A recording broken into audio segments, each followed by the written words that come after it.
All right. Guess I'm live. Um, I had a lot of audio problems. Well, every time I do.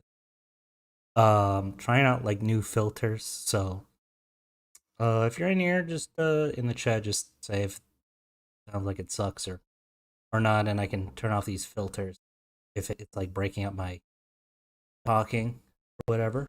Um, any case, this is a historic day for Argentina and probably for the libertarian movement, world movement, because this is really the first time there's a chance that a major country, depending on your definition, um, certainly our regionally important country, but any country of any consequence, a libertarian has a serious tension presidency. Javier Milei, I haven't got. He's somewhere between second and third place.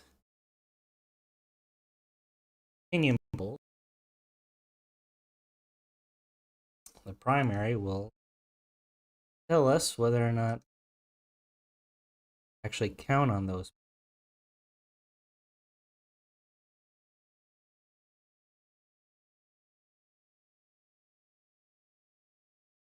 And for some good sources,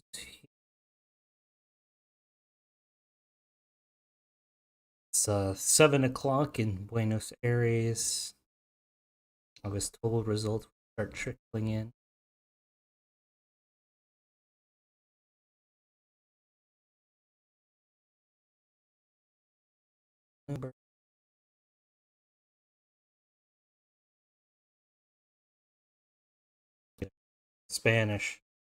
Spanish source we could.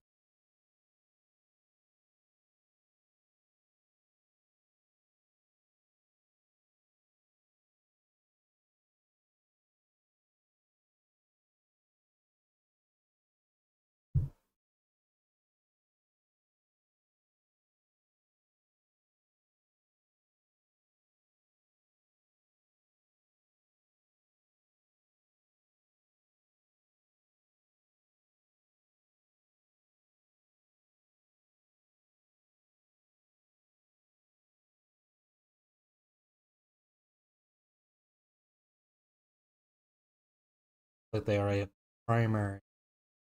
Or not really.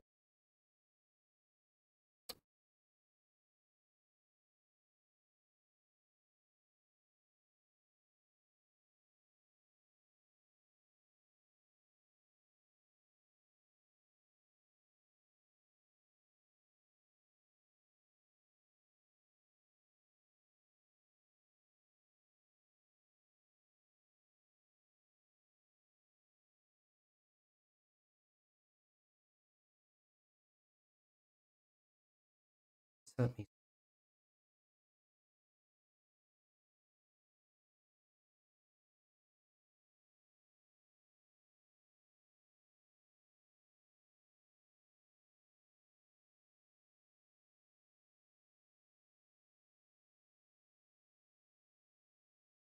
Oh no, the elections are delayed.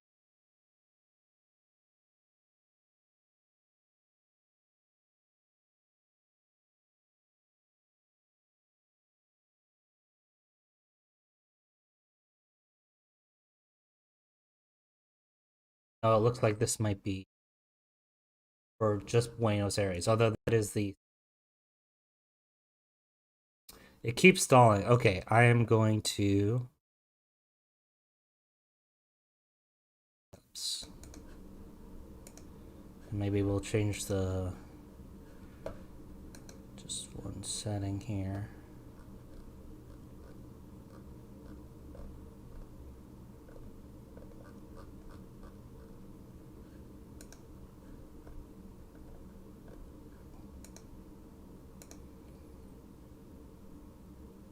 I do use OBS Max.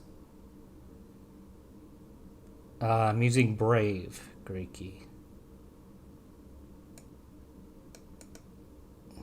I wonder if it's a connection thing, but I don't know.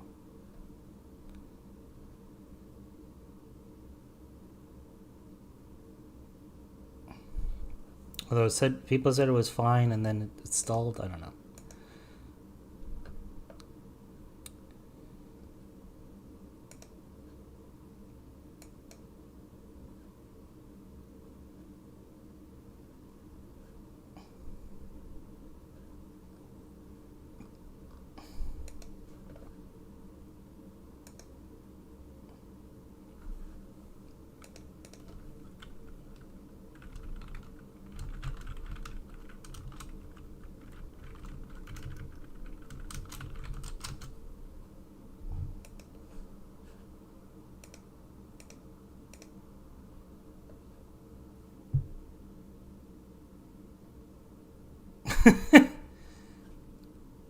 No, I'm not using Linux. I don't know how to use Linux.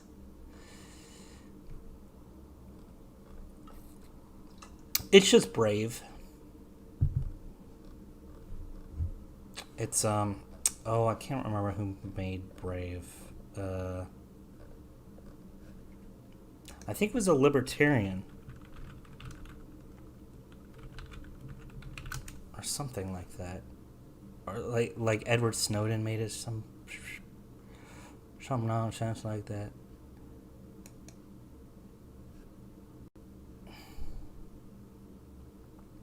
But it's supposed to be like whatever, like encrypted and stuff like that.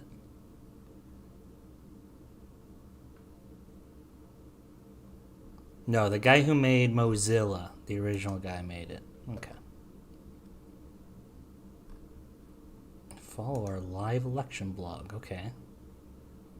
See, I'm one of these. I'm like a reaction streamer. I'm just reacting to. I'm just reacting to Bloomberg's blog.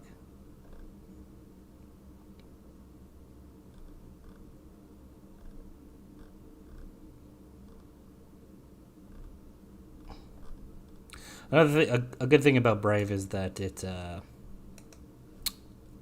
it's really anti-ad.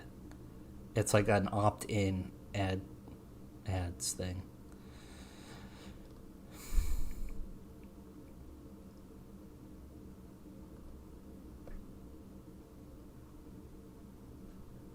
Blah blah blah blah blah.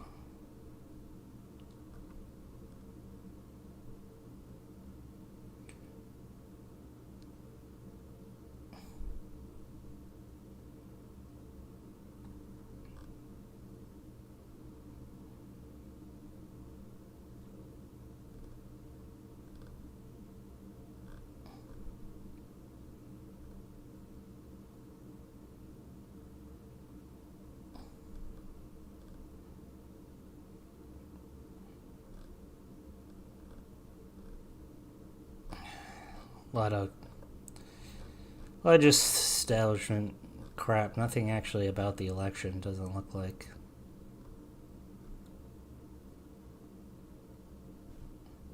It's currently at 7:09 in Buenos Aires.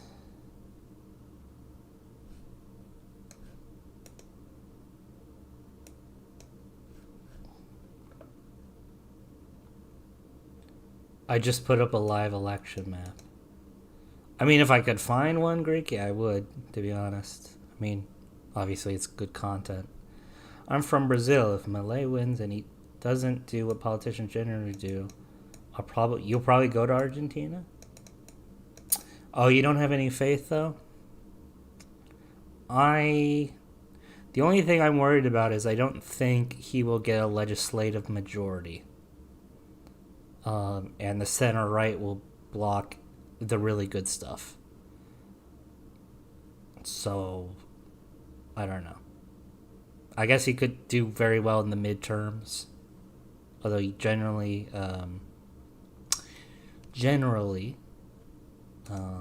Argentine politicians don't do well in their midterms, just like American politicians don't.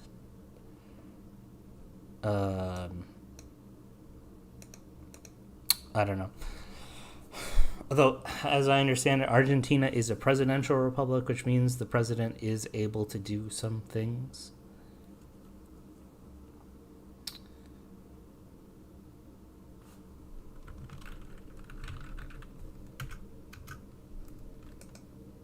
There's somewhat of a delay here. I'll just post this to you in chat.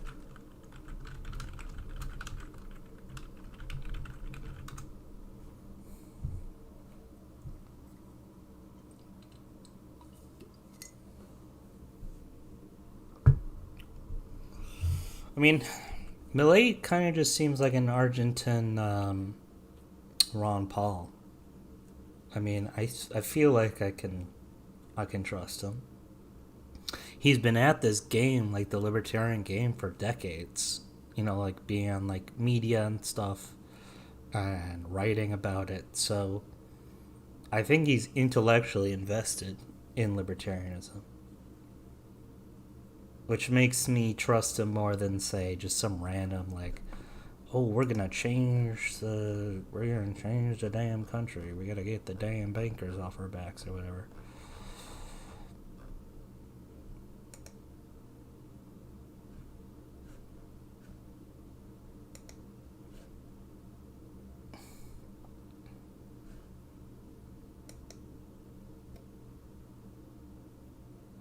Discourse revolutionaries and political conservatives.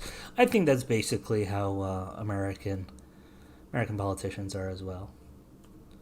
And you're supposed to be radical in the primaries and then moderate for the general election. I mean, you know, all these systems are made to basically conserve the status quo.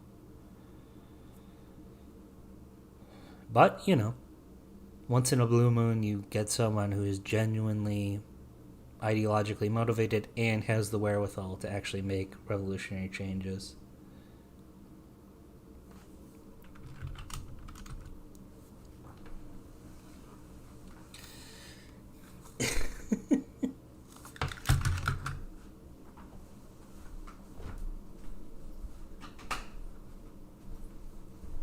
The stabbing should have worked out, huh? I mean, I don't know. Do you think he would have been worse than the other guy?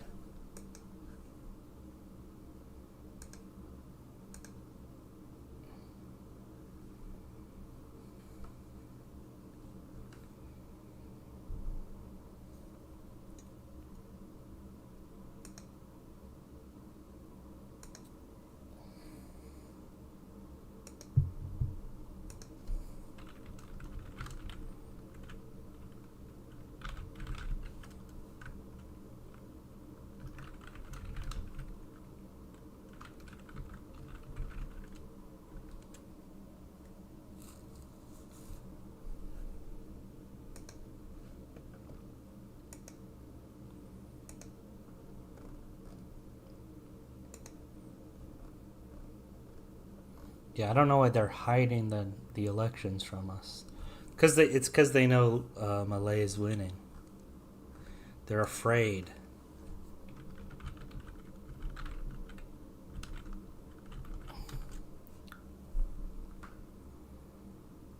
Yeah, I misspelled Argentine. That's okay. It's showing anyway.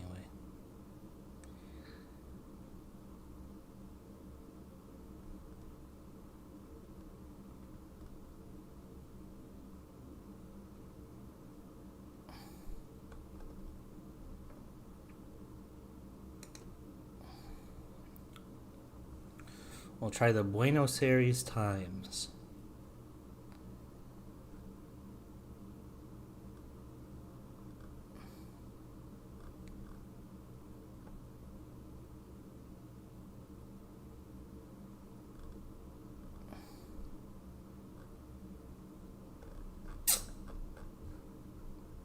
Yeah, that's a dud.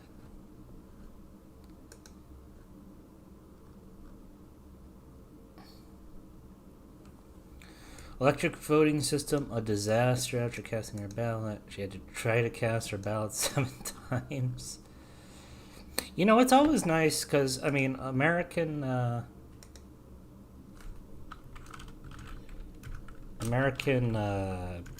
electoral system, or like the election system, is like really bad. And whenever I see like even like a South American country like figure out like who's elected like the night of, I'm kind of jealous. So Argentina being like as bad as America for a night, that's a little heartening.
Thank you, George Bush.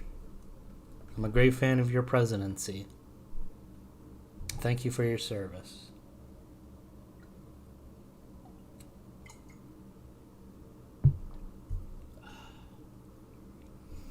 Gricky Freaky fan. Little actual details on policy.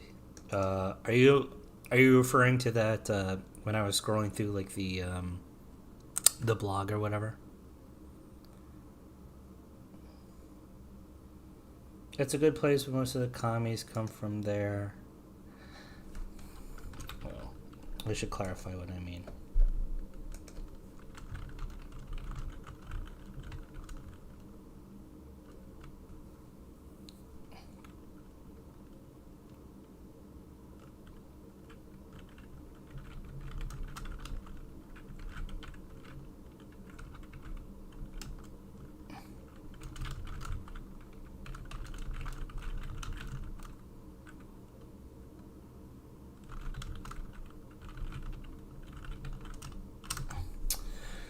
Why did you?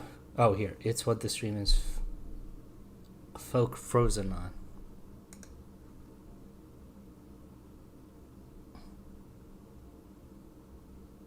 Oh, yeah, yeah, yeah, yeah. Yeah, all the hate, the Milei hate. They're afraid. They know we're coming for those banks. We coming with the dicks out.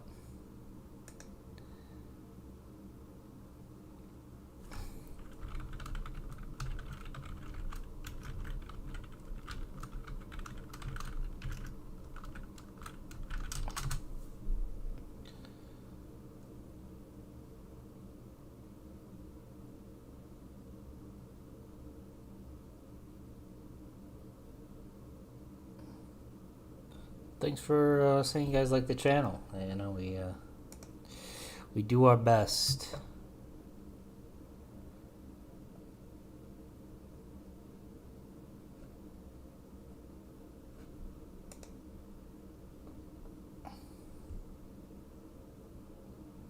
Am I a Hans Hermann Hoppe fan?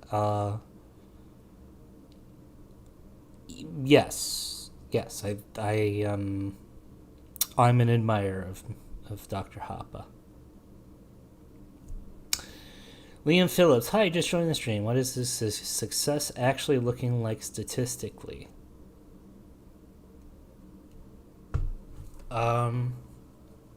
We really will not be able to be sure until later in the night because right now what we need to be looking at is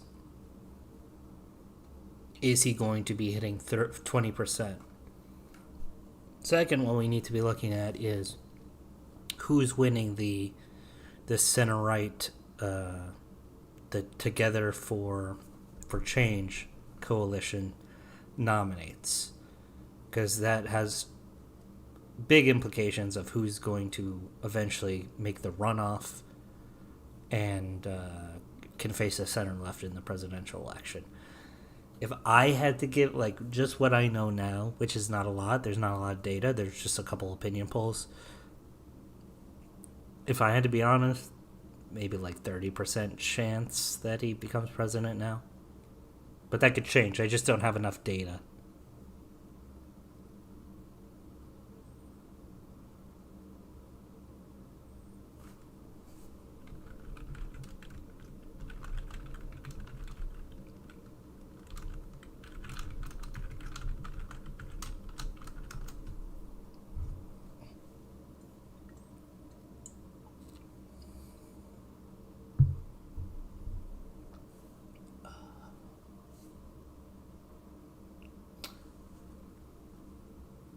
Oh wait, George Bush, did you mean chart as in how would I chart the position of the channel or something like that?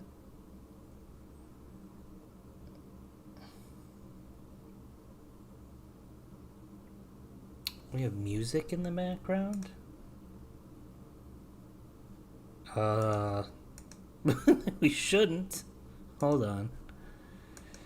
I'll just make sure these are muted in case they're like playing like ad music or something.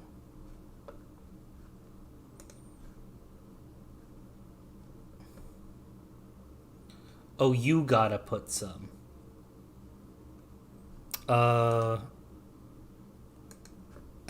If you want. Sorry, I thought you were saying that there was music and it was annoying. I don't fucking know what kind of. Maybe I'll play that that song that Milei, like the campaign theme song.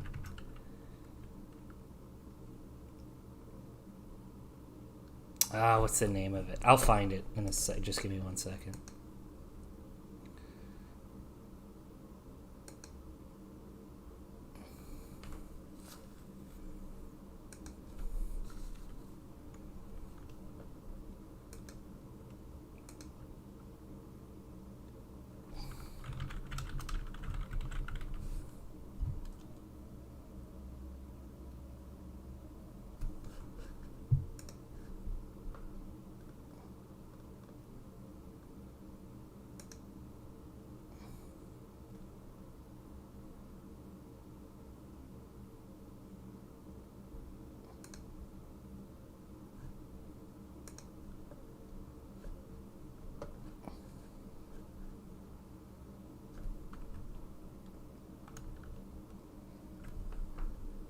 Unless someone knows it just offhand. Serbian war music.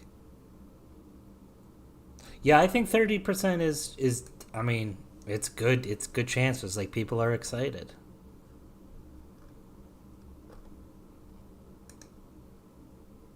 People are excited. My friends in Argentina are excited.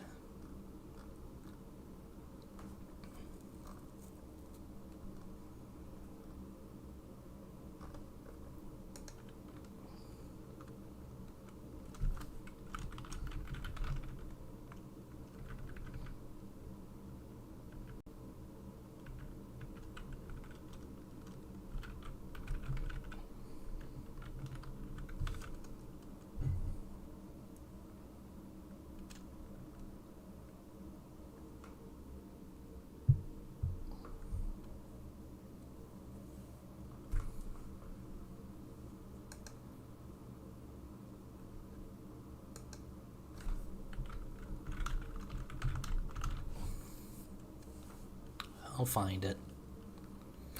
The guy that he got the song from was like threatening to sue him even though he paid the copyright. It's some, what do you call it?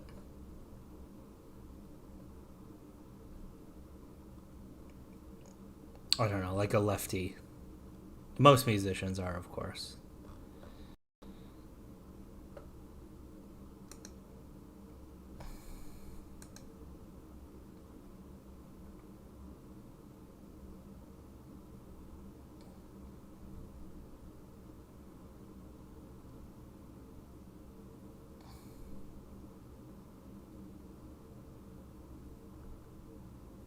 There's so many like anime AMVs for Milei.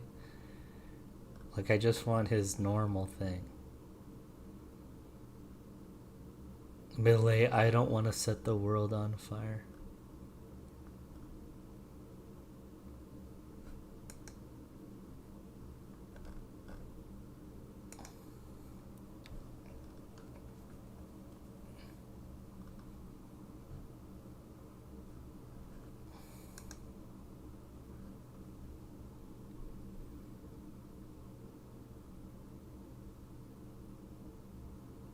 Like yeah, like Nightcore.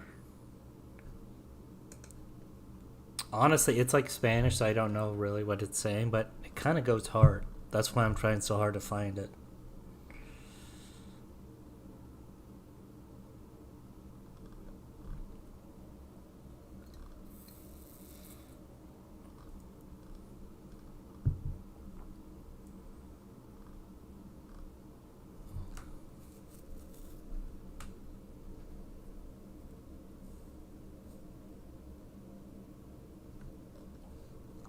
Oh yeah, but I forgot to ask, did the audio improve? I mean, I'm sure there's a little more interference, but or like background sound, but I just want people to be able to hear my voice.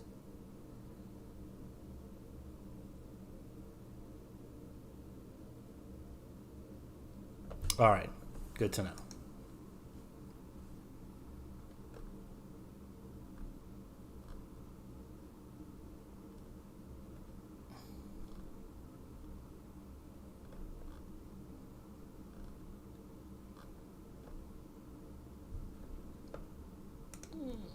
Let's check back on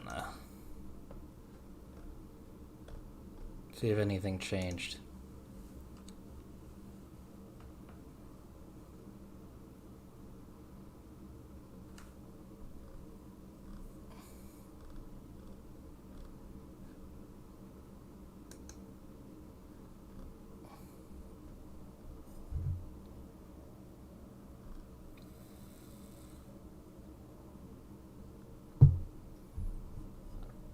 You slip a long pamphlet with the photos of the people you want to vote for in an envelope. Huh? The pamphlet starts the most important change. I don't understand.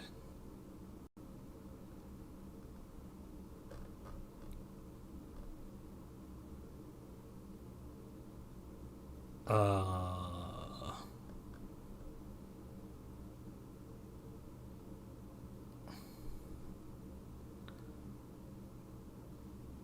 Oh, you you cut the cards out? That sounds annoying. I don't know. Sounds stupid.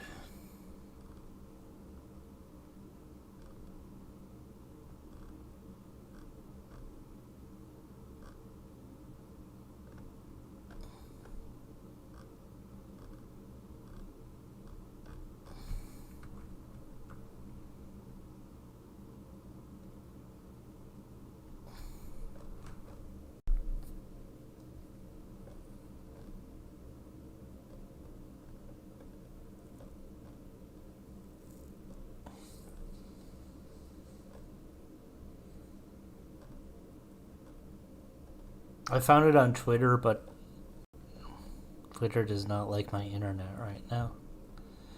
I assume because I'm streaming. It's taking forever to load all my messages, all my tweets or whatever. Or their posts now.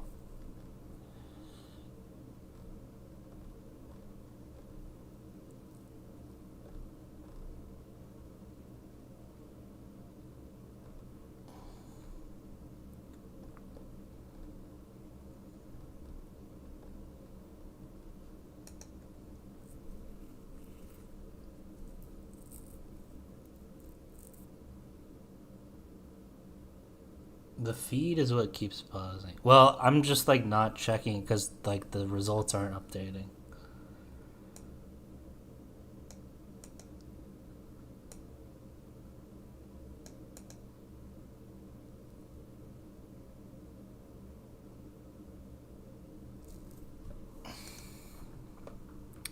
Walter likes saying inflammatory things. I don't think it necessarily means he's racist. He wrote his book literally called Defending the Indefendable.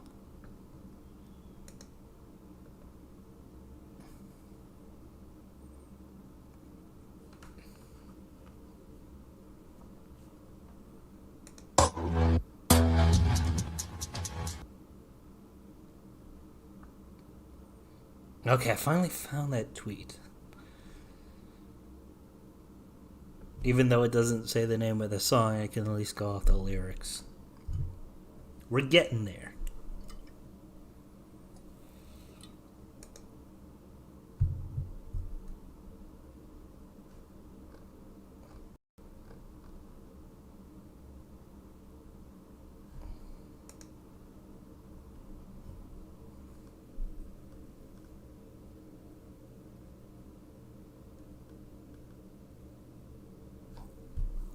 Okay, La Renga. La Renga. Yeah, okay, I got it finally. Now we'll get a little background music. I guess I'll have to navigate how loud this is gonna be, but you know, the people get what they want. That's what democracy is all about, right? And hopefully it doesn't get taken down. I think I can play it quietly enough. Whatever, that'll be fine.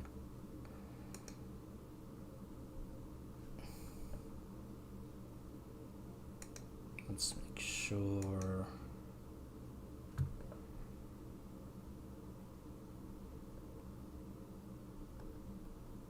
Window capture. I guess I need to. Yeah, okay. Oh, come on. The upload hasn't. Are you serious?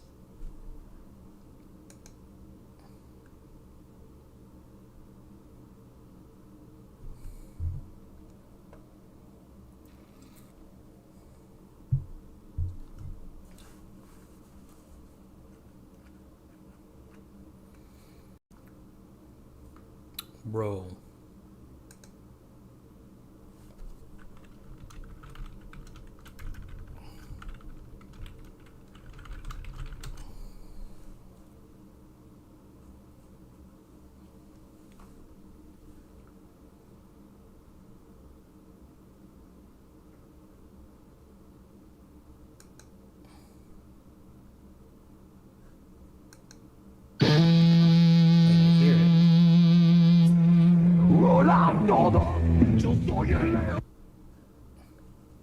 Said it was unavailable, but then it was playing, and now I don't know what's going on.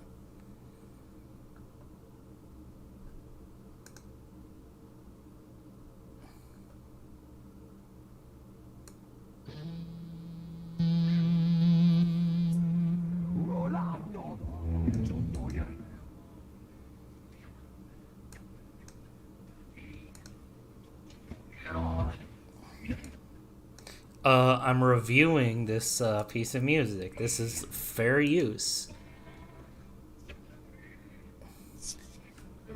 I can't speak Spanish, but I'm sure it's very good lyrics. 10 out of 10.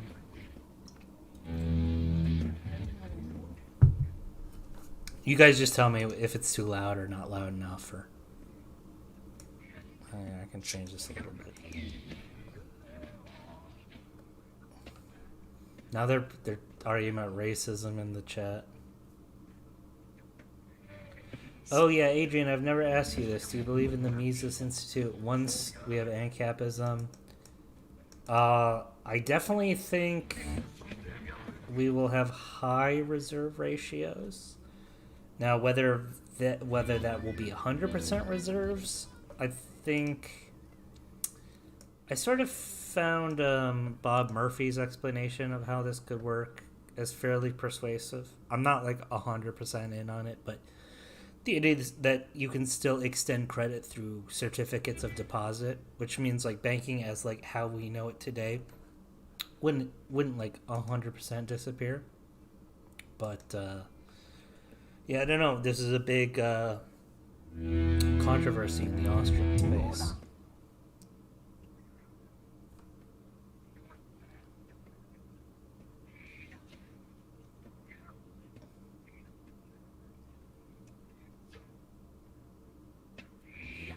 But anyway, this is the Milei theme song, and I can find the video. Yes.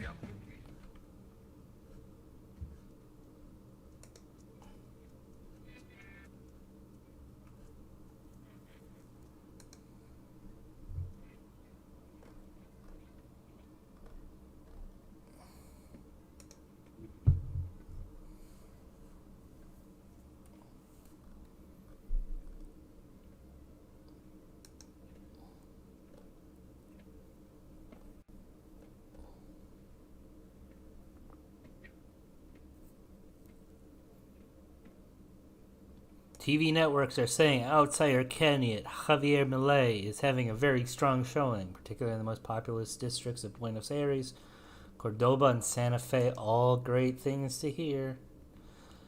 2 minutes ago, the last voting centers have closed.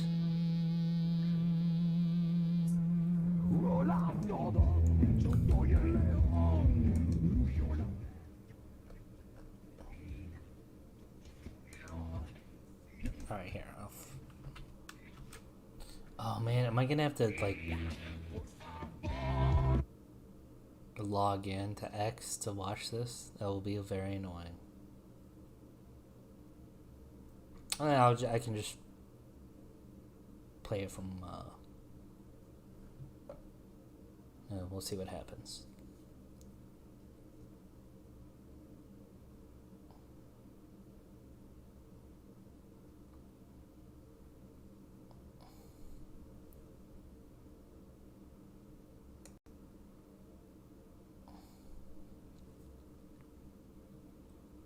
Oh, here we go.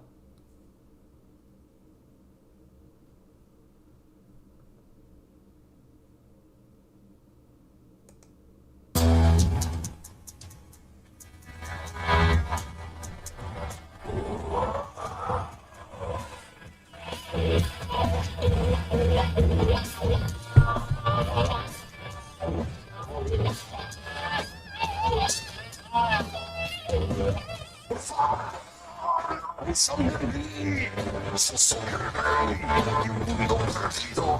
Soy el rey, de Jesús haré todos los conflictos de apetito.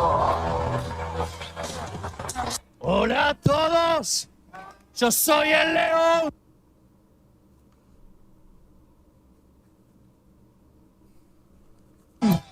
Rugió la bestia en medio de... Oh, come on. Going pretty strong for a second. Then it like dropped quality.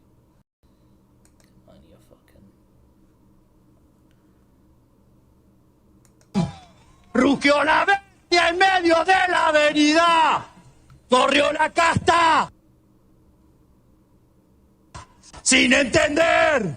Panic show a plena luz del día. Por favor, no huyan de mí. Yo soy el rey de un mundo perdido. Soy el rey, te devoraré.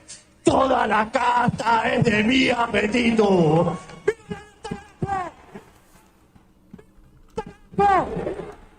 ¡Viva la libertad, carajo! Alright, I'm gonna look up the lyrics.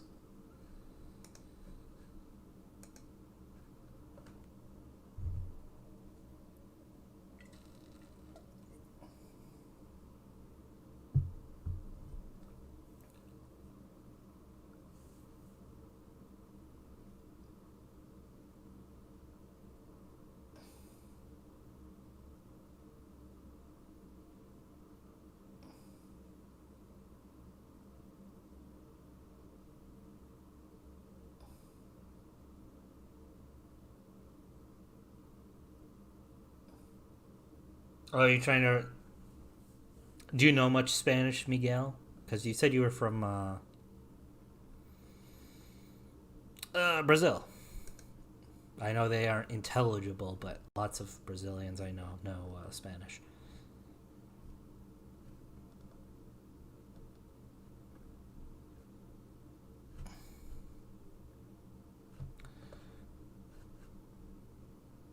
Let's look at the lyrics here.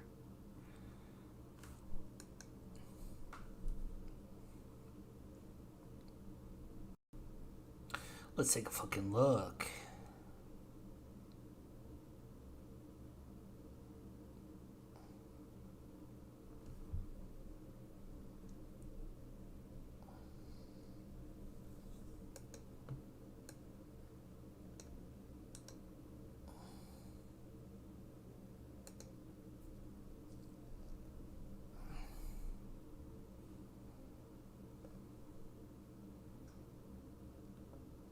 Hello, everyone. I am the lion. Based. The beast roared in the middle of the avenue. They all ran without understanding, panic show in broad daylight. Please don't run away from me. I'm the king of the lost world. I'm the king and I am will.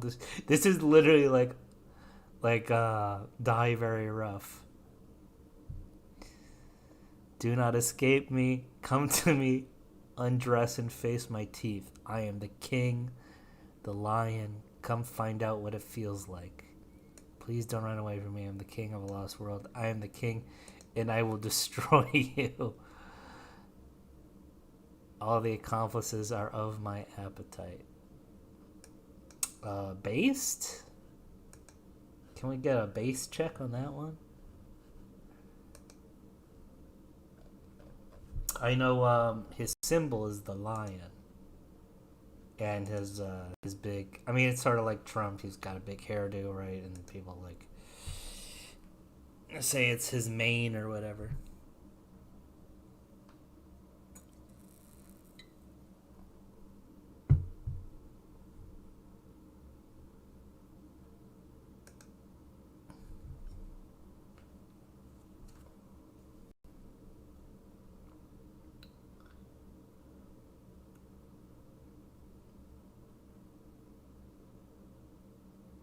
Yes, Milei is an ANCAP, for real, for real.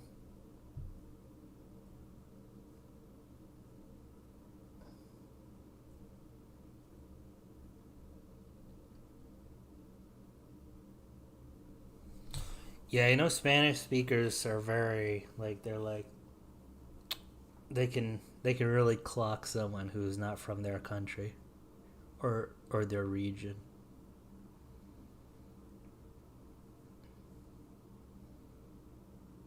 CDs are like deposit with higher costs and penalty on withdrawals.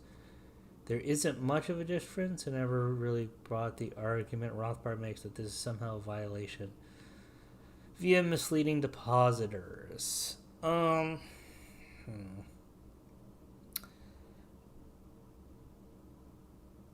mean, okay, so there's a something similar that Kinsella has talked about with when it comes to like shrink wrap or like clauses that no one like a reasonable person would not expect to have to like read, right? Making some extraordinary claim upon them, and basically like the idea is that a contract isn't like a contract in the sense that like everything on the words, anything that anyone signs at any one time is like valid, like even within the bounds of like libertarian like contract theory. What will really happen is that there will be a colloquial understanding of what people agree to for like a contract. So I think there is a sense in which uh, fractional reserve banking might be fraudulent as it is now. Just because I don't think literally, like people literally do not understand that their money is not in a vault. Like I guarantee you, that that the average person thinks to a certain extent banks have enough assets to clear all the people who are like clients of theirs, right? Even if you explain like FDIC insurance or whatever, like to a certain, like people can't wrap their heads around the idea of like credit extension. Like it's not really an intuitive thing. Does that mean that all fractional reserve banking is illegitimate? I'm not sure. But it might mean that our current system is illegitimate because the general understanding is that we have full reserves. Or that there's a shortfall that will be covered by government, like insurance. Like, it's not really insurance is the thing, you know what I mean? Like, it's the Greenspan put. So yeah, I'm not really big into like bank theory, so I'm kind of agnostic about this. But that's just what I have been able to figure out. Prex Serb, didn't Milei say he supported a central bank? I believe his position is that kind of like the Ron Paul position, where he just wants there to be like competition between the banks, a central bank and like free banks, which obviously is an improvement.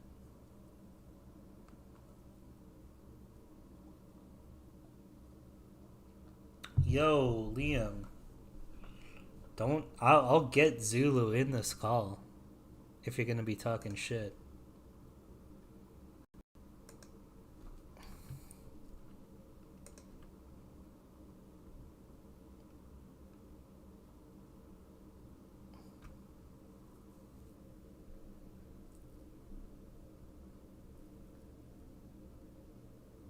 Ask him why he associated with narco traffic. Based.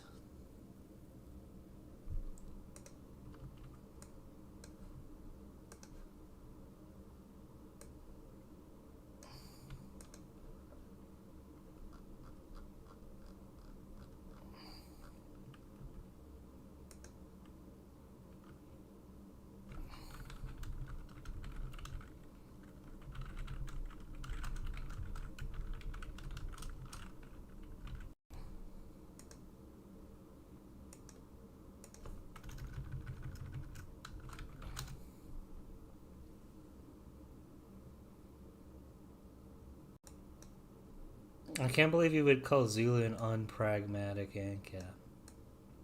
Oh, sorry, I misread, or I misunderstood what you meant. Maybe you could say Zulu's an unpragmatic ANCAP. He certainly is an ANCAP, though. What the fuck are they saying about me? Are they talking shit? Yeah, this Liam Phillips guy. Liam sounds like he's Liam he might be Neeson? British.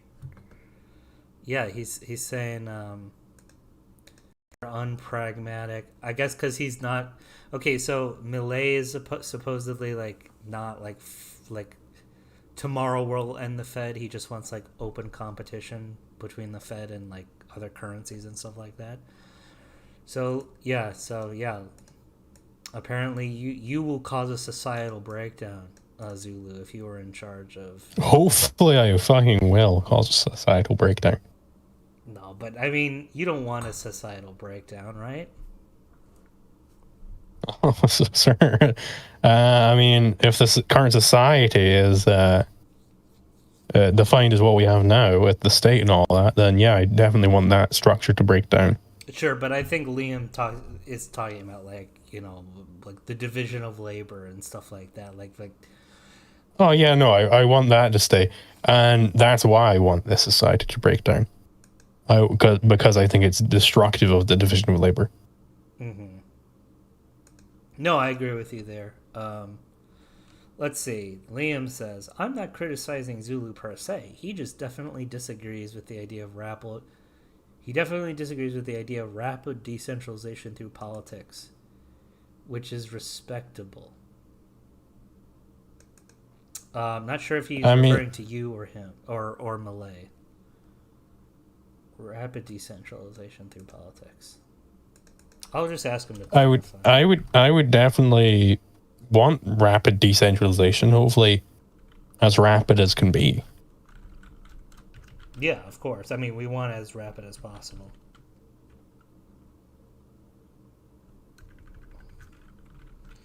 Oh, maybe I'll ask this guy to come on if he wants to. You mean Milei rapidly, or Milei opposes rapid decentralization?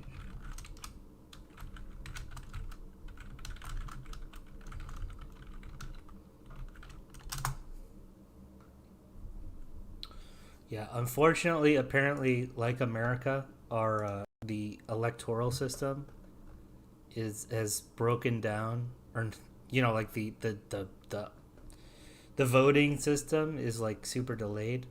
So I thought we were gonna have some results to start with, but it's been an hour and we've got nothing. Cringe. Yeah, I mean, it kind of makes me feel good because every other country but America seems to have figured out elections, but looks like Argentina is true American spirit. I bleed red, white, and blue, baby. Mm-hmm. I meant Zulu. I thought he was opposed to utilizing the political route at all to remove the state's aggression. What do you think about that? Yeah, I mean, it depends what's meant by the political route. I don't think you should be aggressing against people to reduce aggression, because I think that's basically a contradiction in terms. Yeah. But I mean, becoming a politician and saying, "Hey, I'm running on the basis of trying to get rid of the income tax," I think that's absolutely fine. I mean, I've run as a politician before, so I don't see a problem with that.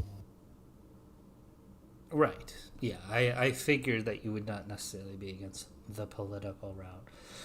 Although, it could be the case that Liam means by the political route is gradualism. I would definitely be against that as a matter of strategy. The reason why is because if we imagine that we're trying to get rid of slavery and we say, hey, we're going to be gradualist, we're going to be reasonable here, we're going to reduce slavery by 5% each year for, 20 years, right? That's a reasonable approach here.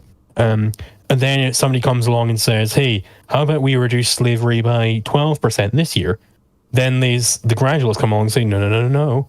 We have our plan already. It's supposed to be 5% each year. You're being too extreme. You're a radical, right? So we're not going to reduce. We're going to be against you. We're opposed to you reducing slavery even more this year, right? This is the fundamental problem with the gradualists. Right. They are opposed to reducing what they hate as much as is possible, right? Which makes them completely lose sight of the ideal in the first place. And if you have no ideal, then how the hell are you going to, erupt some sort of revolutionary movement in the people? It's simply impossible. It's not going to happen. I mean, the thing about gradualism, as long as we take like the actual end goal seriously, I think it can be a useful way. And now, not to say like this has to be like forever our strategy, but initially it can be kind of like a camel's nose under the tent, sort of like how marijuana legalization, right, is sort of a gradualist thing. And then you can be like, okay, now what we really want is like all drugs to be legalized.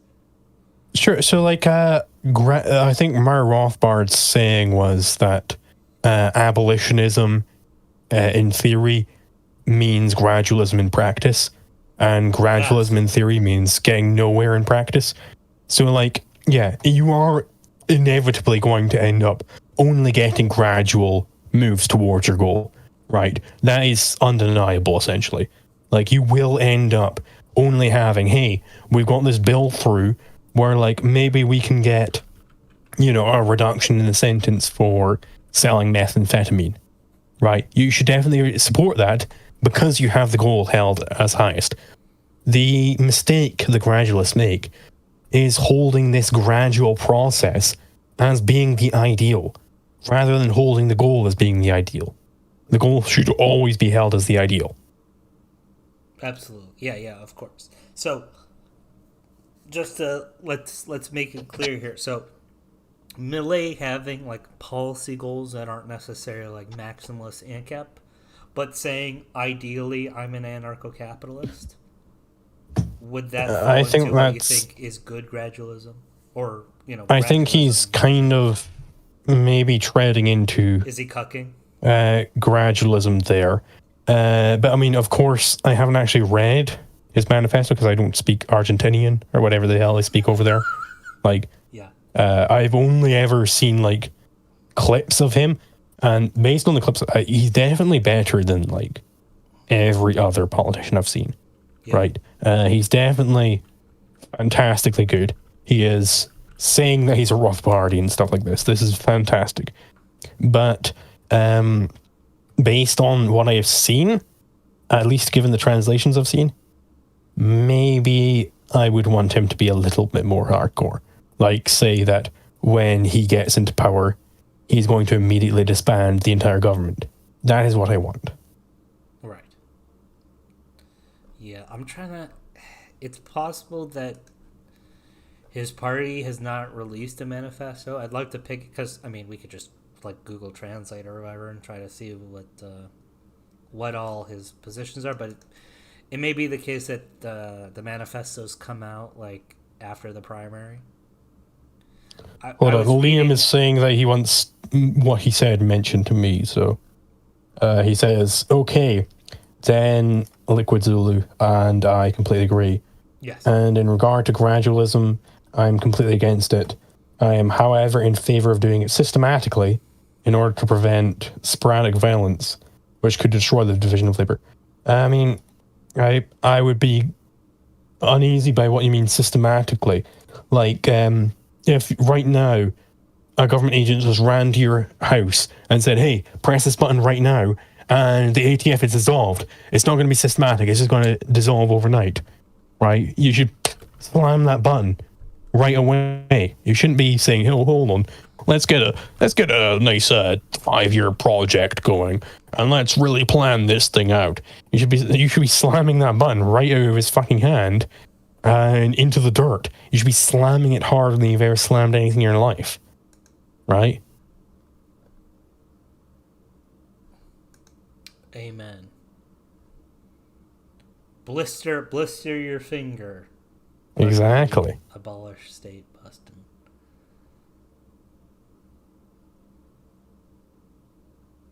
And I think this is the mistake the neoprags often make, where they're like, hey, if we have a choice between, abolishing the ATF as against abolishing, like, I don't know, the Department of Health or something like that. Like, if we have a choice between of which department we should abolish, then of course we can have we should abolish like things like the income tax before we abolish some other peripheral thing that the government does, right? Like, yes, that is correct. But that doesn't mean that you should reject, like, the classic one is, we shouldn't be abolishing the welfare, abolishing borders before we've abolished the welfare state. Like, yes, if you have a choice, you can either abolish the welfare state or abolish border controls. Then yeah, abolish the welfare state right away, yeah? But if you don't have that choice, if all you have is the choice between abolishing borders or not abolishing borders, abolish the fucking borders, right? Do that, because that is a reduction in the government. The fact that we have priorities doesn't mean that we should reject achieving a lower goal on our priorities. Yes.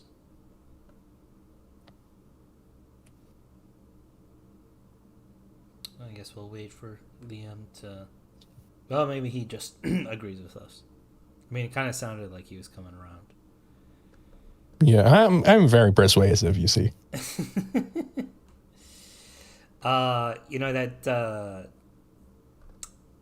that reminds me, someone was asking what I thought about fractional reserve banking and whether or not it was like a total fraud or whatever.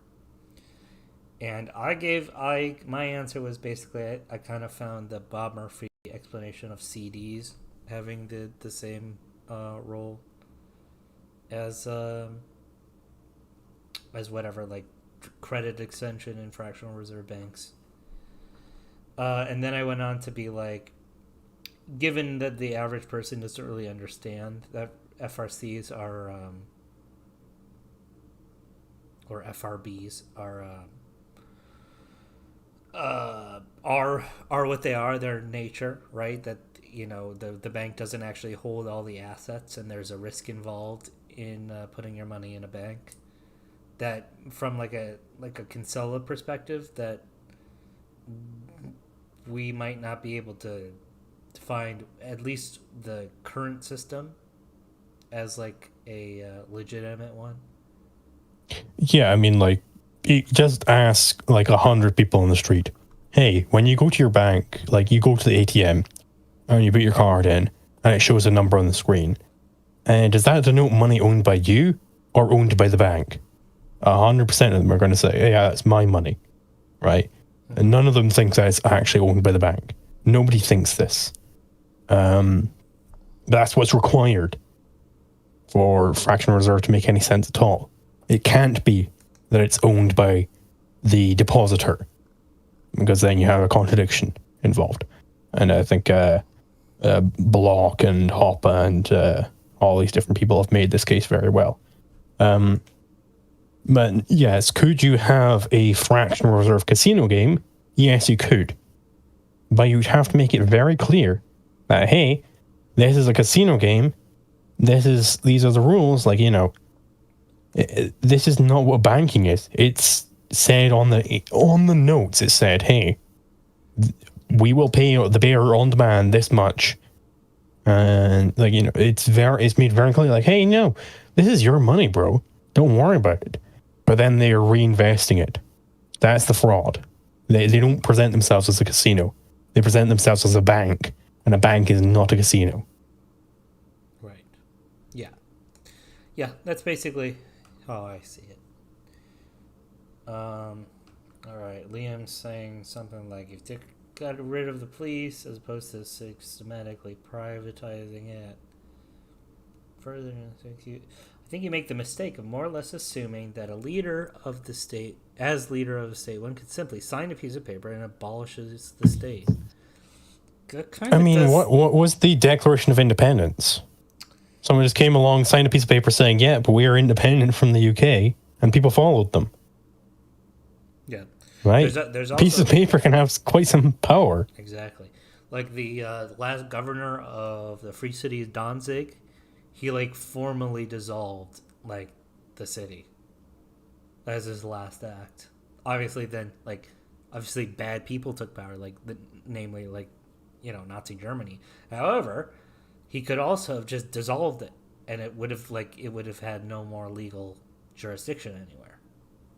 Yeah, like this idea that like, oh no, the sacred words that they said, which put the state into power, that's far more powerful than the sacred words which could put it out of power. Like, no, you could very easily put it out of power if you were in the position to do that. Right? It's a lot more difficult when you have a democracy, right? Which is one of the big problems with democracy, is that you can't just say, hey, I'm dissolving all of this. I decree as monarch, I'm dissolving all of this. Like, yeah, you can't do that if you have a democracy, which makes it a lot more difficult to dissolve the state, because it's like this sort of hydra going on. But you still can do this. Like, I mean, the US declared independence from the UK. I can imagine a future where New Hampshire or something, like their parliament, I don't know what they call it over there, but like their parliament, or however the alternative is, just comes together and says, hey, we're declaring independence from the United States. And the United States doesn't have enough political capital to just invade them or something like that. Like, that is definitely possible. That could happen. You know, the United States just says, well, they declared independence. We don't have enough political capital to take them back, so they are independent, therefore. Because it's all just made up in our fucking minds, this whole state apparatus. Like, it's not a fucking actual tangible thing. It's just wrestling of power dynamics. That's all it is.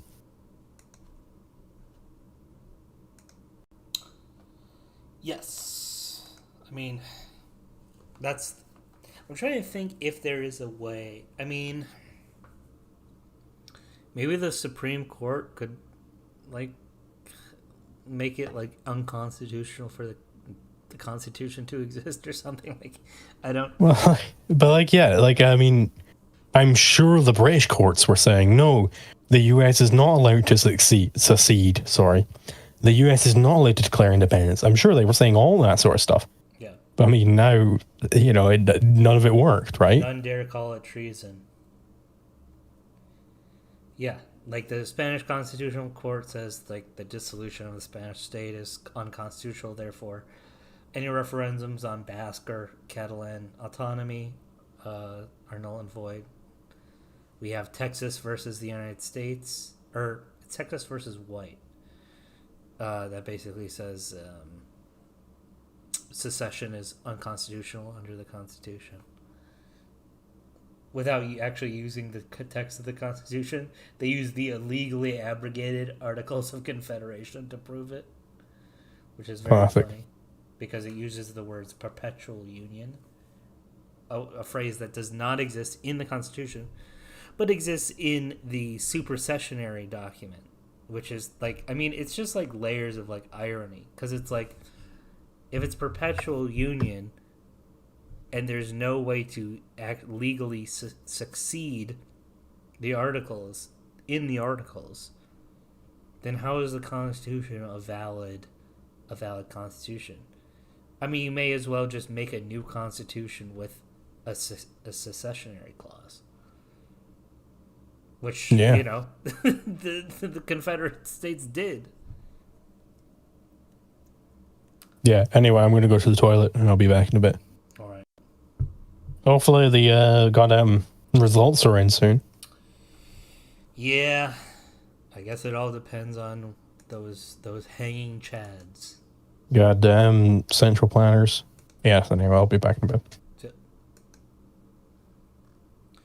Let's see if there's any incoming. What is this? Savers deposits makes up the second largest chunk of dollar reserves. What is this? Is so short on dollars that the international reserves are around negative 10 billion. It has more liabilities than assets. Most of Argentina's gross reserves are a currency swap line, while less are in saver dollar deposits. And 4 billion in gold. Epic.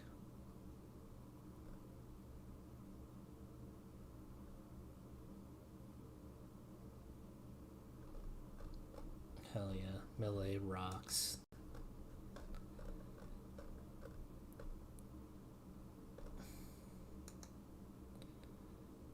I guess we're getting close to, like, when it's supposed to. Although there's other, like, when I hover over the results, it's like, oh, don't expect it till 8. Like, man.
Emancipation is only going to come when enough people say, nah, we're done with you.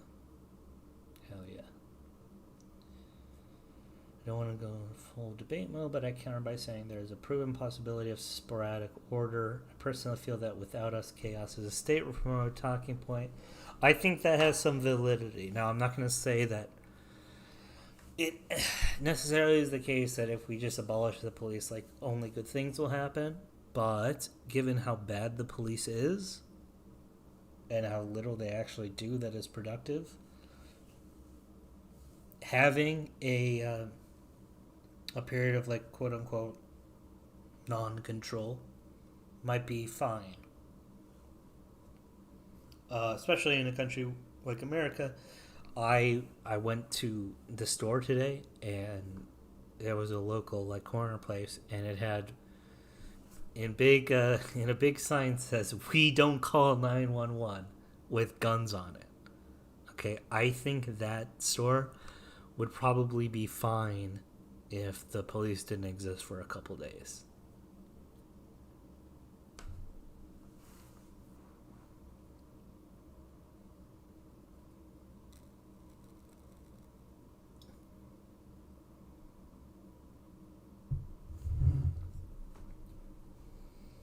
It's frankly nonsensical to think societal cohesion can be maintained there. I mean, it depends on what you mean by societal cohesion. Um, I mean, what we're talking about one specific organization, right? Like, there's lots of institutions that don't require the state. There's a couple that currently are run by the state, but I mean, most of society will be totally the same. I hope Javier Milei sells a lot of public lands. I don't know a lot about Argentina. It might be the case that the federal government owns lots of land, and then yeah, I'd support selling off those.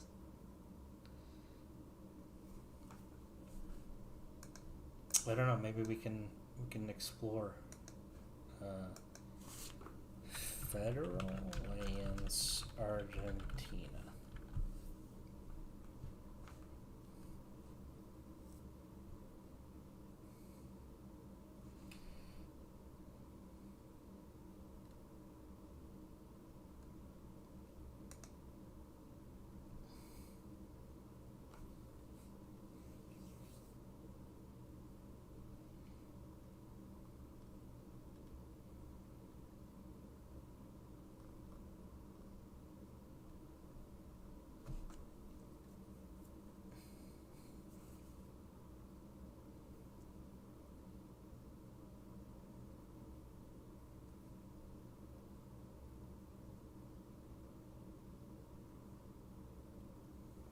I'm trying to find. Okay, state land.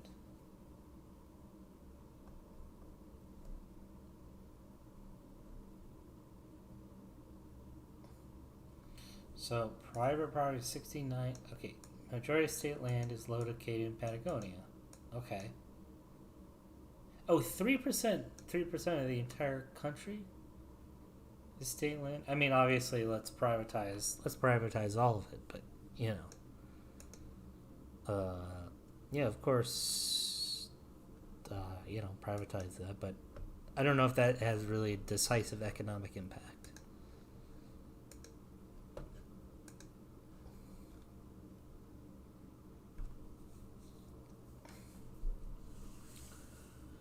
I'm convinced we need competing firms in place ready to take over.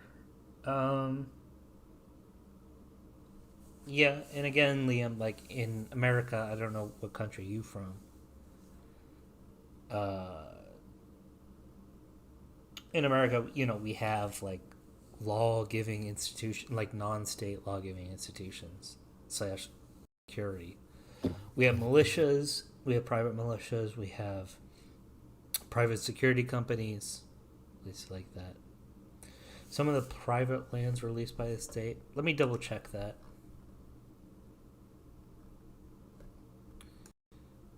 I swear it said like it's fully like yes, you can lease the. Yeah, just look history. I'll press the autism button. Oh no, that's extensions.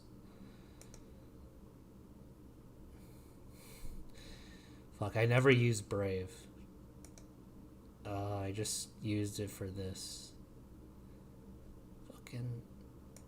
Aren't you on Vivaldi at the moment? Was it Vivaldi? You're Looks right. like Vivaldi. Yeah, it is Yeah. Vivaldi. Yeah, I don't know how to use this. I'm far more autistic. I use Libre Wolf as my daily driver. What is that? It's a Libre version of Firefox. It's funny that you drew the Firefox thing, and no one knew what it was. Yeah, they're all proprietary bitches. Mm-hmm. My cat is currently stepping up onto my uninterrupted power supply. Oh yeah, I got one of those.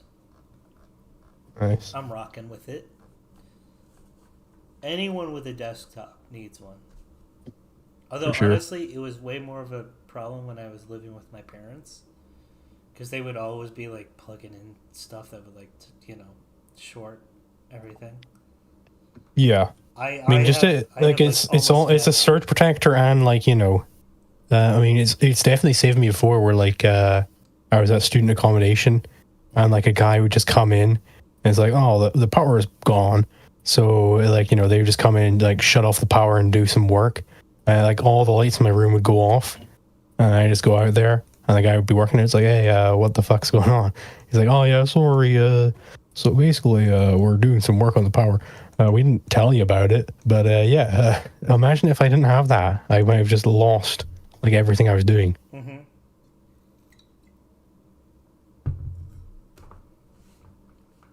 Yeah, it sucks.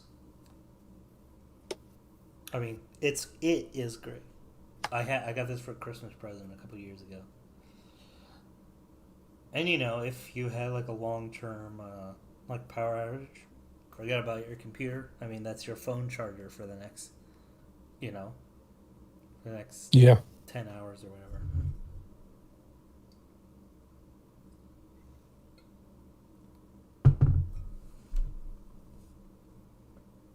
So do you find his manifesto then? No, I don't think they released one. Maybe I can look at Are they waiting for like after the primaries or something? I think so. Libertarian. Just see if they have like on their like main page if they have something. I was reading the Bloomberg thing and it's like, oh, they're very vague promises or whatever. Like, I don't really trust Bloomberg, but at the same time, it could be this case.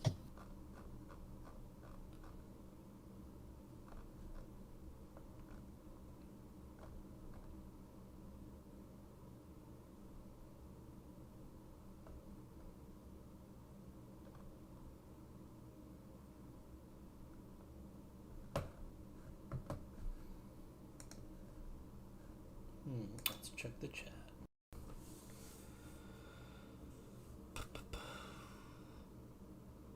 Yeah, private owners lease 19% of Argentine property.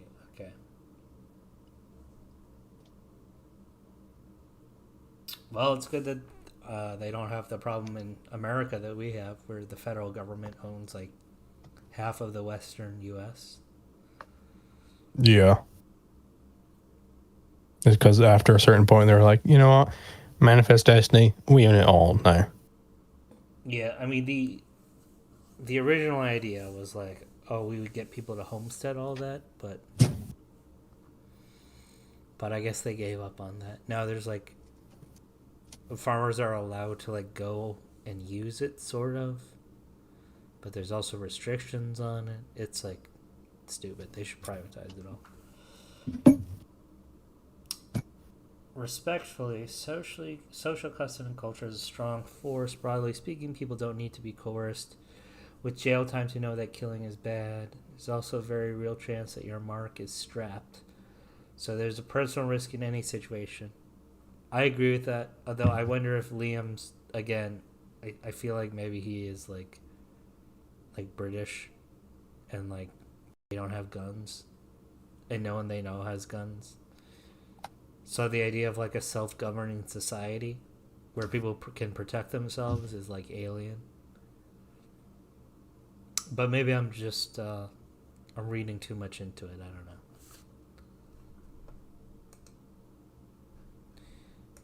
When you left Zulu, I said like when I went to the corner store before the stream, it has this big poster that says, "We don't call 911," and it has like guns on it.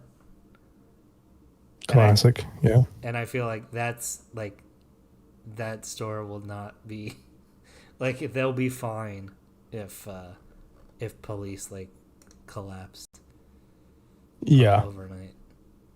I mean, like, let's consider, like, almost the entire history of mankind. We didn't have this police presence we have now.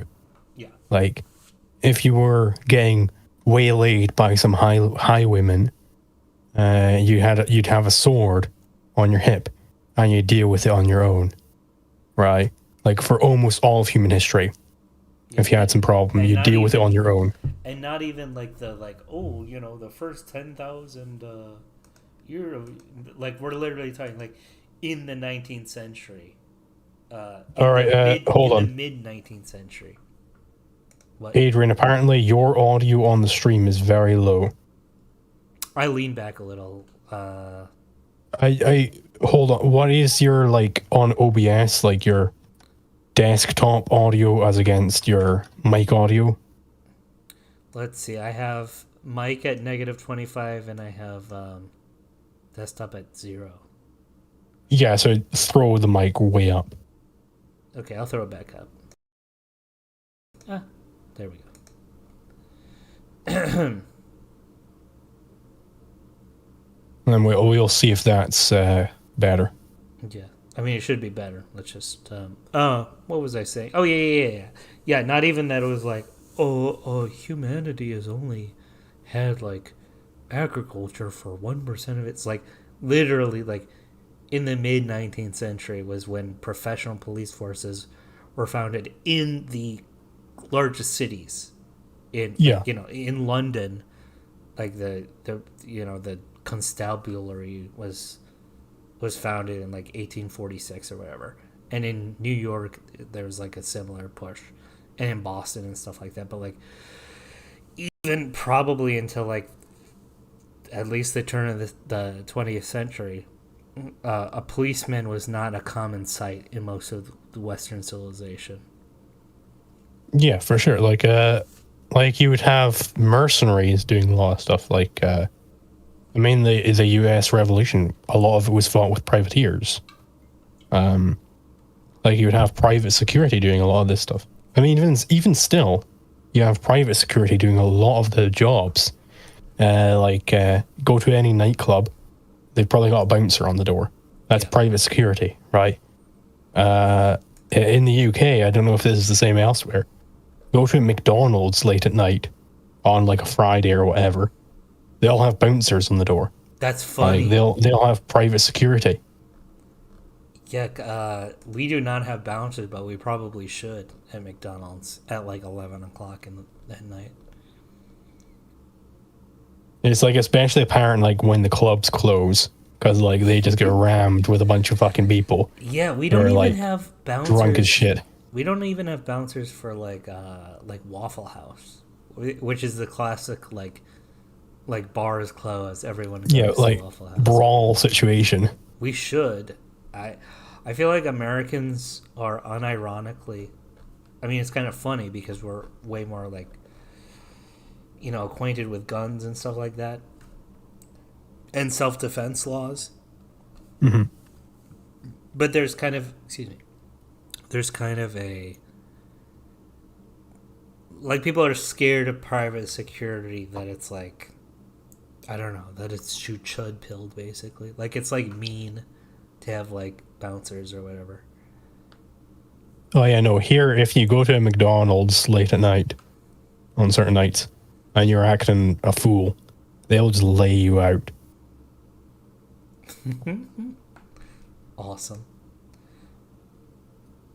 Okay, Liam Oh yeah, go on. There was this guy who went to school with like me and my friends from like school, like secondary school, high school, is the US equivalent. Where like we looked him up a little bit ago, and like he was in the news for like saying to a police officer outside a club, "I could take yous," and then he just got arrested and fucked up. I remember Like the kid that was like, I'll be your boss someday or whatever," and the bouncer just punches him in the head and he instantly dies. Do you remember yeah, that? Yeah, he I had one of those vaguely. skin skull syndrome, right? It's like, yeah, like some guy. There's people just born like that, like the walls of the skull are too thin, and so Hmm. like instant like yeah. You know, it's funny. I knew a Scottish guy. He did time. He was like he was a petrol engineer up in Aberdeen. He said he did a couple years because he bashed some guy's head in with a brick.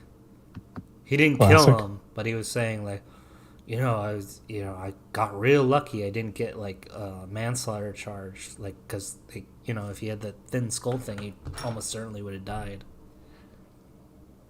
Yeah, that's a classic Aberdonian story. Good old Zemi. There was a story a while back in Torry, which is a neighborhood in Aberdeen, one of the rougher places, where somebody like got killed by like getting like a broomstick was rammed right up their rear end, and it just killed them. What a way to go. Yeah. Maybe maybe I shouldn't go into too many more details, or else this stream will just get taken down. Yeah, demonetized for sure. Nigga, you ain't even got monetization. True, I might as well go hard. Praxev is asking our thoughts on the Free State Project. Big fan. Yep. I think I want to move to New Hampshire when I have the funds. Basically, the instant I'm able to go to New Hampshire and be sufficient there, I'm going to move there. Base. Not a second later.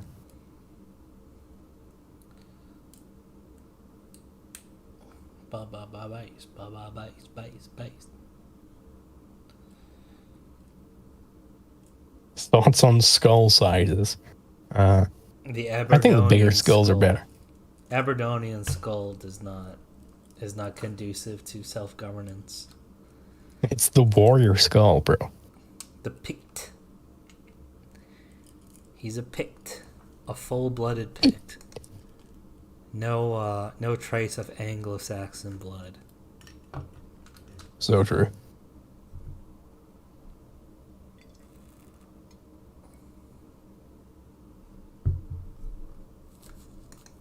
Yeah, whilst we're here, Adrian, let's just get your audio issues sorted for time immemorial. Okay. So I'm yeah, so opening I up my put the filters that you had, but these guys are saying like it was like delayed, or there was some weird thing. So I'm gonna reinstate them for right now. I'm gonna put all the things you told me, like the noise gate and all that, and we can like troubleshoot it, I guess. Yeah, I mean, we may as well whilst we're waiting for the results to come in. Yeah, we got at least another half hour. Okay, so I probably sound fine on Discord, but maybe I sound bad on the stream. Well, I can listen to the stream. Okay. Baboo, bababooey, bababoo, bababooey, bababoo. I can just repeat. Saying the existent security infrastructure can immediately gain social cohesion after an immediate dismantling of the state is different than saying that private. Yes. You sound fine on the stream for me. Okay. Well, they said initially it was fine, and then they're like, "There's something wrong." Although I suppose it could be. Well, okay, Zulu. Do I sound better on the stream than I do in Discord? Let's see. Hold on.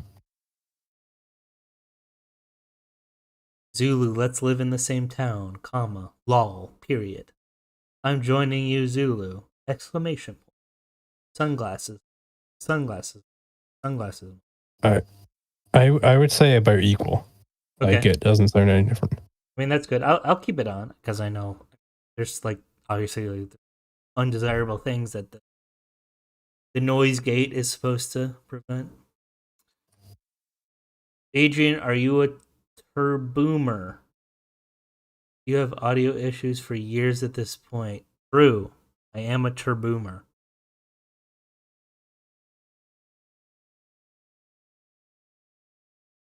Not equal loud to Zulu. So the way I could normally just do it. turn down his desktop or the desktop. Yeah, so the way I normally do it is I will have like mostly the same I'll mix both of them to -6 dB, and then on the actual audio mixer thing, I will turn desktop audio down a little bit, just so that when I'm streaming, I'm the loudest voice there, and when you're streaming, you'll be the loudest voice there. Respect. You're in the king's castle.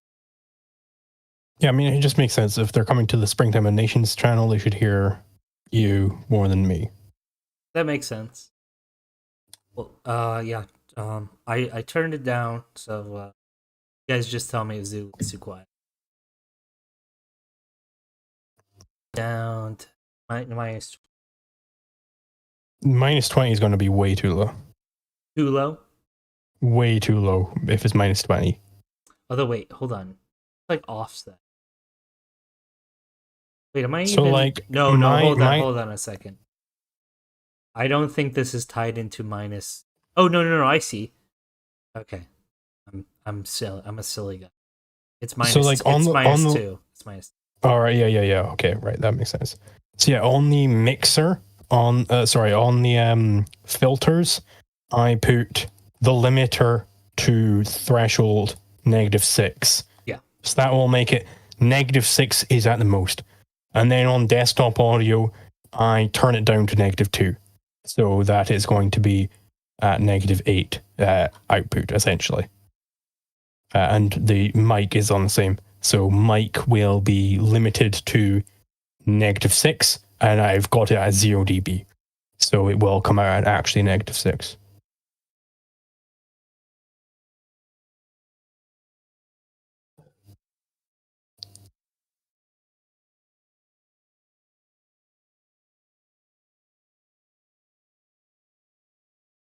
I do. Okay, so someone asked me, or that's both of us, thoughts on psychedelics.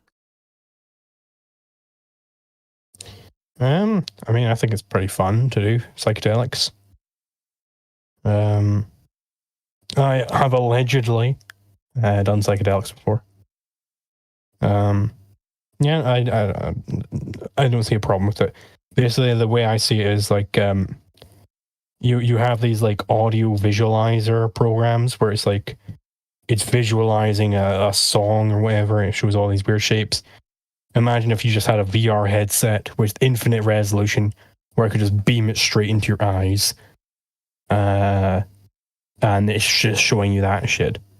Like, that's basically what it's doing. Like, it's just showing you what the capabilities of your brain is. Sorry. Like, you're going to see the edge detection. You're going to see various different things that your brain is actually doing when you're looking at stuff. Well, what do you think about? I mean, Rand was not a fan of like marijuana because it like stupefied, and also like being drunk because it stupefied you and you were fully comprehend reality. Now, granted, Rand has her quirks outside of like activist or milieu, but that seems like a pretty reasonable interpretation of like what objectivism, that you shouldn't do things that muddy your ability to perceive reality. Well, I don't think psychedelics are necessarily muddying your perception of reality. I think it's just Sure. Well, allowing you to see things in a different way. would you agree that like getting super drunk on an objectivist level, like not a Yeah, if you're getting like, completely fucked up where like you were just completely out of it, yeah, you probably shouldn't be doing that. I mean, yeah, there's certainly a sense in which psychedelics have defying character. I mean, like Rand agreed with this. Like, so there is this story by Nathaniel Brandon, I think it is, where one time, she has this classic stance against marijuana. But one time he came to her with this article that he read, and he was like, you know what? It seems from this article that maybe it has some beneficial effects, like some interesting cognitive effects. And then she immediately said, well, let's go out and get some. Oh, yeah? She wasn't against it just on principle or anything. She was against it. She was against it on principle, but once the principle was clear. Yeah. So, like, she isn't against the weed as weed. She's against it if it's going to be having these negative effects, basically. Well, now I want to know what was Rand's appraisal of marijuana?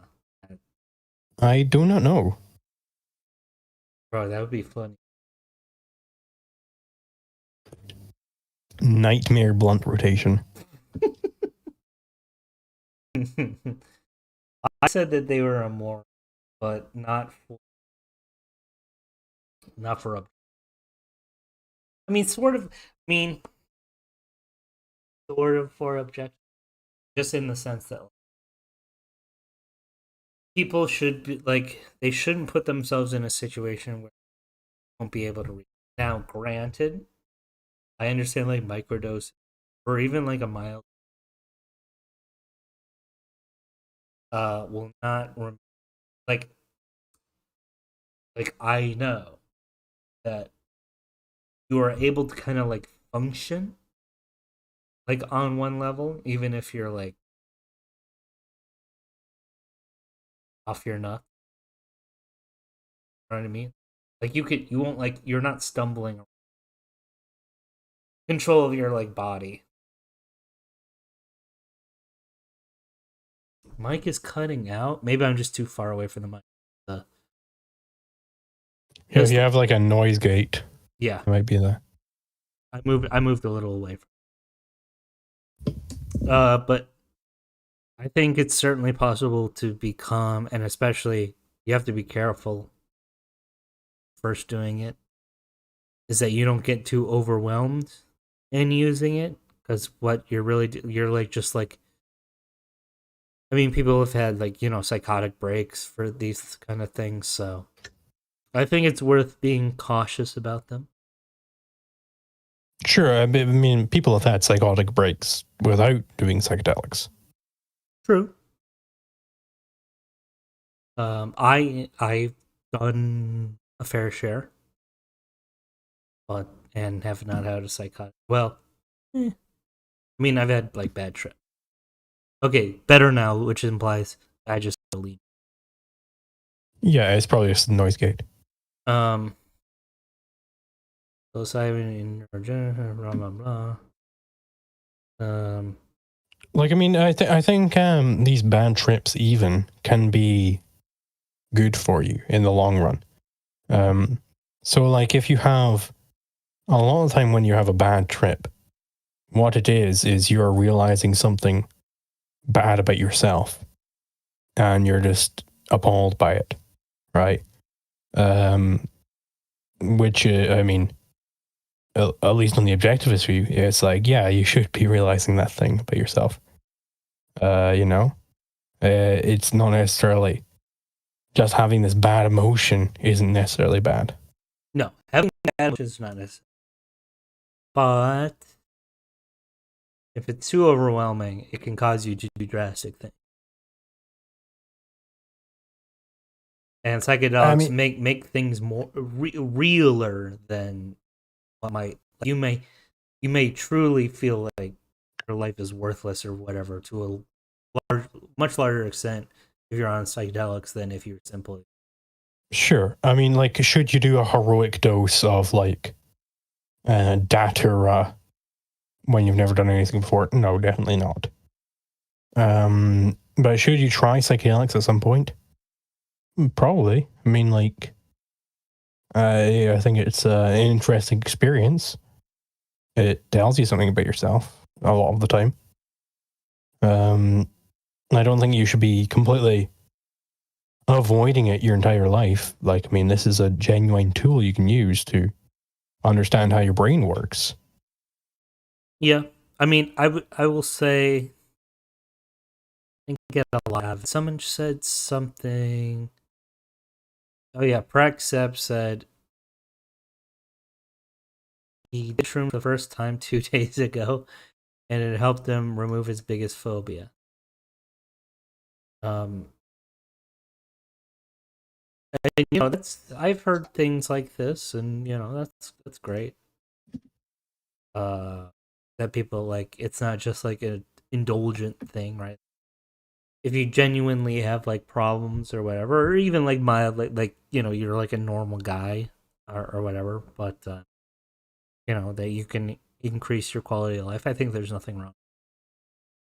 I will say I do know people who do it like for pleasure, and it kind of ends up like badly. Yeah, you can definitely like go into like this just complete whim worship of having psychedelics every day. This is the same as like you see these people on like TikTok and whatnot, where they're just like smoking insane amounts of weed all the time every day. And it's like, I saw that literally like today. Someone like it must have been like 4 grams of as like in one go. Yeah, like maybe slow down a little bit. Yeah. Yeah, you can definitely overdo these things, but I mean, you can overdo just about anything. That doesn't mean that the thing itself is bad.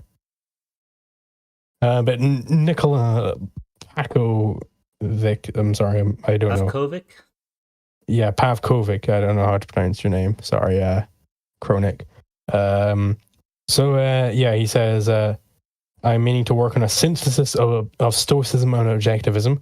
I'm currently reading Discourses of Epictetus. Do you have any recommendations for objectivism? So I would say, first off, your project is mistaken. You should probably not be trying to synthesize stoicism and objectivism. I think they're trying very different projects. I think stoicism is very much mistaken in the way it's going about things.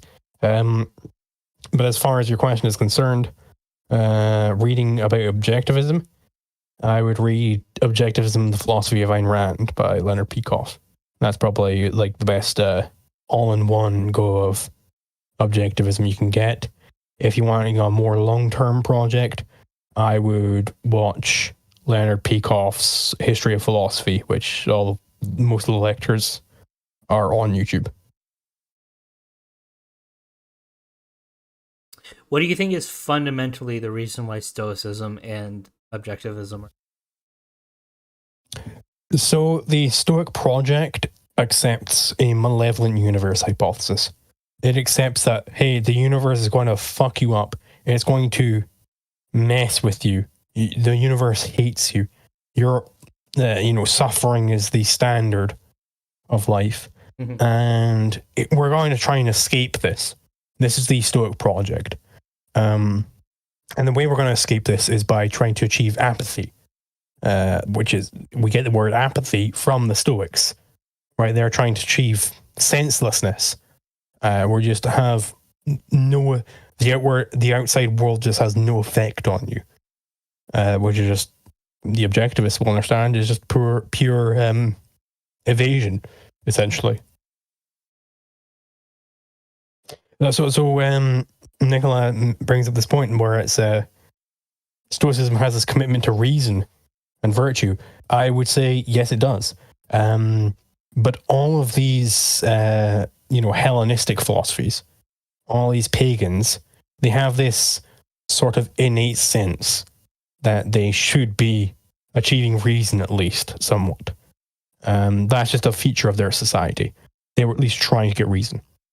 So even the worst of the ancient Greeks, even the worst of the pagans, they were at least trying to get to reason. That wasn't destroyed until far later when we get to Kant, when he's just throwing reason completely out of the window. So yes, the Stoics, as were all of the Greeks, they were trying to get to reason. They were trying to get what was reasonable. But that is not a saving grace of the philosophy. I mean, if I just based on what I know about beliefs, stoicism seems to, like, you're supposed to, like, kind of gain power from the self-denial, right? Self-discipline, self-denial. And like you said, apathy, like, you're trying to remove this weakness, this cognitive weakness that humanity has, suffer. This affects our ability to reason. So if we remove the apathy, right, we become apathetic, we can truly start to see things as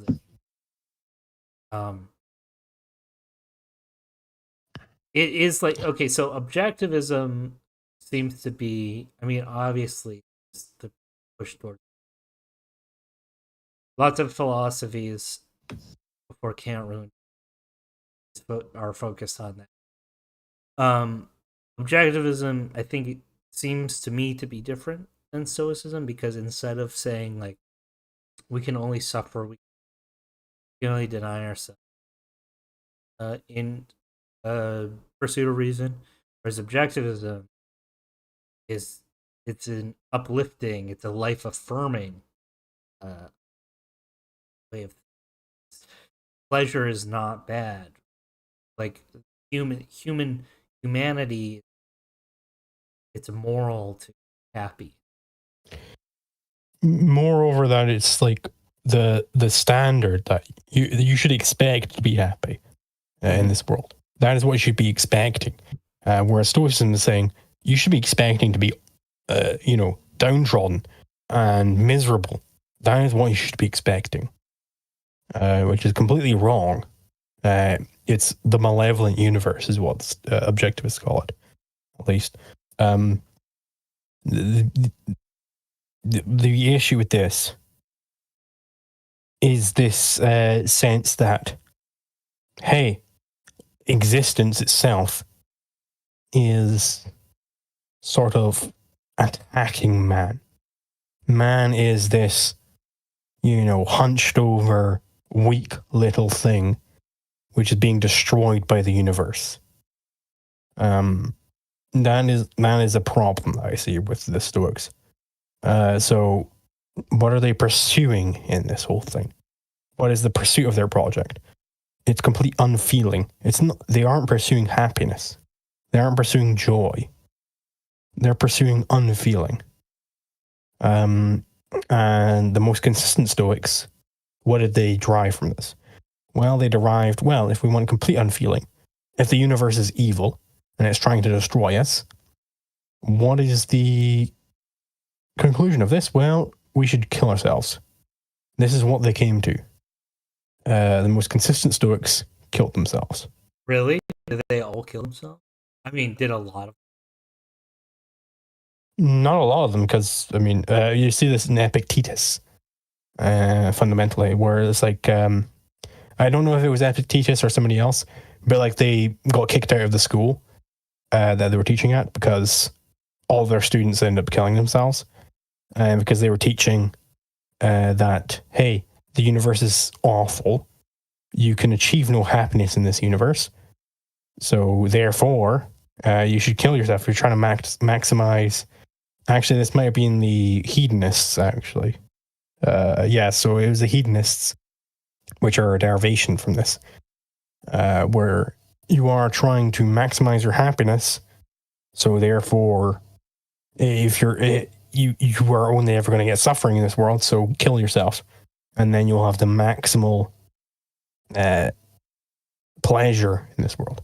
But I mean, you can get there as well from Stoic grounds, where you're trying to Actually, I think the bigger issue of Stoicism is essentially that it's a duty ethics, to where you're not actually trying to make yourself happy. You're not trying to get to happiness for yourself.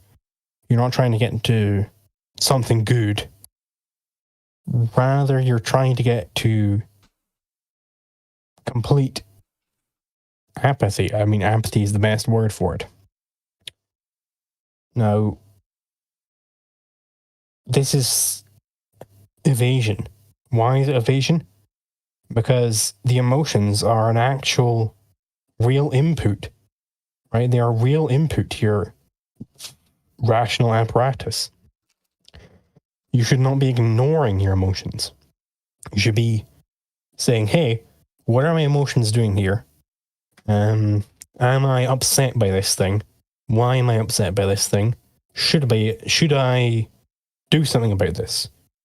But completely ignoring this, you're ignoring, it would be like blinding yourself, because sometimes you see things which you don't like. That's sort of what the Stoics are for.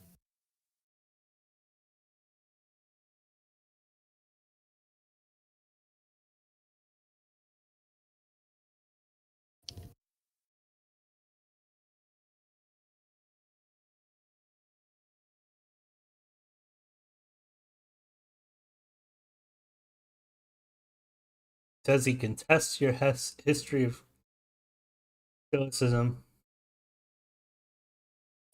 Doesn't counsel. I don't know. I guess. I mean, Stoicism definitely does counsel ignoring emotions. It definitely does do that. Like, this is not controversial.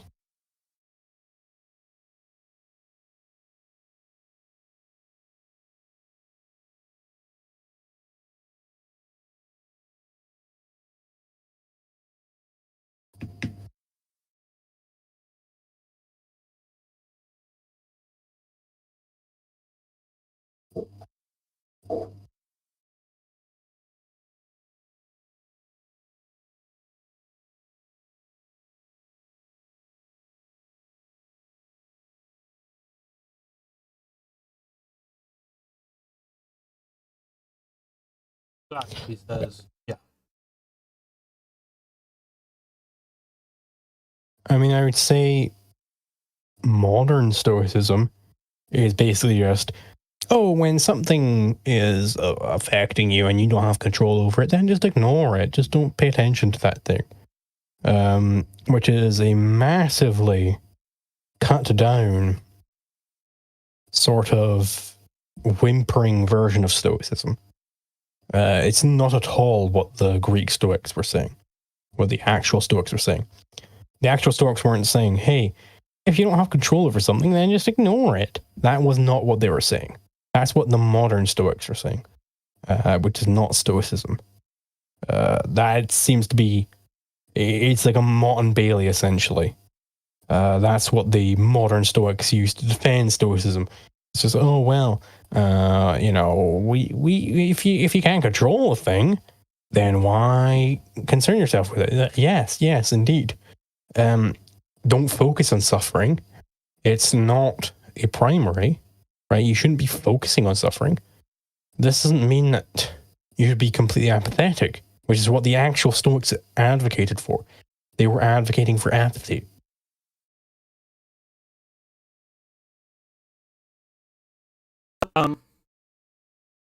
Perhaps this guy. I don't know. I mean, maybe he does think like the old Stoics are wrong, and he just believes like the modern Stoics are. Maybe he. That's not Stoicism. Okay. Well. I mean, even you call them modern Stoics. Neo-Stoicism. In your quote. Yeah, like it's not really a philosophy at that point. Okay. These neo-Stoics, you could call them. It's not a philosophy anymore. It's just like a vague, like, oh, we probably shouldn't be concerning ourselves with, when things are out of our control. Like, where do you derive that from? What is your metaphysics? What is your epistemology? How do you get there? Like, they don't have anything like that. Right, and they would be quote unquote compatible with objectivism simply because objectivism already has this already built into it, like that the idea that you shouldn't get worked up about things. Yeah, objectivism would already assert that, hey, you shouldn't be focusing on suffering in life because suffering is not a primary. You should rather be expecting joy in life. This is what you should be expecting. We don't have this malevolent universe. We have this universe where you are able to enact change. You are able to control your destiny. So you shouldn't be focusing on those things that you fail at. So, yep, you failed at it. Okay, let's try and analyze what we can do better now. This is the objectivist view. Okay, just a quick update. Unfortunately, I mean, bruh, it's still getting pushed back, apparently. I don't know if this is local, because, I mean, as far as I know, this is done decentral.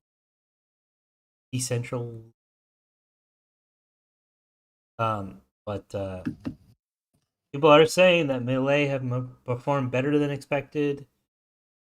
Certain provinces, stronghold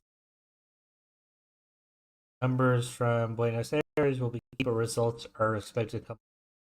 Maybe they're referring this really late stuff might just be from there. I mean, hopefully we get some results starting now. 7:00, Central American time. 9:00 in the polls closed. Like, but okay, so Liam Phillips had an interesting question. Asking us, what do you think about libertarian dialectics? More specifically, the book quote, Total Freedom by Chris Matthew Sciabara. I admit I have never heard. Yeah, I'm not familiar with this. It's like communism, but libertarian. That's sort of the vibe. Well, then I hate it. I mean, yeah, I mean, maybe it's accidentally right, or maybe it's just something completely. I mean, he did say dialect. Let's take a look. I'm gonna quickly.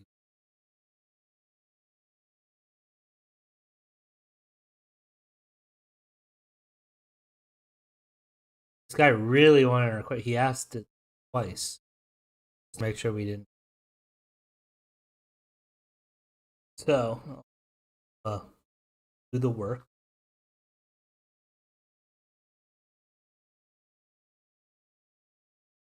I'm complaining. Kill them all. What do you think about Heinlein? Is that the guy who made Spaceship Troopers? Starship. Yeah, he wrote. I mean, he wrote the book.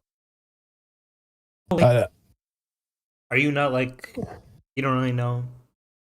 I don't really know. That's fine. I mean, he was part of the Libertarian military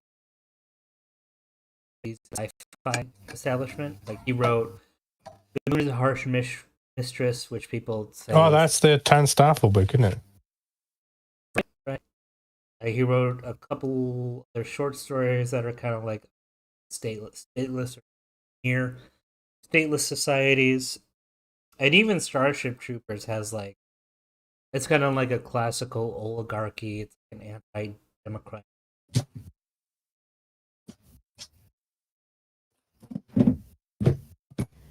I mean, I'm a fan of Starship Troopers. I think it's pretty. Like the movie. Yeah, I like the movie. I haven't read any of his books, but I mean, I've heard of Tan Staffel, of course. It seems like kind of a cool book. Maybe I'll read it at some point. But I mean, I've got a lot of books to read before then. Speaking of books, maybe I mentioned this to you before, but especially about By the way, you should lower your gate for the noise gate because they're saying it's still cutting out. maybe I could just be closer to the mic. Hold on, that might be better. But if they keep saying it, then I will. Yes. Um.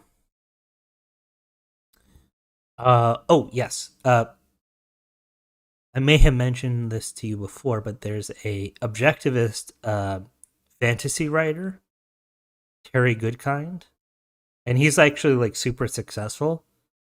Mostly because he doesn't like mention like this is the objectivist like fantasy book, whatever. He writes fantasy, but it's like from like in interviews he admits like it's like an objectivist ethic, like Yeah.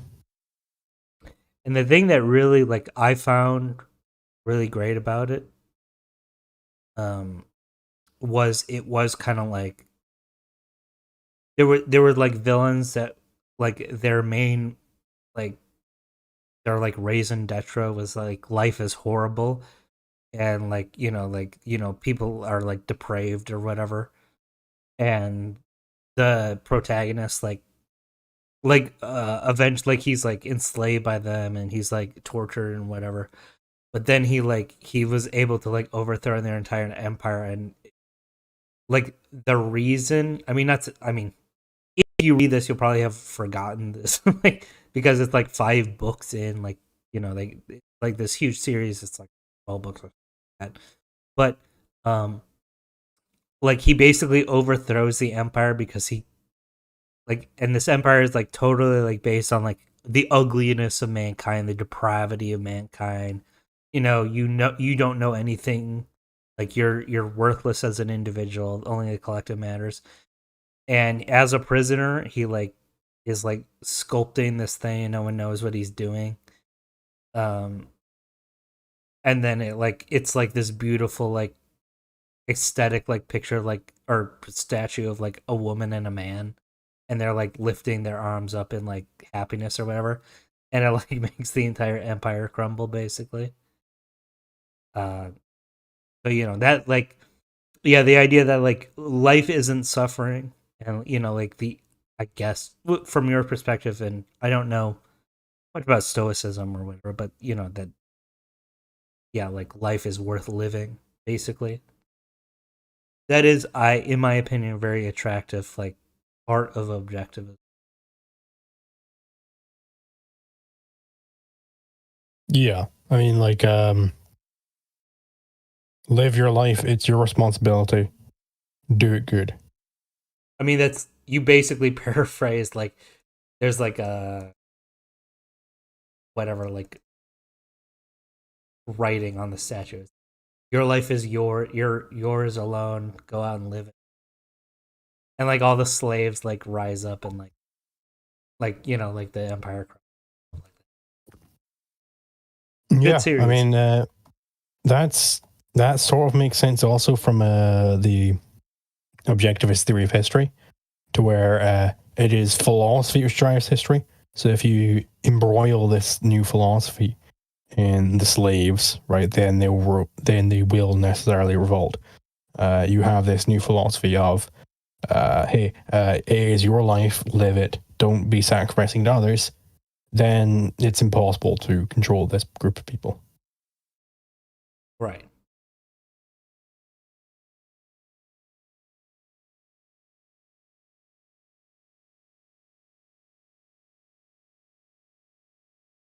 Someone else was.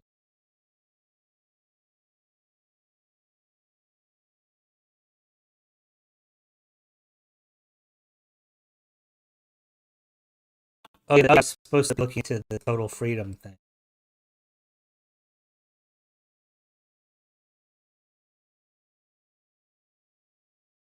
Uh, Building upon his previous books about Marx, Hayek, and Rand, Total Freedom completes what lingua franca is called Ibarra's epic scholarly quest to reclaim dialectics, usually associated with the Marxian left, as a methodology that can vivify libertarian thought.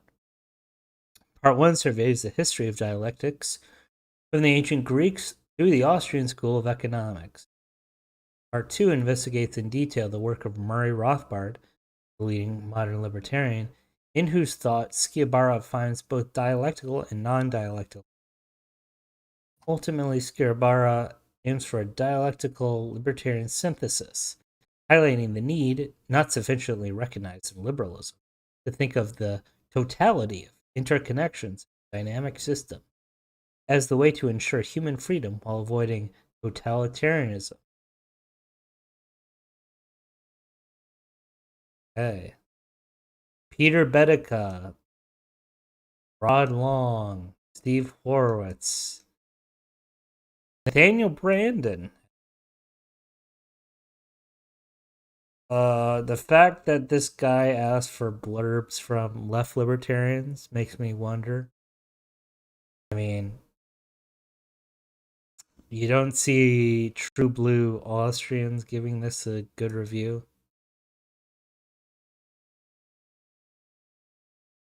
I don't really know who Giovanni is, but I definitely know who Bedica is. Definitely know who Horowitz is. And Rod Long, so let's see what else.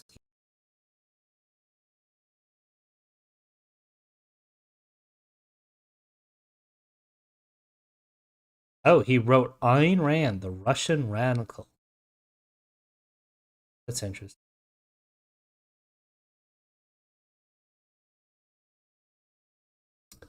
Brandon. It's Brandon. Let's go, Brandon.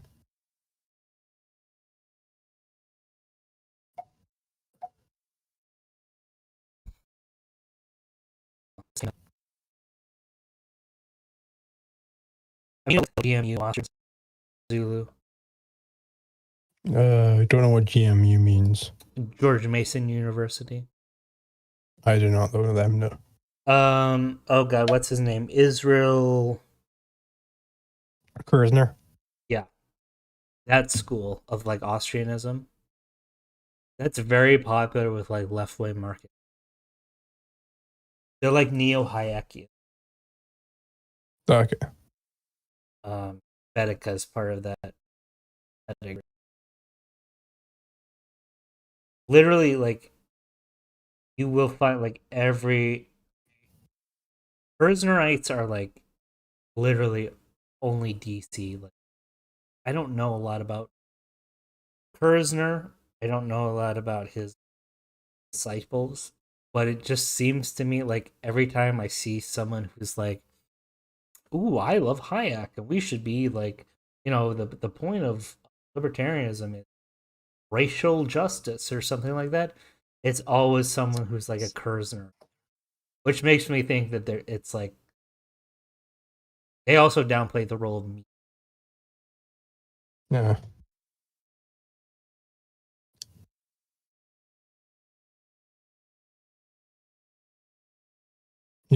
Some real news just came through. This is real news.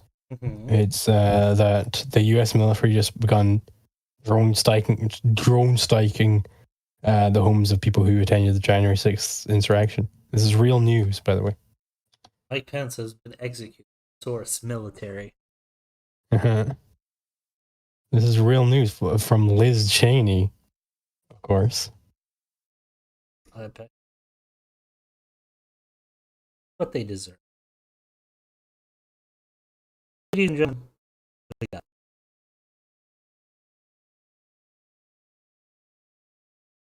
Back to election numbers. No results yet. I'm going to go to the toilet. Right. See you in a bit. Mendoza today saying Milei may be polling first in early results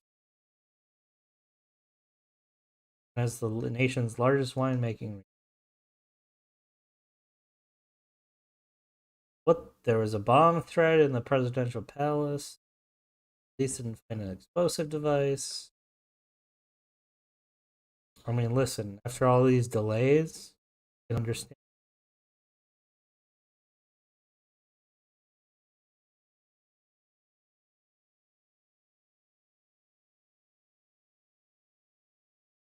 Yeah, I keep leaning back. I'm sorry. I really should be have my face taped to the mic.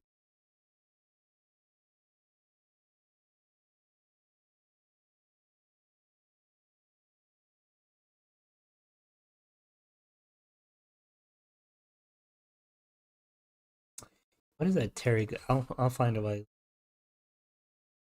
think it's like something of the fallen. I do. I mean, if you guys are at all interested in like objectivism and you've exhausted like all of Rand's work, and, Zulu said peek off, which I think is certainly a great place like to start, or maybe like and like if you just rant like just totally exhausted, or if you just want to break and like you really liked Shrugged, uh, Fountainhead, or especially Anthem, because obviously Anthem is more of a abstract book. Terry Goodkind books are extremely good and extremely based in like first principles. Like they're literally called the sword of truth. Like truth is like the strongest force in the universe, and the protagonist has like supernatural ability, or more like a supernatural duty to like find truth. Like he's like this thing called the Seeker, and they're like appointed based on their like not their ability, not just their ability, but like their drive to. Yes, Faith of the Fallen. That's what.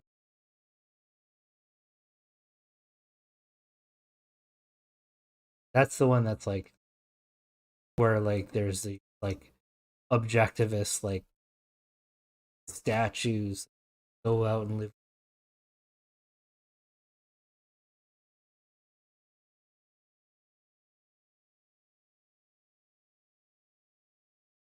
There was a cover that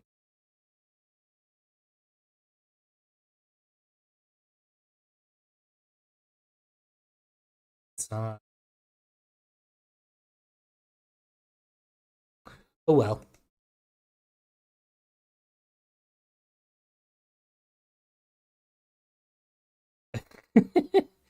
Liam, that was just a joke. No one's being drone strike.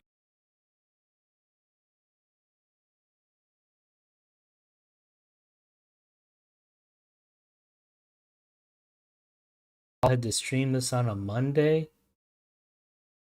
bro. It's Sunday, bro. Bro. Consider screaming. I don't like talking this loud. But I also I mean, I'd rather I might get rid of I mean, I'll just disable it. I won't get rid of it. But I like kind of like speaking a little further away from TBH.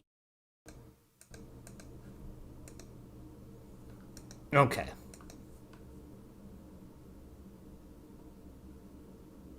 End your noise gate. How about end my fucking life? Just kidding. Just kidding, Google.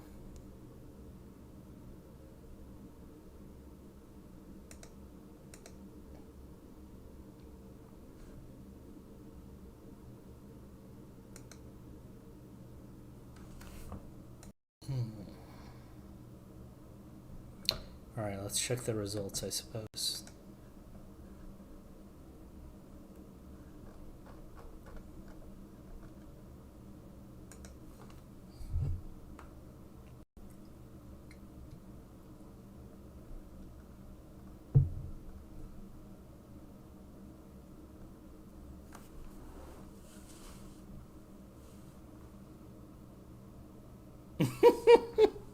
I did not know that Argentina has had its sixth recession in 10 years.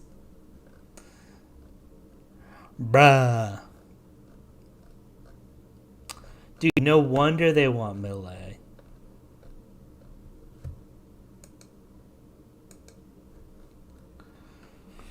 Let's see if the blog has anything.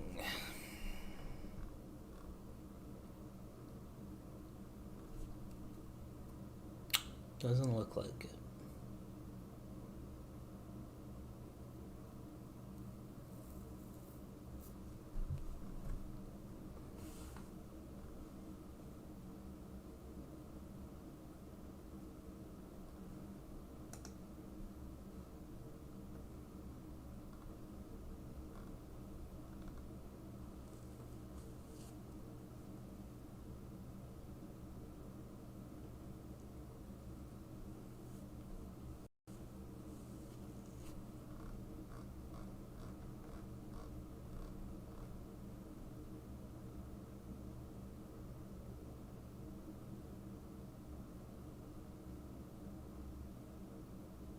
Nice.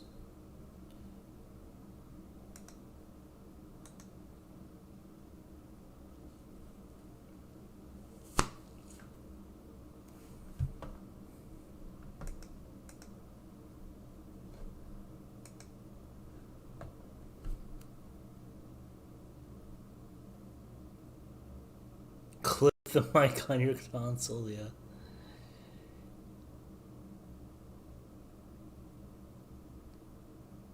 Listen, okay, we don't have to be Jeb coping yet, okay? The results haven't even come in. He really might win all the major cities, though. Like, it literally, I mean, I'm getting a little excited. Because when I heard the three, like, biggest cities have a strong showing for Malay, and Argentina is a very urbanized society. I mean, this could be, it's gonna be great. It's gonna be great.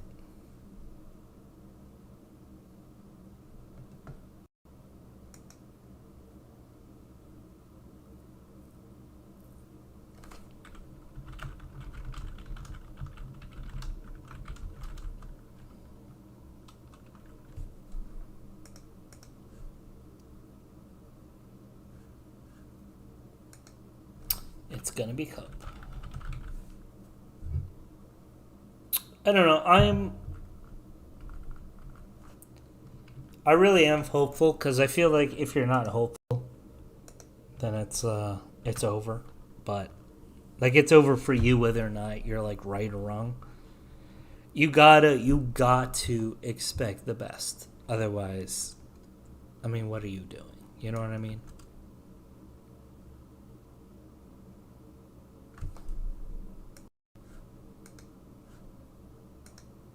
I mean, I feel like that's like an objectivist way of thinking about things.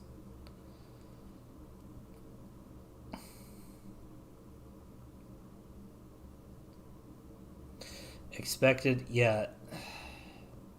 It's just another hour. I mean, I'll be up.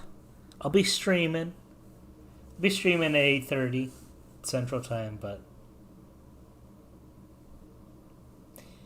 I mean, it's very unclear whether or not that's like uniform results, Praxeb. Uh, it could just be the case that like a lot of the results will come in around then. Hopefully, at least some results are coming in like now.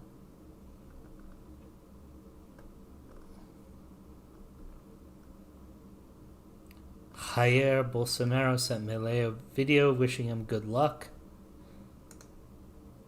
Respect. We have a lot of common. Oh, dude, it's so base that like literally, like, I mean, it's like I do like that Millet has really like he didn't send this to like the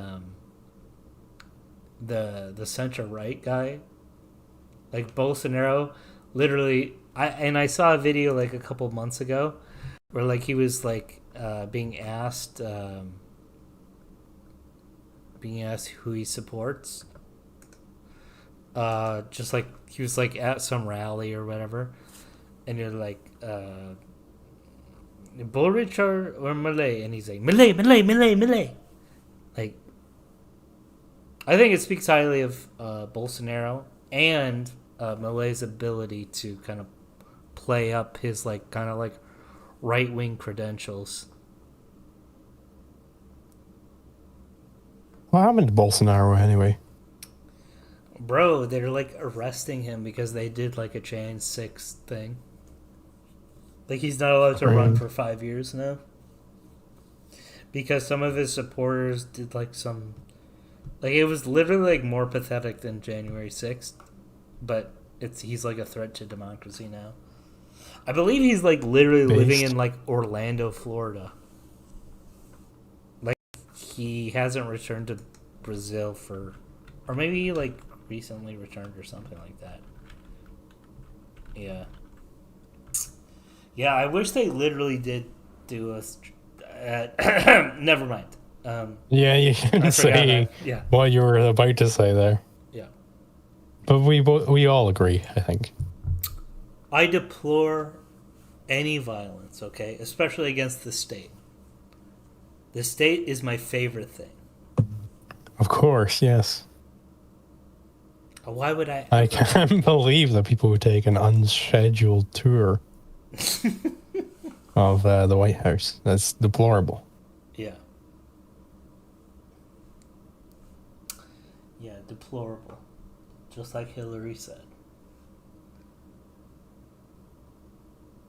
Yeah, I mean, he's literally like, at least the last time I checked, he's like just posted up in like a tourist trap in Brazil. And honestly, like, respect.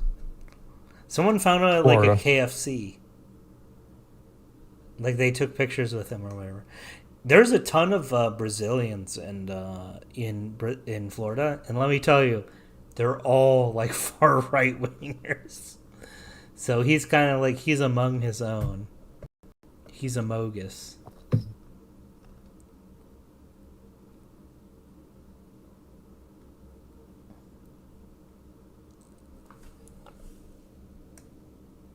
Let's see here. Okay, he's still a free man, but he returned to Brazil in March, even though he was like banned from running for 5 years. And he can appeal the decision that the court said. So I guess he's still around.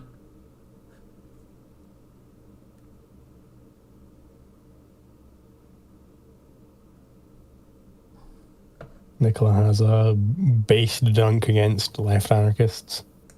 Yeah. As an anarchist, I'm a huge fan of the state. Average left anarchist.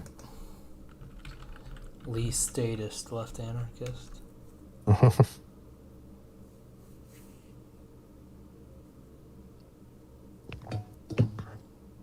Anarcho-social democrats, as Keith Preston calls them.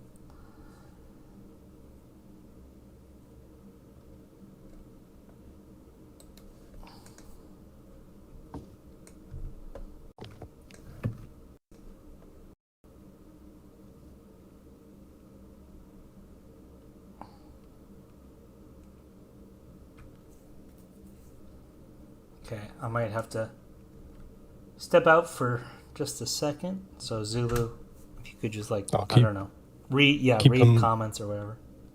All right, I'll keep them occupied. Keep the haze ringing.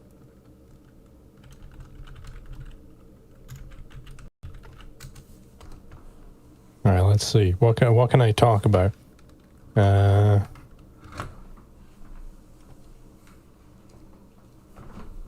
Let's see here. I'll open up my Emacs.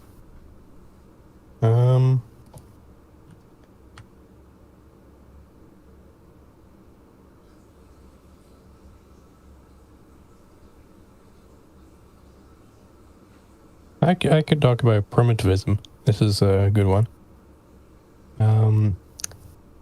So basically the primitivist idea is that we should be fighting for apocalypse. I'm like, whoa. what do the primitives say about apocalypse? Why are we fighting for apocalypse? Is that what they're saying? Well, let's look at what the primitivists say. The primitivist is saying we should return to a more primitive enough to drown in a state of being. bathtub and then drown it. What does it mean to be more primitive than what does it mean for a time A to be more primitive than a time B? Well, it means that On this A channel, discussion of the has core belief a of pan-secession lower has either been done level of piecemeal capital or development. included in hour-long videos. But if we are Today we seek looking to at put forward a succinct all these but different comprehensive explanation. ideas of The state has a problem. what it means for there to be Human an beings are apocalypse not interchangeable. is Homogeneous massive people that can breakdown be ruled in one in the systematic way. capital structure. Instead, we are divided these into millions primitivists of different are really subsets, for many overlapping, Apocalypse. in ways that borders They and want there to be a categorization breakdown by in the governments capital don't structure. even fully grasp. This is what the Property rights are want. universal, and all the natural rights that come to man And are equally Chronic, worth defending, whether for be one to us uncontacted who's in the natives in the Amazon or for pink-haired Swedish women in the wheelchairs. about it.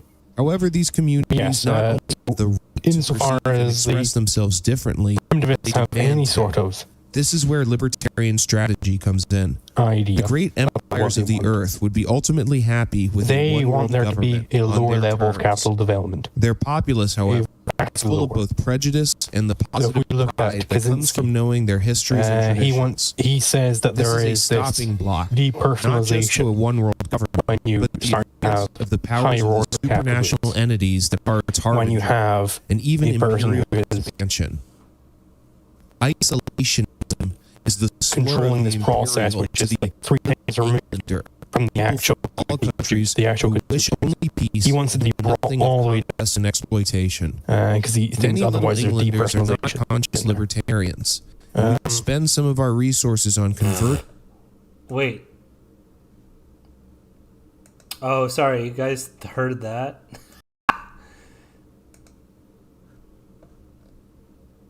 I'm going schizo now.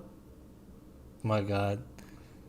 Sorry, I was letting Zula go, but I thought only Vivaldi had sound.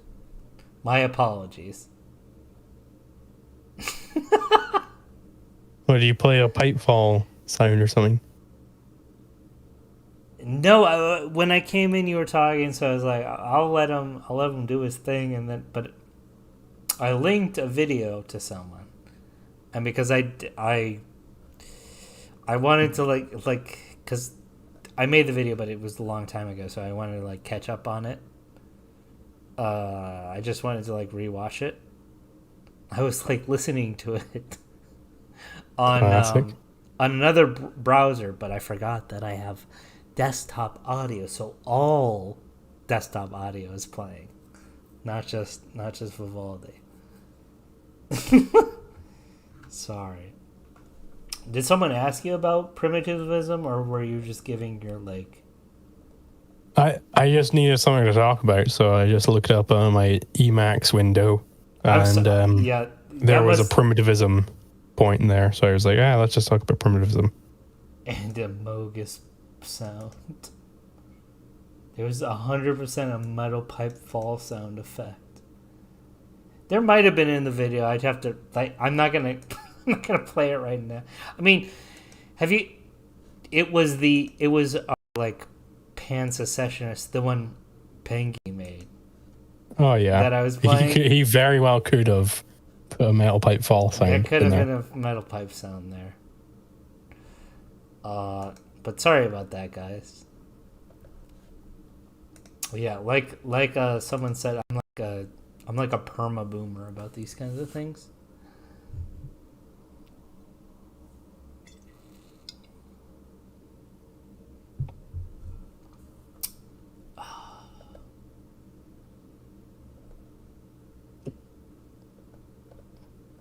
Yeah, primitivism is evil. 100%. I'm in lockstep with Zula on that one.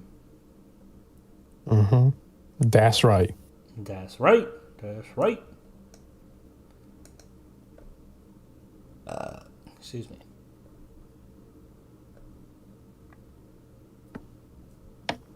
You saw Nicola ask you to debate him? Yes, I said he should just DM me on Discord. Based.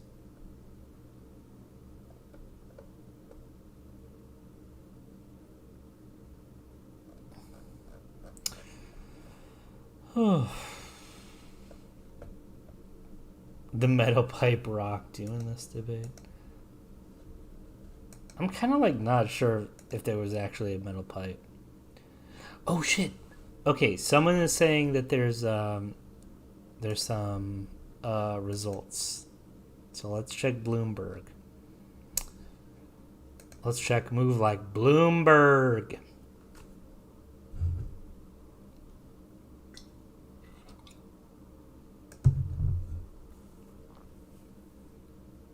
Let's see. No, this is... What? That's not what I want. See, this is one I liked about Vivaldi. It's kind of like not good. What was the one you said you used, Zulu? I use LibreWolf. Okay, but do you have like... what do you call it? Like Linux or something? Yes, I use NixOS. Is it usable with Windows, whatever this is now? Do you What do you mean by usable with Windows? like, is it available? Like, can I just like click a thing and then get a new browser like I can normally? Oh no. Oh, so if you're asking about the browser, I use LibreWolf. Yeah. I imagine it's usable with Windows. I don't know though. I mean, it's based on Firefox. What do you like about it? Is it like lightweight or something like that, or? Yeah, and like it has a lot of privacy stuff built into it, which I appreciate, and I think Firefox, like Mozilla rather, were doing some stuff which I disapprove of, so I wanted something more privacy focused. And I mean, like the way I do it is if I want maximal privacy, I use Tor. If my daily driver is LibreWolf, and then if something isn't working with LibreWolf, which sometimes happens, then I'll just use Chromium, just whatever Chromium browser. Like I have a few installed. Yeah, I thought you were asking about my operating system, which is NixOS. Right. No, I mean, I was asking if you had Linux. I mean, yeah, like I use NixOS. I mean, my configuration for NixOS is publicly available. If you just go to GitHub /liquidzulu .nix then you can get my config for NixOS. And you get the entire system I'm on, but I haven't pushed to a while. Zam. Okay, things are starting to come in. It hasn't shown up on Bloomberg. I just checked it. However, Milei is ahead 16 or 15% in one state. In another state, he's at 35%, way ahead of everybody else individually. Although even he's ahead of everyone even combined in La Pampa. And again, these are not his strongholds. His stronghold is Buenos Aires. That's where he's going to get the biggest result. So these are all good results. Like, he's leading in 2 provinces and not at like 1% or whatever. He's leading at like, 1/6 or 1/5 in. Even if he doesn't win, very strong showing. Very encouraging. Nice. Milei posted on X, formerly known as Twitter. Can we just go over how retarded this whole... It's so stupid, man. So, like, I just want to know, why did Elon Musk buy Twitter? Maybe he bought it for the people who work at Twitter. He fired all the people who worked at Twitter. So it's not that. Maybe he bought it for the code base. He says he wants to rewrite the entire code base, so it's not that. Maybe he bought it for the brand. Like, Twitter has a really good brand, right? He's rebranding all of Twitter to X. Yeah. So why is he purchasing Twitter rather than just making his own app? Why buy Twitter is the question at hand here.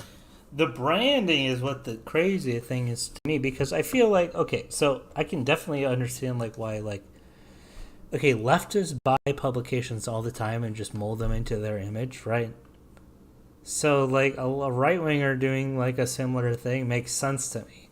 What doesn't make sense is you buy the thing, you change basically everything about the thing, and then you're like, and then you try to make, this is a really stupid thing about right-wingers. Do you remember What is a Woman? Yes. Yeah, great. It's an hour-long, like, little, like, documentary about, like, why trans shit is insane, right? Yeah. It was not free except for, like, one weekend. Like, are you... Like, this is, like, the most effective propaganda against the thing that you hate, but you still want to charge, free, like, $5 right? You want people to watch this. Yeah. This is, like... People just don't understand marketing, I feel like. Like, I'll give an example with my course, right?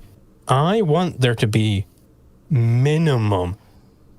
the absolute minimum friction for people to give me money and see my course, right? So what does this look like in absolute terms?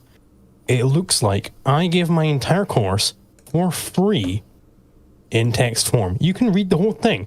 I don't want even your email. I don't want any of this. I'm not putting like, hey, sign up to my mailing list, like pop-ups in the middle of you trying to get into my course, right? I am just saying, hey, take it all. Here are all of the reasons why my course is brilliant and why you should read it and why you should love it. Here is why you need to consume my course. These are all of the reasons, and hey, it's all free. Just go ahead and consume it. And if you like it, then you can buy the video version. Like, this is the way you should be doing courses. Like, the opposite of this is what you see with what's this, Academic Agent, right? You go on Academic Agent's website, and it's essentially, hey, give me $5,000, and then you get all my courses, and you can't even see what is in the courses beforehand. It's like, why the fuck would I ever do that? Like, that is just the complete inversion. Like, I'm just met with all these hurdles before I even get to your content. Why the hell would I pay you money for this?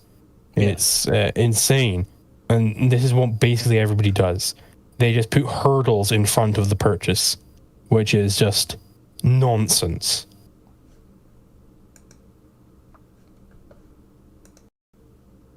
Yeah, in the same reason, like, when Jeff Bezos bought Washington Post, I guarantee you he was not trying to get, like, more income out of it, right? It's so he could say, I own the Washington Post.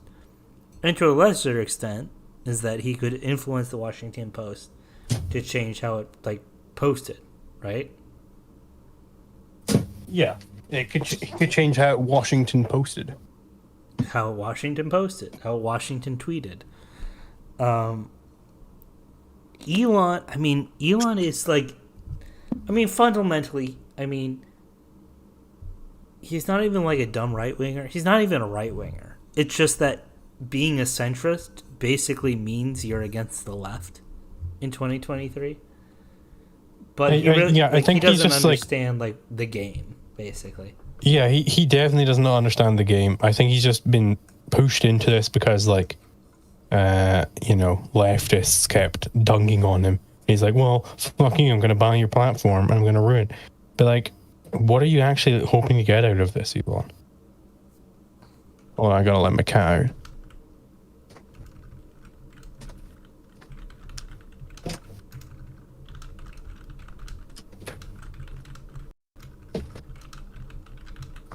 All right, I'm back. Yeah, like I just don't see. Maybe the only thing I can see is that Elon bought Twitter for like what, 50 billion, because he wanted the user base. Right. But that seems like a very weak proposition for 50 billion, because Twitter was not a very large social network when he was buying it. It's not It's not Instagram. it's not a huge community there at Twitter. I don't think it's worth 50 billion, and that's the only possible thing. We've gone out, we've weeded out the brand, the code base, the employees. We've weeded all of these out.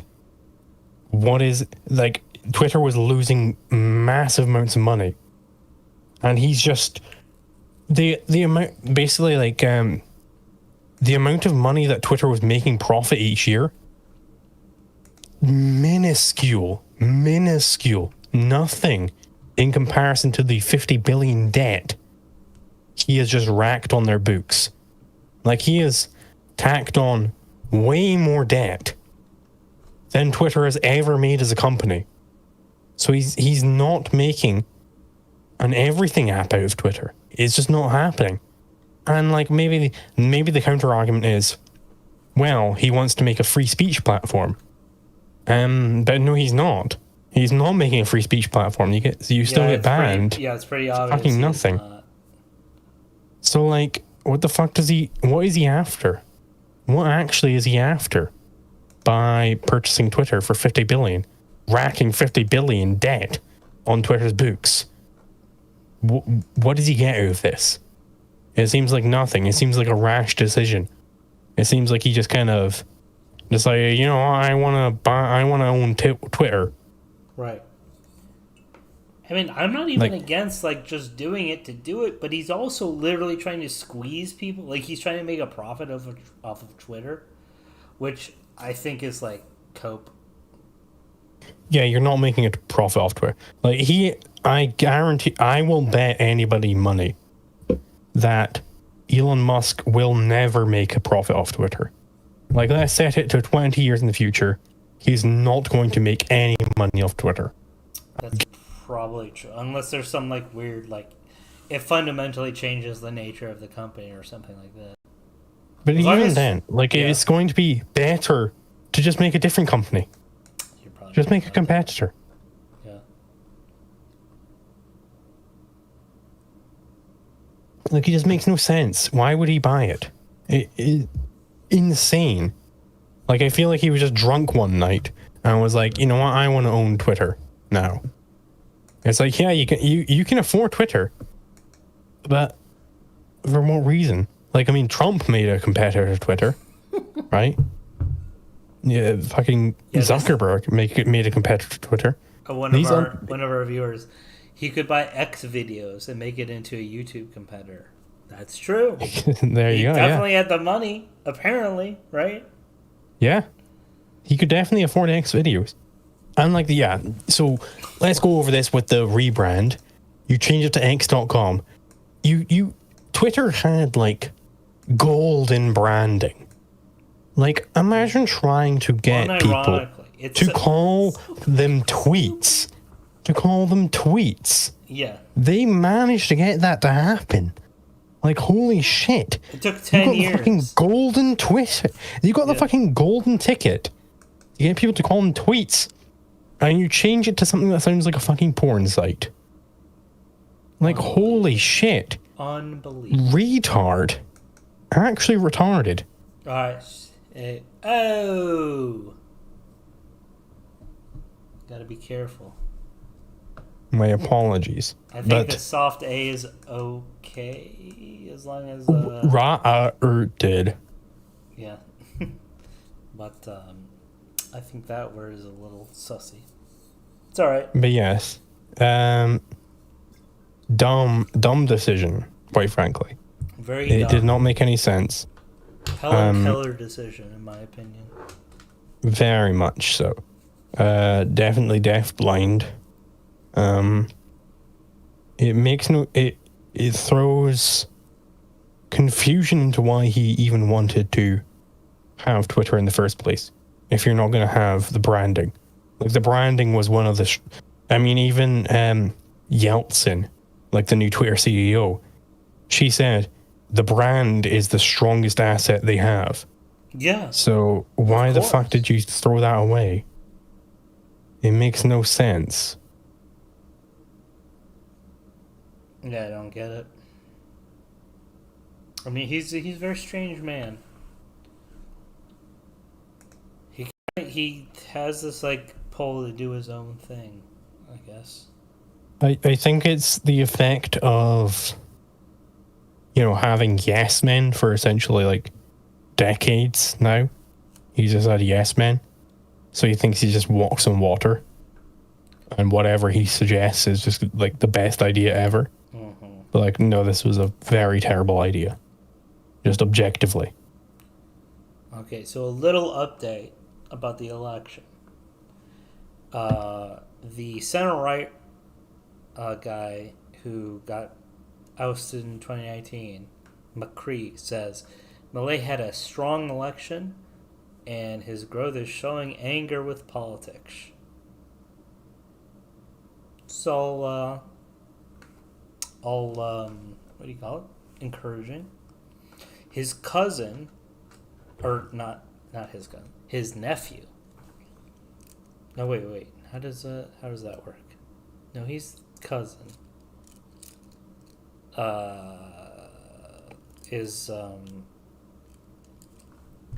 What is this? Oh, for mayor. Yeah. McCree's mayor is currently winning the vote for Buenos Aires. With 64% counted, but I can't find anything.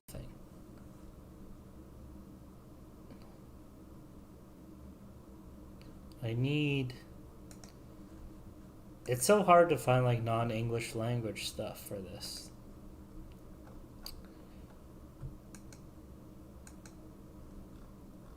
Because it's like, what's going on? Speak American, not Argentine. Exactly. You're in America, speak American. You're in America, speak American. Exactly. You're in South America, speak South American. Speak like a Texas guy or whatever. Exactly. It doesn't make sense. You're stupid. You're so stupid. Yeah, you should zeet them about their poor service. Zeet? X-eat. X-E-E-T. You should zeet them about it. That's too much. I remember when they were like not sure what they wanted to call quote tweet, so it said Q. Just queuing someone. Of course, yeah, you cue someone. I'm queuing you right now, bitch. Just awful change. And like half the website didn't reflect the new branding.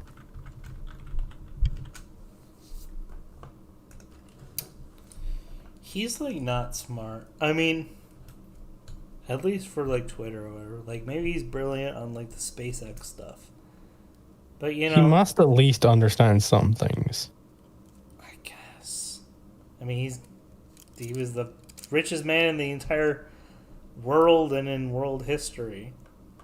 You know, Yeah. like 3 years ago. So He's that's going to what understand makes sense. some industries, but Jesus Christ, he has just He's just not cut off for it. fumbled.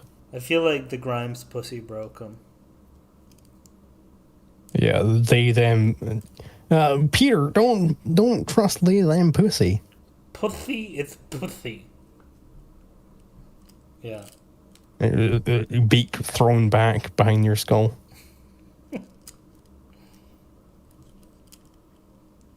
You know, the they them pussy has definitely demolished him. So over. And apparently he's like insatiable. He's like 14 children or something like that. Yeah, he has a lot of children. He can't keep it on. He's not vril pilled. His vril is definitely unsecured.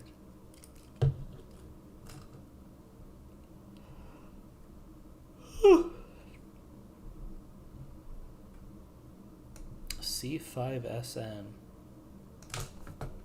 Sounds like Eve C4SS. I'm asking this Argentine person, like, how did they get their news? Because Bloomberg hasn't updated at all. But this person keeps, like, is sending me stuff like, oh, you know, there's so and so how much, like, like, this is the results or whatever. Maybe Bloomberg's just waiting for, like, a, like, just like a dump. Like, they'll just, like, everything will be updated. That's not how I do things. I was hoping for like a long night we'd get like incremental stuff, but apparently it's hard to do from the American side. I don't know. We'll see.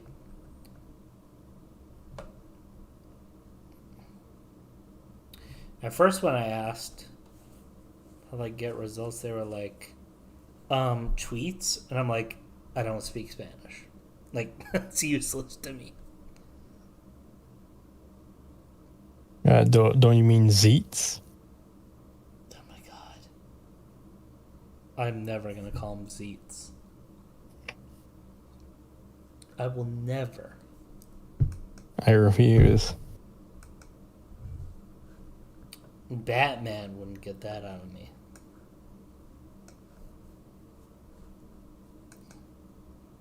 Let's check the stream.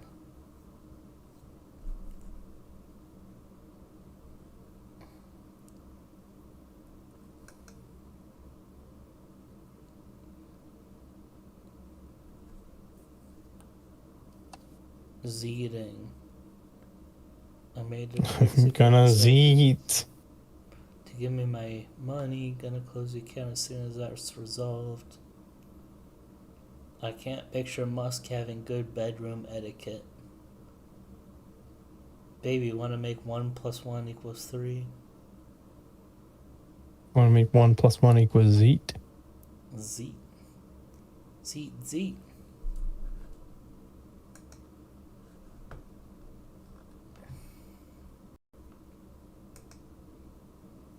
Like, imagine trying to build that branding from the ground up. That they call it tweets. Yeah, Jack Dorsey is a genius. You're like, fucking hell.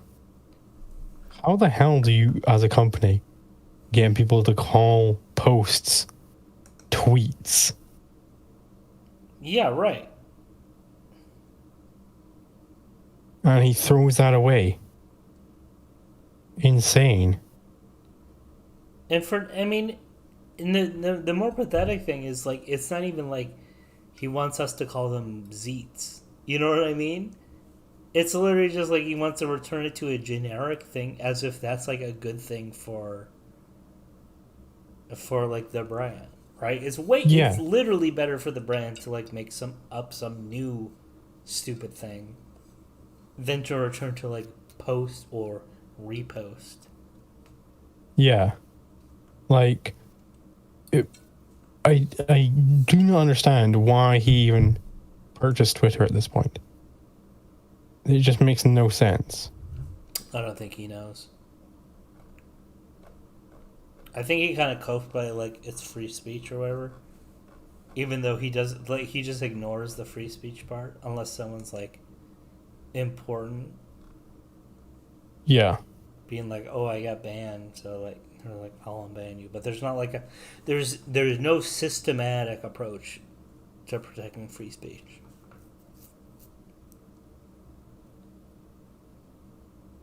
Yeah, someone in the chat said this, but I see it on the blog. Milei was having a great election across the country. The undoubtable fact is that Milei is having a great election. The left were not having a good election. Based? Yeah, this is literally like Bernie Sanders saying, we have to admit Ron Paul is having the better election results. That's just what we have to say. Like, they're admitting, like, the enemy is saying that we're winning. That's what you want. That's what you want to see. Do you reckon he'll win the whole thing? Do you reckon he'll like win the whole thing, like president and whatnot? If he has a strong result here, that increases his chances. And if Loretta has a strong result in the primaries, that means I kind of think I said 30% chance at the beginning of the night with no other data other than polls. I'd bump it up to 40% if the night goes really well. Pretty good. Pretty freaking good for a theoretical anarcho-capitalist. Is there some way to shut up Ian Wood? He just keeps spamming letters. Oh yeah, I'm sure there is. What's going on here? What is going on here? What is going on? This is not a sexy M&M.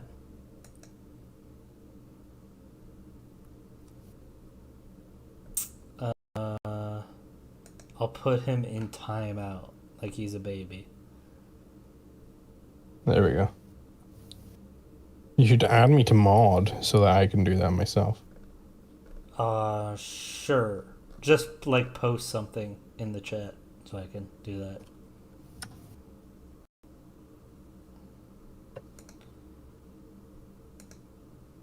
Add as Goderator. Hell yeah.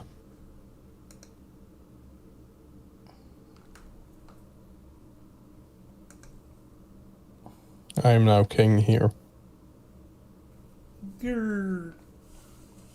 What do they call them? Feuds. You know, you're a vassal. So true.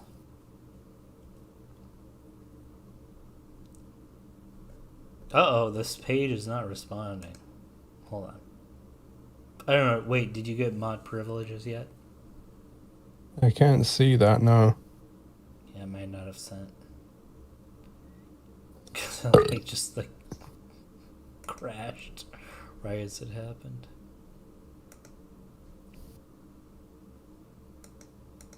Come on. Whatever. It's not urgent. Urgent. Emergency.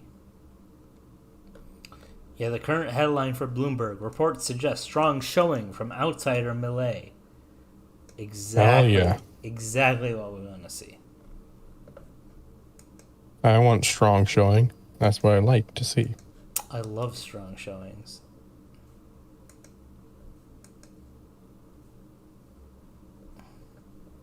Okay, did you get it? Yes, I definitely have mod privileges now. Okay, I see it now. Yep. Urgent. Emergency.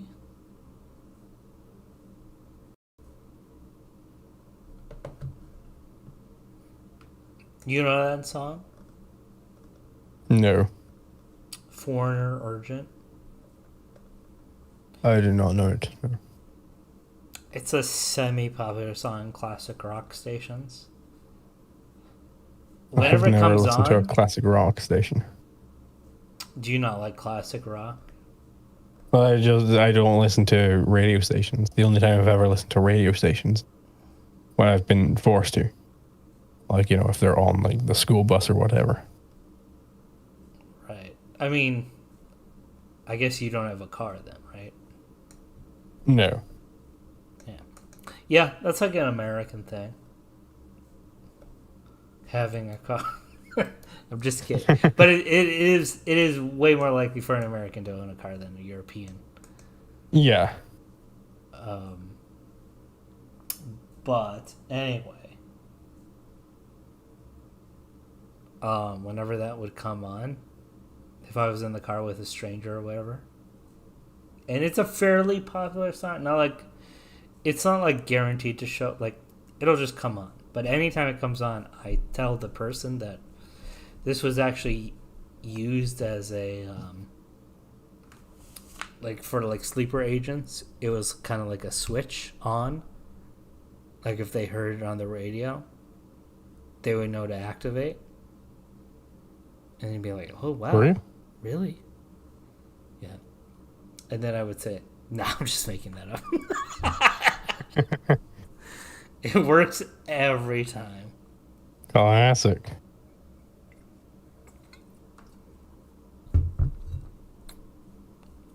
It does kind of have like a creepy sound, so I feel it makes it way more believable. But that's a trick you can use if you're ever on like in a car ride. I bet girls would love this if you're like that. I think they would think that's funny. Just lie to them bitches. I mean, you can say like right after, "I'm just kidding" or something like that, I suppose. Nah, you gotta keep it going the whole time. Yeah, you're like 40 years into the marriage, and she asks about whenever she hears like foreigner urgent, she like says it, and you're like, it's killing you inside, but you can't admit it because she'll dump you on the spot if you admit that you lied. Yeah. Urgent, urgent, emergency, urgent, urgent, urgent. It's basically a song about being horny. No, it's a song about activating Russian sleeper agents. Same thing. Have you ever watched The Americans? So true.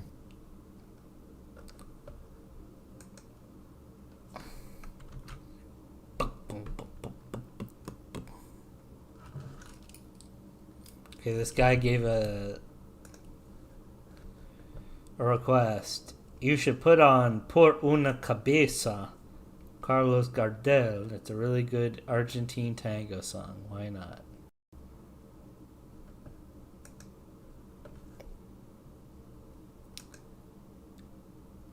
Milei has this. Do you remember Mario Judah, Zulu? Yes. Okay, Milei's campaign song is basically like the lyrics are basically that. It's like something like, "I'm a lion, come to like give up, come to me, I will consume you." Like, it's very funny that it's like the Spanish version of, "I'm a big dog, big bear." Nigga, I'm a lion. Hey, well, wait, I think that's okay. Yeah, that's right. I use the. You're just rapping. And I use the I think you can say soft A. Like, we'll keep it to a minimum, but that's allowable. I'm the redditor of the prey that is hiding. Oh my, I have found you. I'm just trying unwilling to say it. yeah. I don't want to, I don't want to jeopardize anything here. Okay, they have me listening to this, like, what is going on here? Isn't this supposed to be like a fun tango song?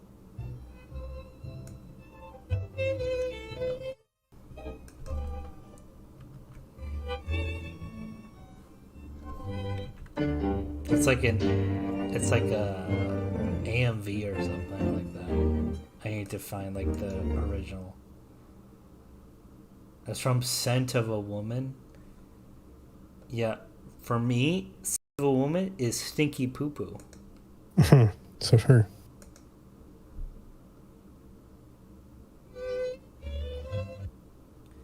Let's see, what is chat talking about right now? Of any of the Republicans. Who's saying this? Oh, okay. They're talking about Vivek Ramaswamy.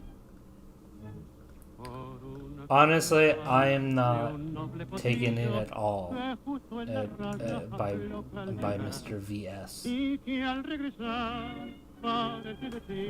Yeah, he wants to invade Mexico. I remember Scott Horton put it like, okay, RFK like compromising on Israel was sort of expected, whereas like Vivek's like thing about like the cartel like invading, killing the cartels is a totally unforced error. Like it's like not, it's not like people were like, will you support the Mexican government? Like that doesn't exist in the same way that like the Israel lobby exists, right? Yeah. So let's not add like new things to be obsessed about in the foreign policy space. And yet Vivek was, I guess he thinks his way forward is to be like to out hawk DeSantis. Like what's going on here?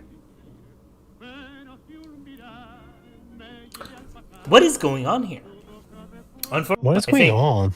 I think Tucker, unfortunately, probably does. I mean, because he's not based on principled anti-war. He's just like a paleocon.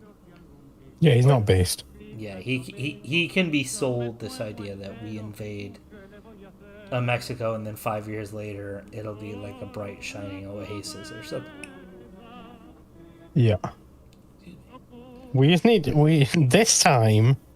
If we have a Warhawk VP, it'll be good. Dude, that dude got so pissed, and it was so funny that he just got like low Earth ion cannoned by a certain someone with an immensely larger follower pool just coming in, just owning him. That was very nice of that person. That individual who shall not be named. He who shall not be named. Yeah. Because it was especially funny because he was like trying to pull the nobody cares about what you say. Right. Yeah, and he was like, no one liked your comment.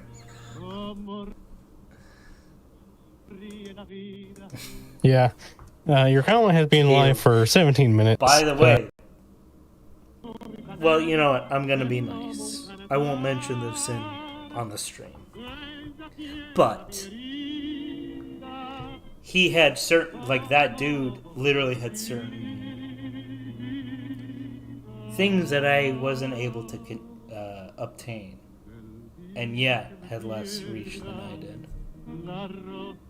So yes, I know exactly what you're saying. So owned. Yes. Owned. It's at 3 likes there.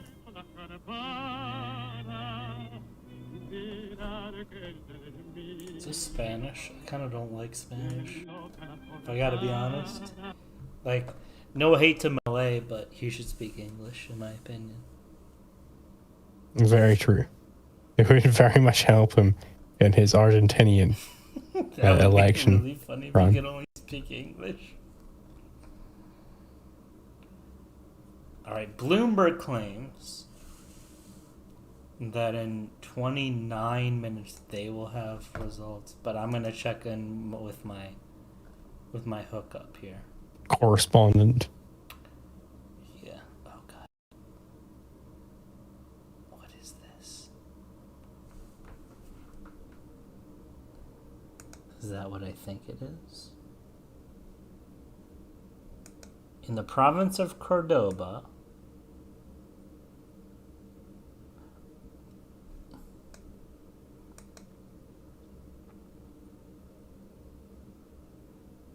Milei wins. Hell yes. Oh my god. I can't believe this. So Cordoba is a peripheral province for him. Yes? It's definitely not a stronghold. There is a urban center there.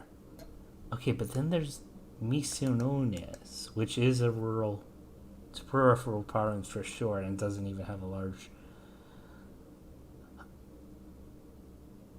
I'm pretty sure. Okay, I have color blindness, so Zulu, I'm gonna pass this to you, and you can tell me which of the colors corresponds to which, because I like literally can't believe my eyes. Sure, throw it into general. I'll throw it into general. To general. To general. To General Justo Pinochet.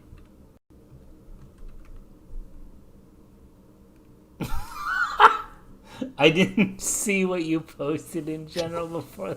Yeah, do you like that? I do like that. Okay. So La Libertad Avanza, is that our guy? That's our guy. So he is 45.81%. Incredible. Yeah. The Buenos Aires is the only one where it's like guaranteed that he's gonna be like the biggest. So him like, oh my god, this could be like And Capistan. It might literally be happening.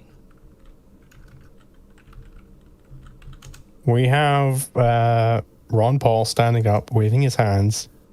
It is happening. Confirmed here on the Springtime of Nations channel. Liam, I'll try. Oh. I'll link what I got. Hopefully it works. But yeah, we might. I mean, this literally, like, I wasn't like really downplaying expectations. Like, I want to win. I want to be like serious about winning, but like, I mean, okay, what is the difference here? Like, 14% lead? Like, are you kidding me? And not in Buenos Aires? In like some like, I mean, like, this is a good thing. These are good things that are happening right now. So he has a 13.98% lead. So basically a 14% lead. Based on the chart you showed us. Yeah, let's keep... I wanted my friend to come on, but he says I don't speak good English, so he didn't want to come on. That would be great if he could, like... I mean, even if he speaks shitty English. I know! Like, I want to celebrate with somebody who's actually winning here. People are very shy, I find, about their English skills.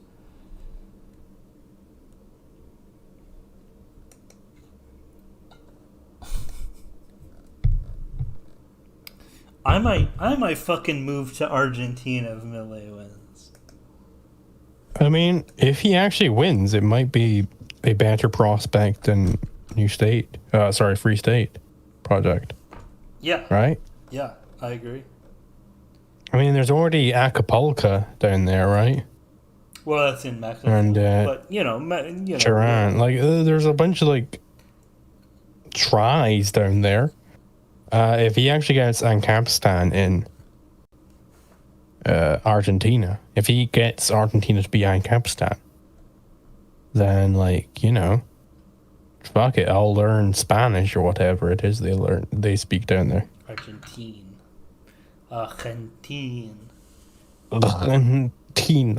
Oh yeah, and this isn't even like a collar province, right? Like, you have there's like provinces around Buenos Aires, so there's like a certain amount of this is It's way out in the sticks. It's on the Brazil Paraguay border, and apparently, Milei won that. Unbelievable. Unbelievable.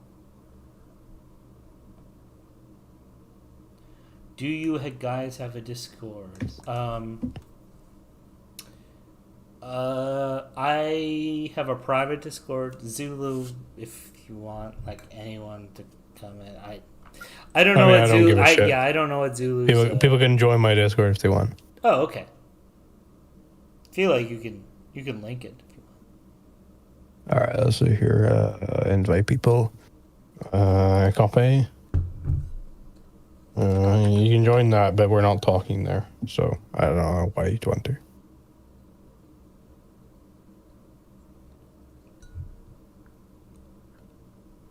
Yeah, Brazil could be influenced by this, for sure. I mean, especially because Bolsonaro said, Milei. He's 100%. He is not interested at all in, like, the moderate right-wing people, but he's Imagine also a fucking Ancapistan for all of South America. the dream of Bolivar. That'd be fucking dope. The Gran Colombia. Like an actual Ancapistan in South America. Like, hey, I would tolerate the heat for that. Yeah.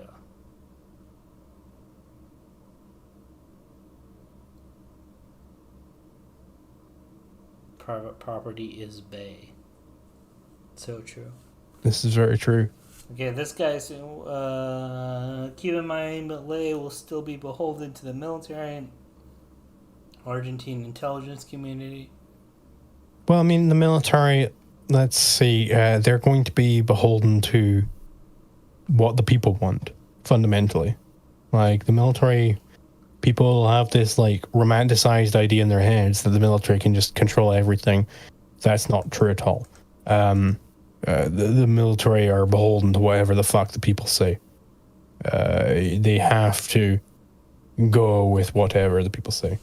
Like, the Holocaust could not have happened if the people did not want the Holocaust to happen. It's impossible. So I don't take this whole notion of, well, the military is just going to have a coup and they're just going to remove any sort of freedom person at all. You know, no, not at all. That is not accurate. I agree. Well, there's a certain sense in which the military is sort of insulated from the, the general will, wouldn't you say? Whether they're insulated from the general will or not isn't really relevant to the point I'm making. Because they might well be insulated, but what the fuck can they do if, let's say, I don't know, 100% of people in the country want there to be no Holocaust, and the military want there to be a Holocaust? Sure, no. How exactly could they achieve this? It's not possible for them to do this. They are a tiny minority of the population. They require this consent of the populace. You know, this quote-unquote consent. I agree.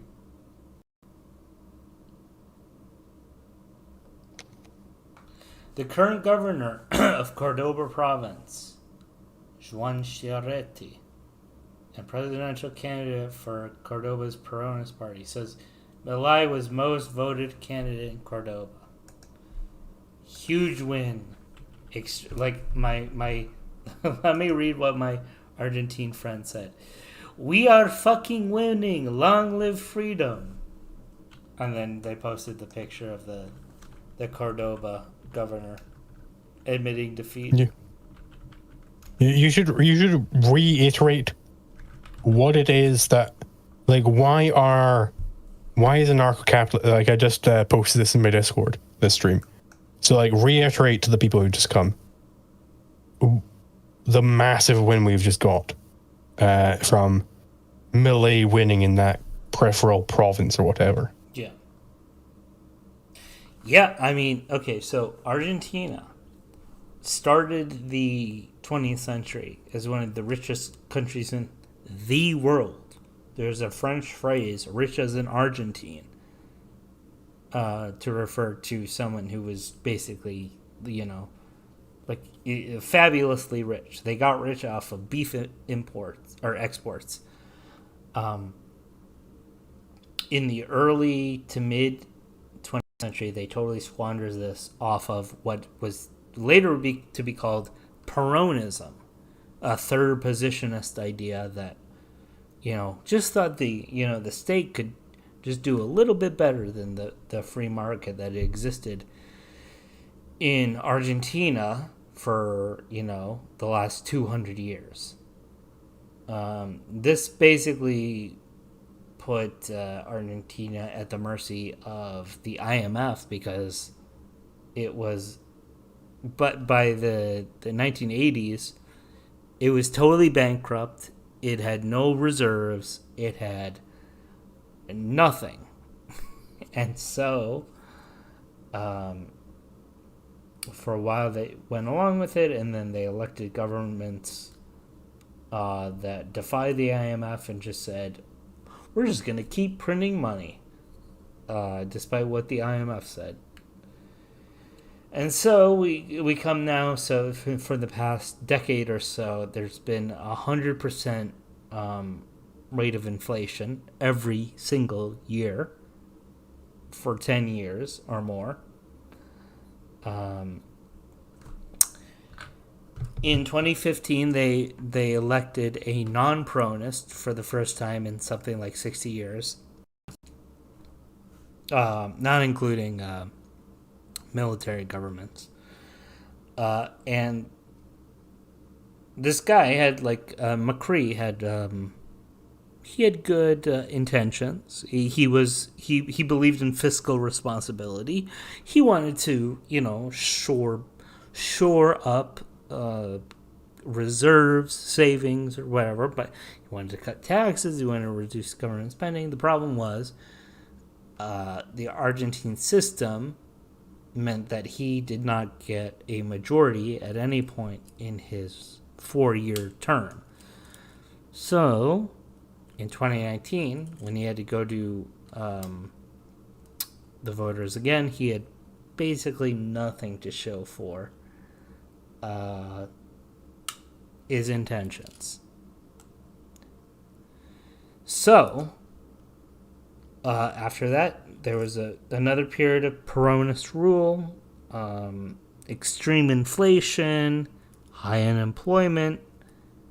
I just read something like the vast majority of foreign there's a deficit of foreign reserves just because of how far devalued the Argentine peso has been.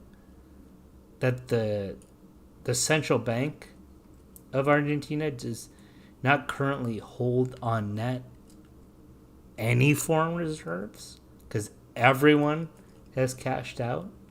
So they have on loan Chinese yuan.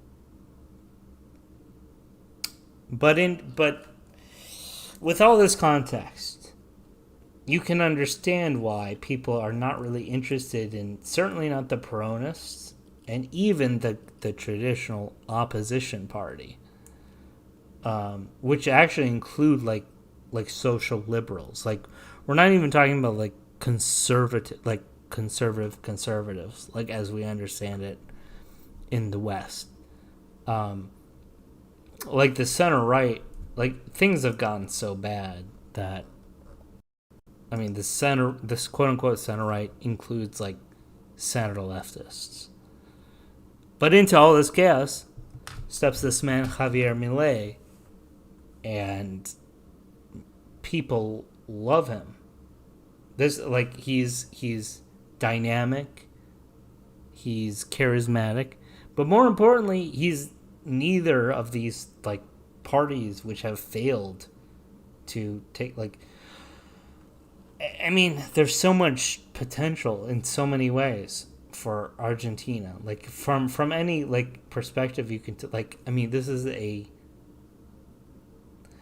basically like Italy has its fiscal problems, but picture if Italy was 3 times poorer than it was today, you would think like, okay, something has to be wrong because like, its surrounding countries are like doing amazing. And to be sure, Chile is doing very well for itself. Uruguay is doing very well for itself. Like, what is wrong with Argentina? And what's wrong with Argentina is it really never had like a pro-market government in the past half century. And Milei, I think, has a real chance to be the pro-market government, but also go even beyond that because he doesn't just want to do what Pinochet did in terms of the economy. He wants to do what Rothbard wanted to do.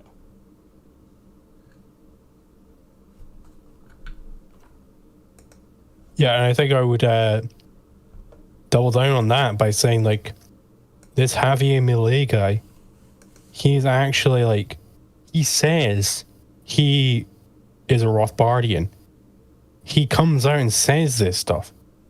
Name me the last time a US politician or a European politician has said that they are a Rothbardian. Never. A major one? Never. This guy actually says he is Rothbardian. And his dog is named Murray. Exactly, yeah. And Adrian, if you would bring up that chart in the general chat there, which is what the victory we just had.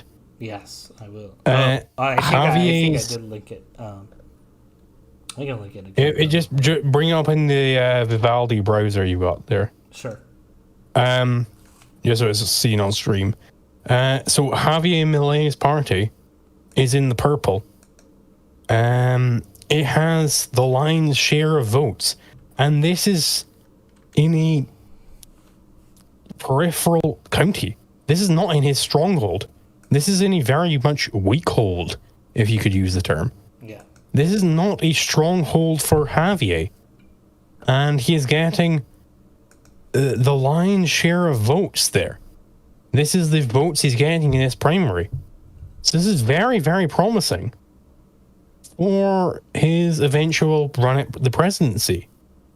Now, this is not the president's run yet. He's not quite running at the presidency.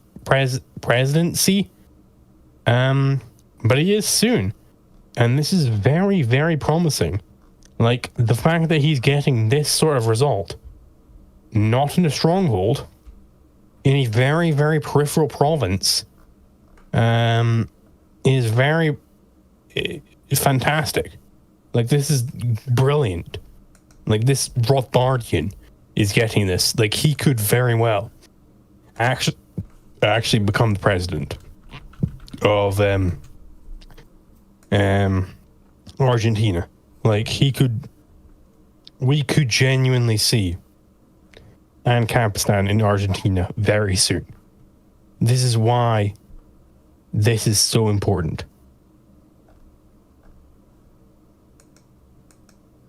Great results from Milei. However, apparently Bullrich did win sufficient that her opposition moderate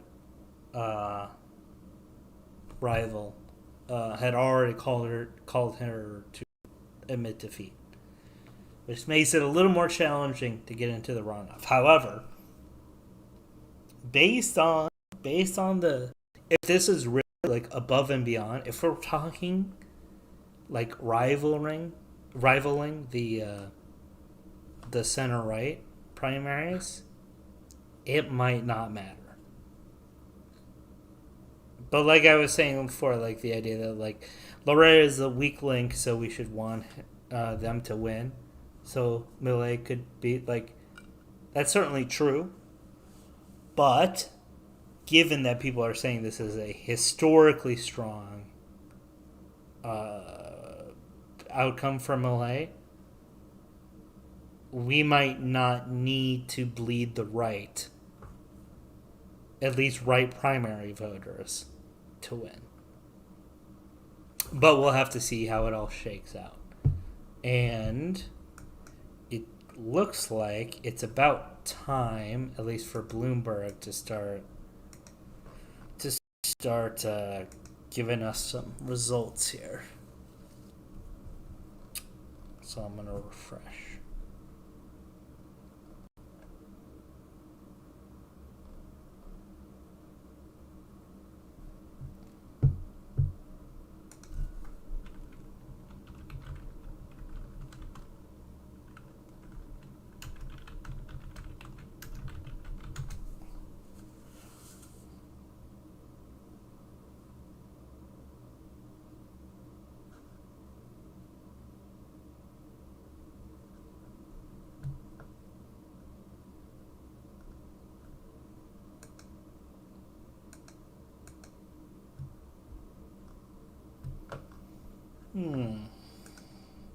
Still not updating.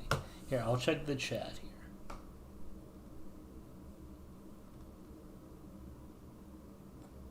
Brazil has a massive libertarian movement. ANCAP Venezuela in the south, embarrassing Venezuela. There needs to be an anarcho-capitalist organization established to establish stronger ties with the Argentinian movement. I mean, Argentina has a very moderate climate in the south, true. Like Central Europe, moderate. Beautiful weather. Again, it's like New Zealand or something, like mild. ANCAP's got to go to Argentina and educate people on ANCAP. Current government, blah blah blah blah blah blah blah. Presidential Cordoba is the second most populated province of Argentina. Yeah, I think that's true. Milei is definitely gonna win Buenos Aires, right? Yes.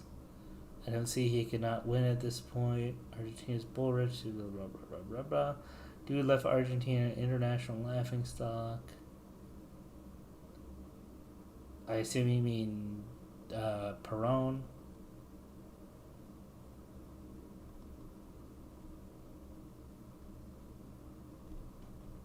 Oh, just suddenly updated. Hold on.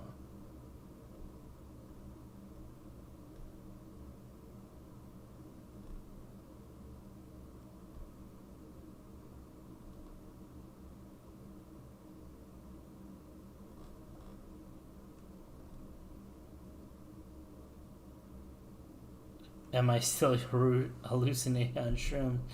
Or are we really going to see an ANCAP Argentina? Some voting tables, like one from Guatemala, Milei got to get 57% of the votes. Hopefully, if he wins, he's not just a whack job. He's not promising to turn Argentina into an ANCAPistan, nor is he offering platform/plan that would lead to ANCAPistan. If you want anarcho-capitalism in Argentina, you have to work for it. True. It's a presidential republic, so he'd have more power than in the U.S., for example. It's necessary to build ties with the Argentinian. He has admitted to being Rothbardian. Even if he doesn't do it, having someone who uses that language is good for the zeitgeist. 100%. Agreed. I'm reserving judgment because I'm skeptical of all politicians, but the fact that he even knows who Rothbard is puts him ahead of many self-proclaimed libertarians. True. Alright, let's check Bloomberg to see if they have any results now, because they promised at 8:30, so I'm going to hold them to it.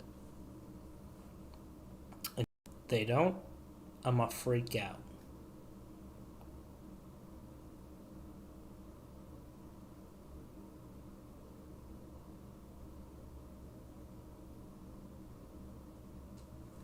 I'm freaking out. Freak out. I'm freaking out. Yeah, we should get results for everything. What are you stupid? You're so stupid. Yeah, your boys flooded in the chat. Zoo.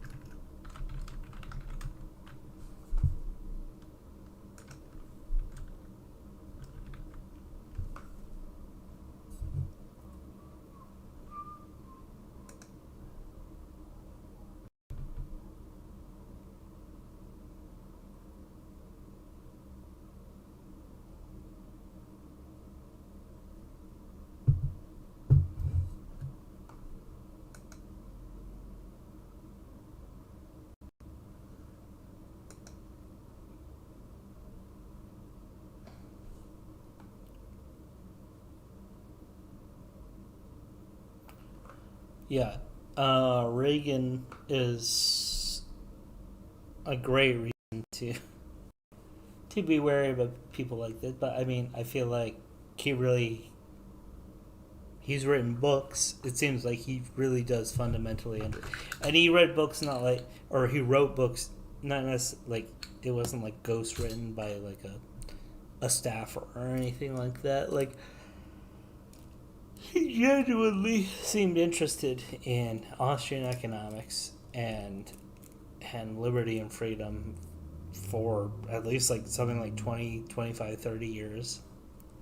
So, I mean, whereas Reagan, like, obviously, we real people, like, including Murray Rothbard, knew he was a fraud from the get-go. No interest in actual economics. Just interested in rhetoric to get, like, conservatives to vote for him. Milei, I really don't think goes under that. Do you know how well versed? Yes, to the extent that he basically he got in trouble for saying that he agreed with Rothbard about like that it should be allowed to sell children. Based. He kind of like cucked out of that, but the fact that, I mean, he was just like, well, this is just a theoretical. You shouldn't get so worked up about it. Of course, I don't ever. But I mean, he certainly was enough into the ideology to like understand like selling children is perfectly like fine within anarcho-capitalism.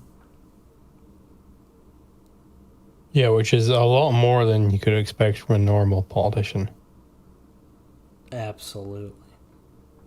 Like, this guy is, as much as we might want to criticize him for his failures, I think he has his own failures. But this is a massive win, what we're having here.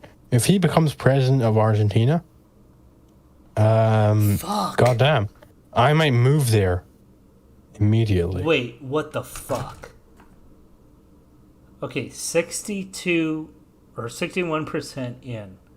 61.2%, whatever. He is literally more than any. Oh my god. Oh my fucking god. Is that fucking real? He's at 33.83% of all votes. 4.8 million people. At 60, which it can change, but like, it's not going to change drastically from that. Yeah. You think that's actually real? It's fucking Bloomberg. What the fuck? Dude. Holy shit. Is it happening? It's fucking happening, bro. Holy shit. God. This is what the stream was like building up to. Like all this like boring bullshit, who cares? A libertarian just won 60%. One, like, it is ahead. Will, like, it could literally very well be. The runoff is between a center rightist and an anarcho-capitalist, and the anarcho-capitalist is the front runner. Holy shit. Like, fucking hell. It's literally happening. It's fucking happening! I want everybody in chat right now to be screaming their heads off. I cannot believe this. It's actually happening. Like, holy shit.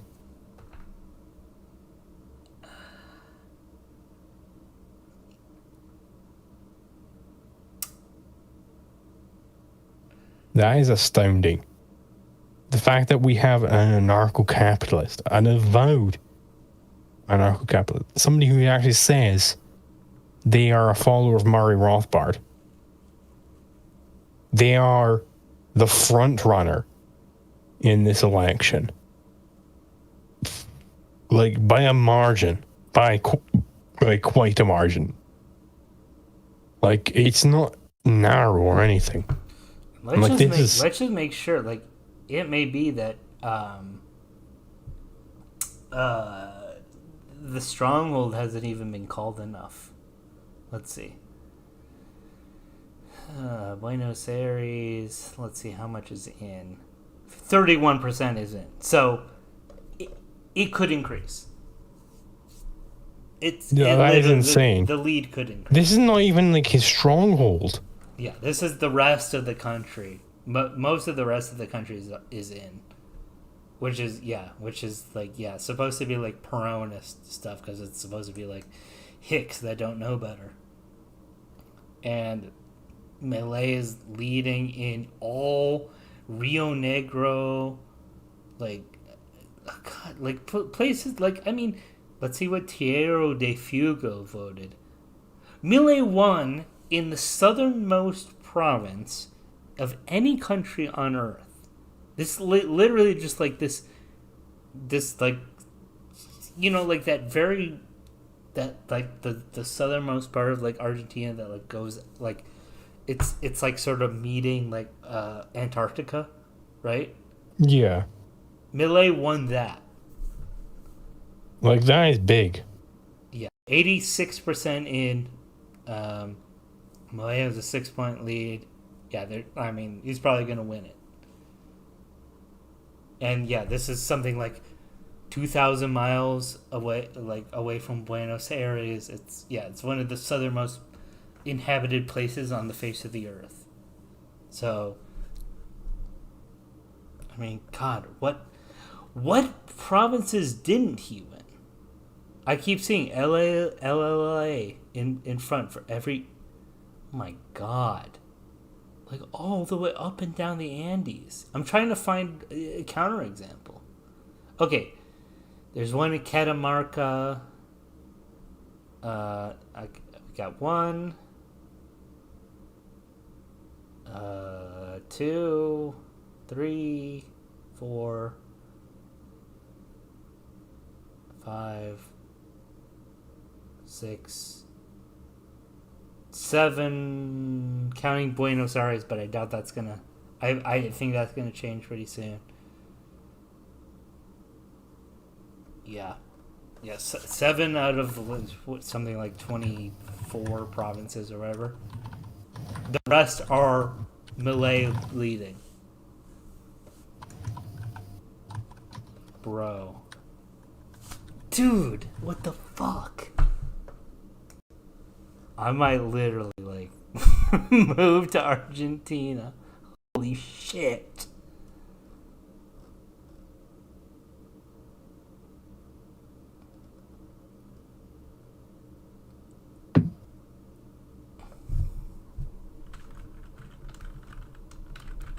Like, that is, I thought he would be, like, third runner or something. I thought that it would be a strong showing, and then, you know, we could be like, oh, rah, you know, the gradualist, like. But we fucking got this. Like, he might actually win. He might actually win. Like, holy shit.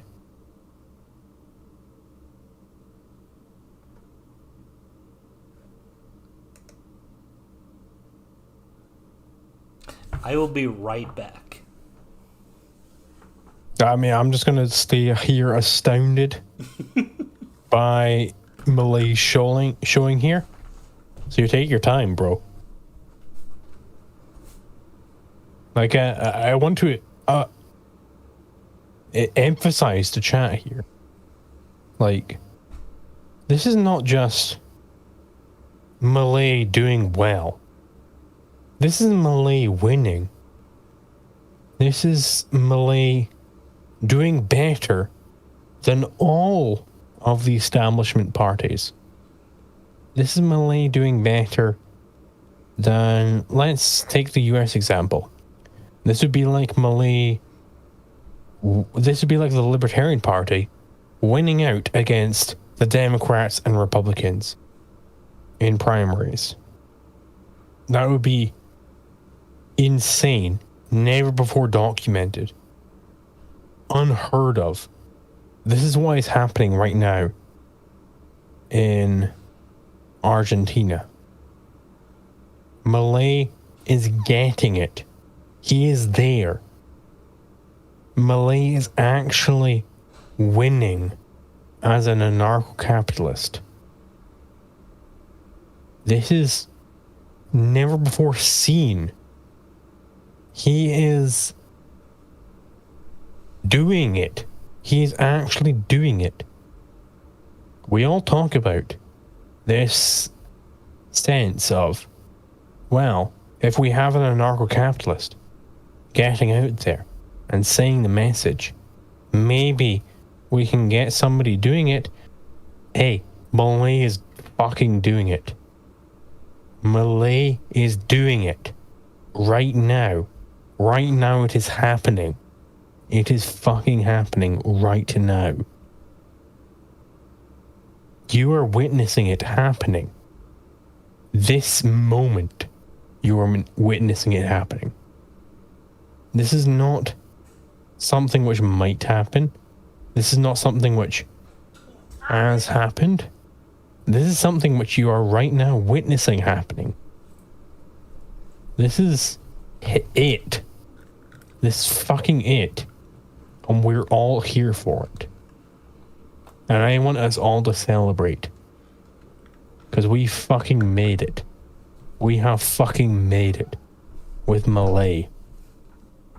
He has fucking brought Rothbardian anarcho-capitalism into the mainstream.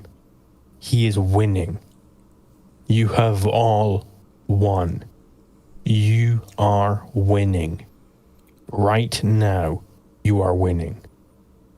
And I want you all to celebrate. Hell fucking yeah.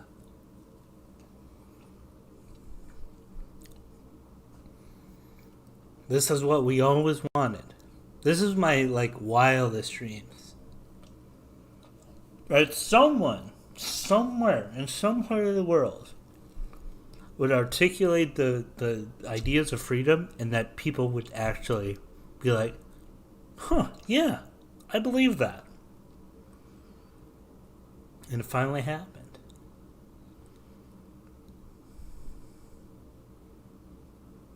Like, I am still in disbelief that we are this far forward, that it would be resonating with people. Yeah. Like, I thought we were still on the, fetal stages of explaining this philosophy. But no, we're about to win Argentina. Do you know how big Argentina is? It's fucking huge. We're about to win it. Something like the 14th largest country in area on Earth, and I don't know, like the 20th largest in population. Extremely important for beef production. It's like, yeah, this is a big fucking deal, as Biden said once.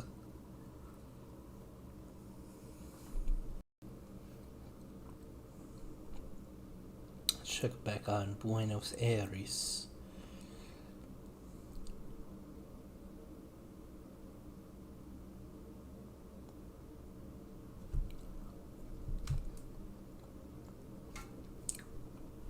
Ironically, it seems... Oh, wait. I guess I have to see.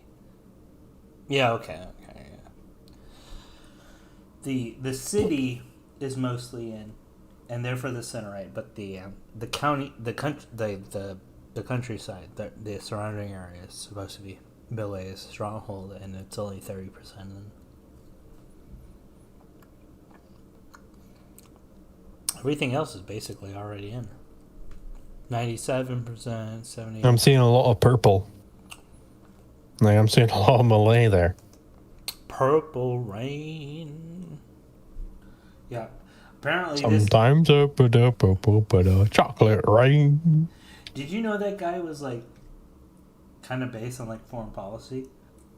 Like in 2011, he was like, I oppose the Obama plan to drone Syria. Whatever. Like he made like a video about that. Ah, nice.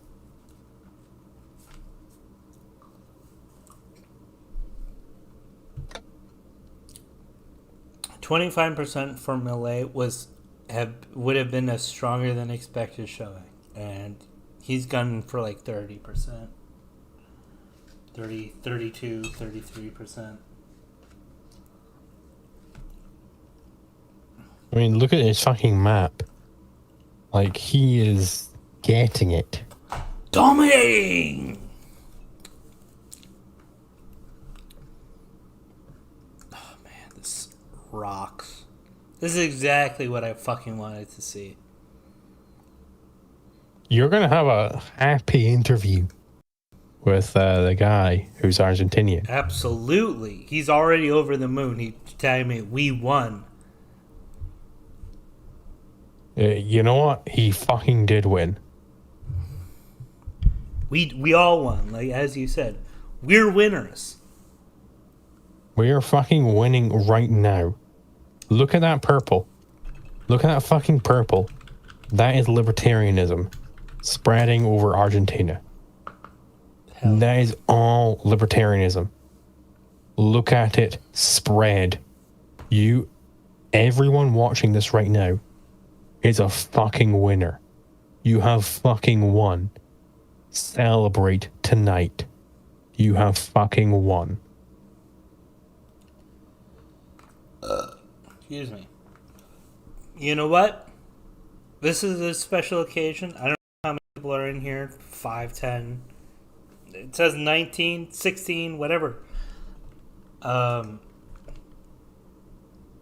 Let's get silly. Okay? I'm going to invite you all just for the night. You get an invite. Come in here. We'll have some fucking fun. Okay? We're all winners.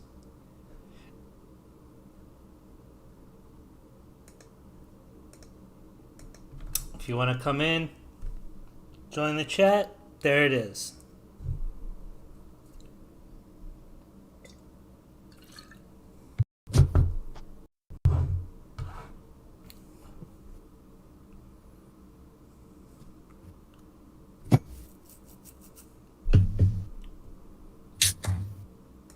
Oh yeah. What you sipping on? Tenants. Zulu, what's your position on Buckfast? Gets you very drunk. That seems to be the idea behind it. Sure. Not a fan. Like, if you're just hanging out, not your go-to.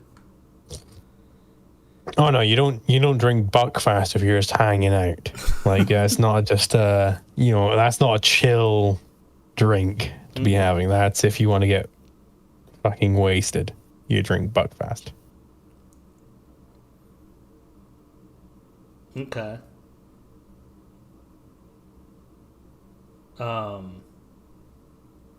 I asked my parents to get me a bottle because I want to see how it tastes, because I hear there's caffeine in it, but it doesn't sound like there's like coffee. No, it's not coffee. It's very sweet. But yeah, it has a lot of caffeine in it. It has caffeine, like whatever, like extract of caffeine or something like that. Yeah. Excuse me.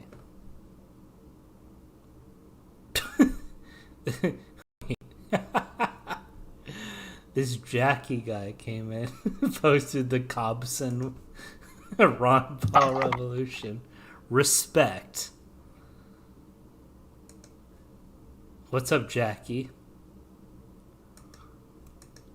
That's James the Liberated. Yeah.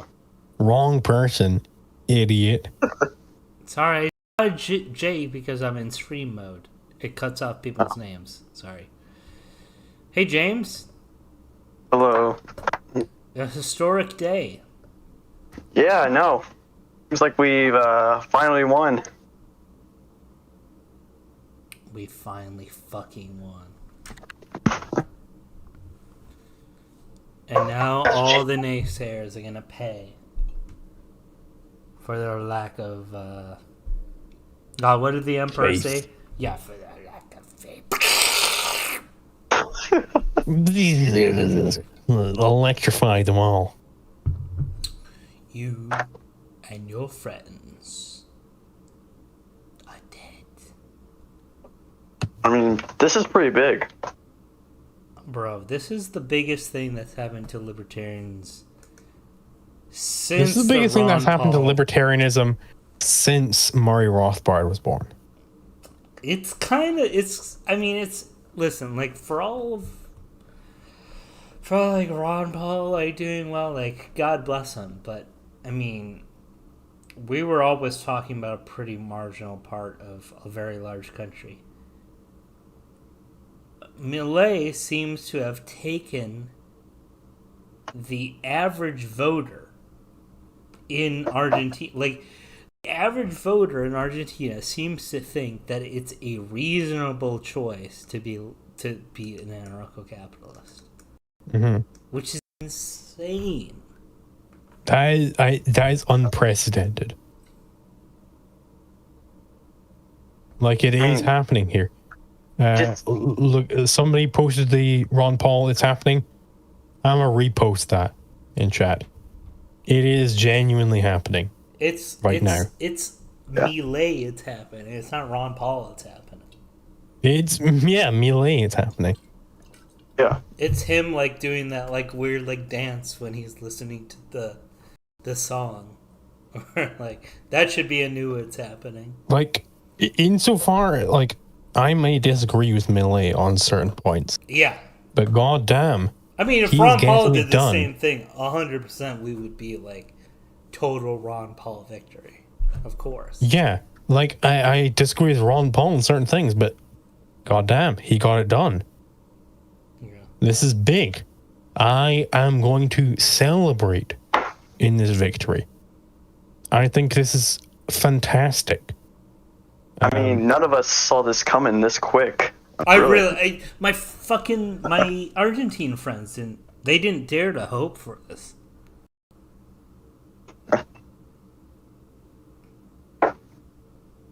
Adrian, are you on streamer mode? I am on stream mode. Okay, good. I was just checking. But yeah, no, like, this is... I didn't think this would ever happen in my lifetime. It's crazy. I thought it would this happen. was I thought it would far off. happen in my lifetime, but I thought I'd be like a geezer. 60. Yeah, yeah. Like, I thought maybe if I'm like 80 years old, maybe this happens. But this is actually happening now. It's legitimately happening today. We are all seeing victory in Argentina. Like, this is a real possibility that we get Ancapistan in Genuinely Argentina. beautiful. Like, this is unthinkable. You asked me yesterday, do I think Milei wins and gets Ancapistan in Argentina? Be like, I no, say what the absolutely fuck not. are you talking about? Yeah, absolutely not. He's not winning. It's definitely not happening. But it's happened. It has happened. It's already happening. It's a You are political already earthquake. winning. Yeah. Everything about Argentinian politics for the past 50 years just got turned on its head. And we're on top, baby. We used to be on the bottom. We used to be in the bedrock. Now we're on top. And We this is gonna fucking have win. like a I want everybody to just revel in this fact. We are winning. We are fucking winning. You never thought we'd win? We are winning. We are winning right now. Right now we are winning.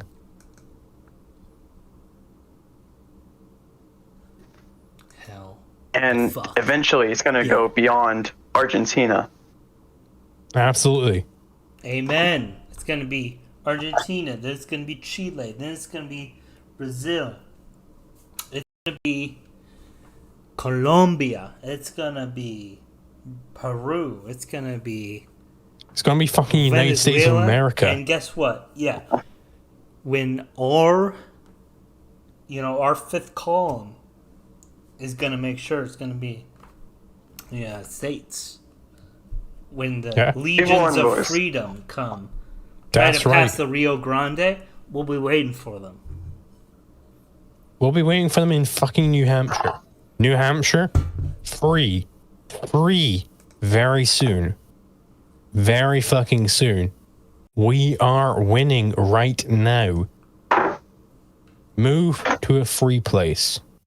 The second you see one, the second you can get to one, move there. Amen.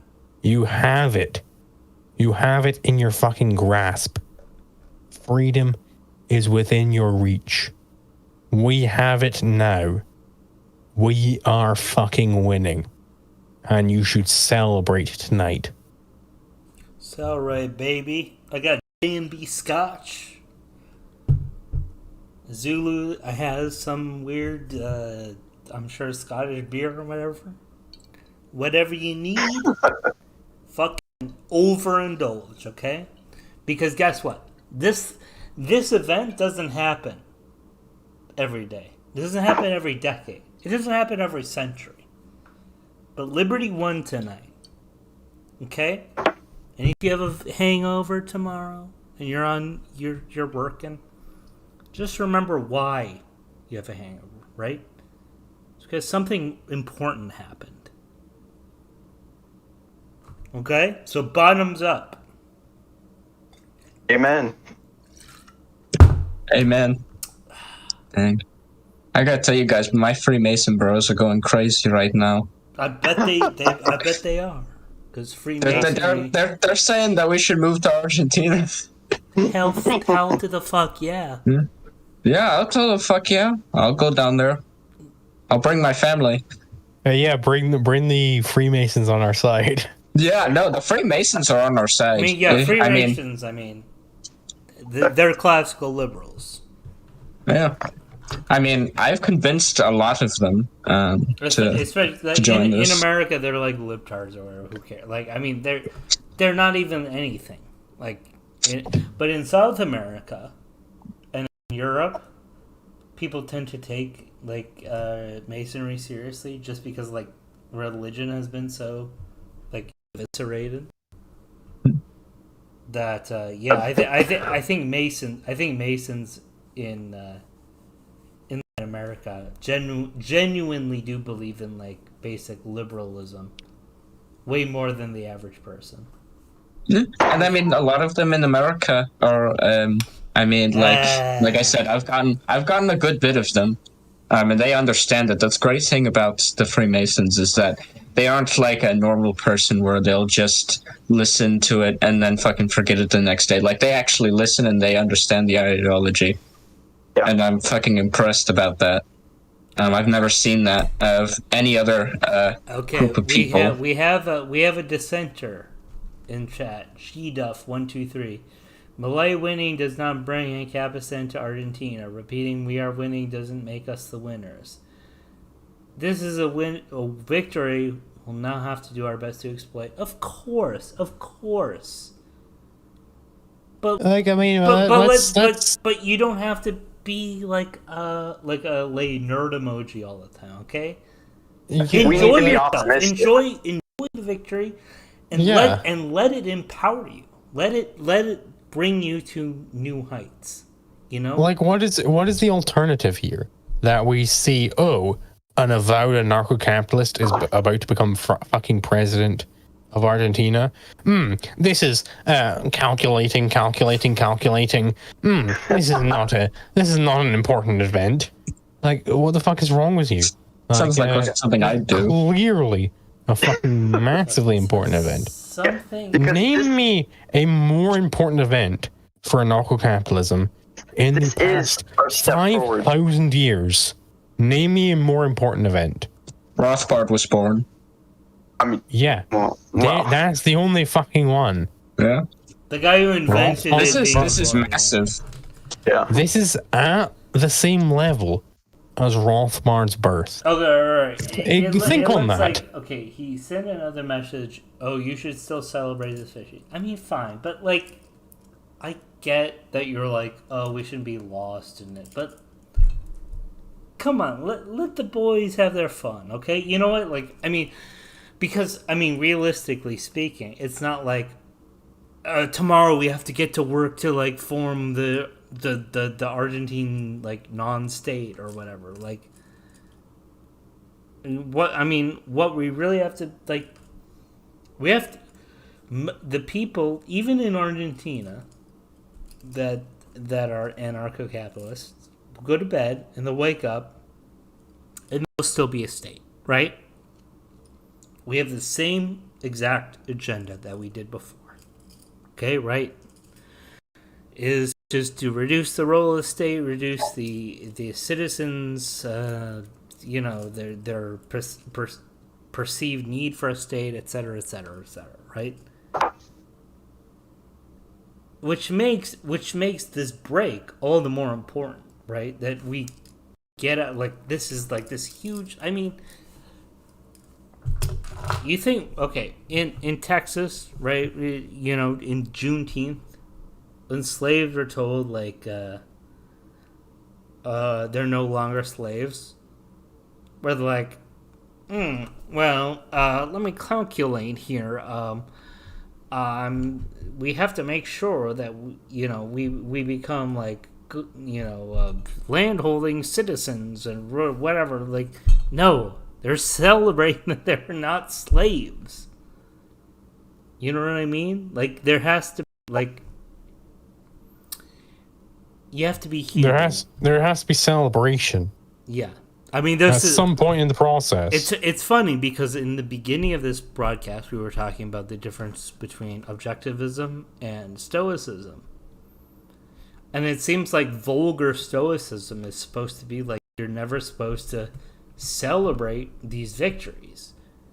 Which conversely means like people aren't interested in your policies because when you get them, what do? Oh, just go to the new thing or whatever. Like, literally, even like Hillary Clinton Democrats are not that evil. They understand that people like need to celebrate things. We need excitement in this movement. We need optimism.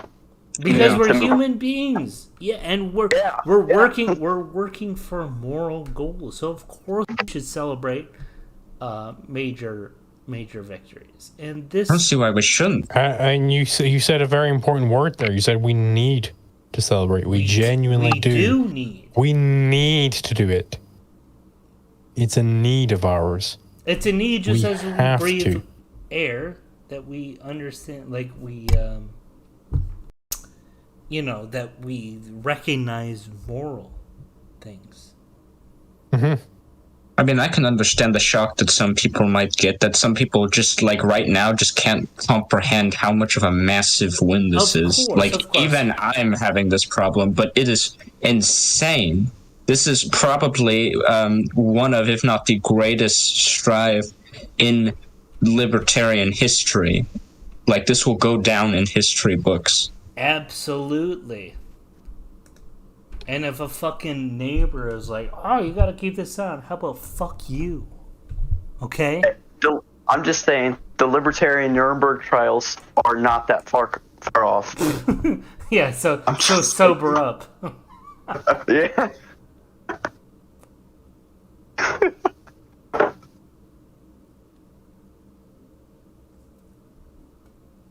Like, I just want to say, I'm still, I haven't grasped yet that this is actually happening, but it is. It's so insane. It is actually happening. And when I'm sure when I like baited you on the stream, you're like, whatever, okay. Oh, another thing, you know, there's like a quote unquote libertarian on the ballot or whatever, and they're gonna lose. Ooh. And we get, and it's not like my position was that much different. But, oh my god. Okay, wait, okay. Yeah. We're up to, I mean, it hasn't changed that much, but it's 68.59 in. Milei is still in charge. Like, insane. Like, what was the fucking, like, big win that the pragmatists were boasting about in the US LP? It was like 3%. Yeah. Yeah. Like, nothing compared to Javier. And in the election, we're like the most unlikable candidates of all time. Yeah. Nothing. Yeah. Compared to Javier Milei. Milei is fucking owning it. He fucking owns this shit. You need to understand this, guys. Javier Milei is going to be the next president of Argentina. They're really, I mean, it's... That's wild. That's wild. Never thought the day would come. Yeah. Now, I will say, I suppose center left will vote for. I mean, it depends on how everything shakes out right after, because now that Milei is the front runner, a lot of people, like, I'm not even thinking like, oh, you know, just because like Milei is like a, you know, don't count him out, because but if he's already the front runner, a lot of center right voters might just bleed over to him, which is nothing, because it. I mean, like, imagine just an ANCAP Trump. Yeah. Yeah, and cap with the sort of power and influence that Donald Trump has at the moment still. That's what we have. Yeah. Neither of the center-right candidates got more than 20% of votes cast. I mean, it's like... That's great. Javier, I mean, he literally could be the next president. He literally could be... And not only that, given how weak the center-right is, he could get a legislative majority. Yeah. 29% of And all voters. It's not like a far-off thing either. Exactly. Like, it's likely that he gets that. More than likely. He basically might be able to get full control. Libertarians might be able to get full control of government in October. It's insane. In October. Like, It's like 2 months away. Just pause on that for a second here. This October, libertarians, anarcho-capitalists could control Argentina, one of the biggest countries on earth. Like, everybody just pause on that for a second. Like, I don't think we necessarily appreciate how fucking huge that is. I don't. That is massive. It will have a ripple effect across nations after they see this happen. I mean, Yeah. Hopefully, yeah. yeah.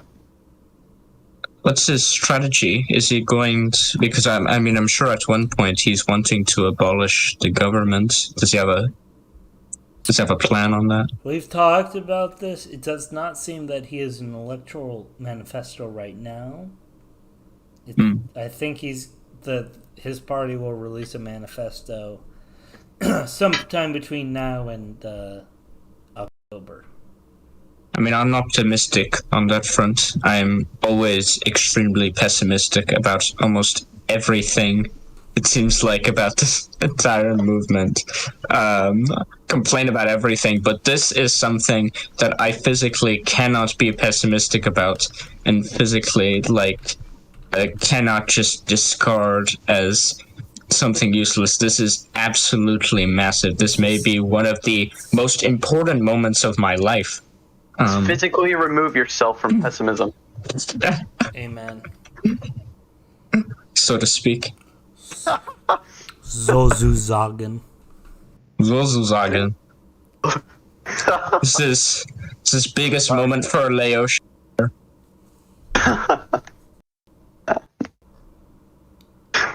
Let's see what's going on with the Buenos Aires province, because that's the big holdout here. Still 46% in. Now, I'm going to be entirely honest. I never even thought that this could be possible through the voting process. I thought that a proper strategy would have to include like counter economics and such, because I didn't. I mean, yeah, because yeah. I mean, it happened. I mean, we can prove it happened now. Now that we can prove that this has happened, I'm sure there will be a much greater wave of people trying to do the same thing. Because I think a lot of the things that was holding us back is we didn't know what would work and what would not work. But now that we know what works, that this works, there will be, I'm sure, very similar movements after. I think you're probably right, especially in South America. Chile is about to have a constitutional convention, or a constitutional referendum. And I hope that this encourages them to approve the conservative and rights-based rather than entitlements-based constitution that was approved. That would be a very good thing for Chile. And also a repudiation of their communist president. Yeah. Yeah. It is true beauty here. Yeah. I mean, like, I think Chile, if I had to think of any other countries most likely to follow in the same steps as Argentina. Yeah.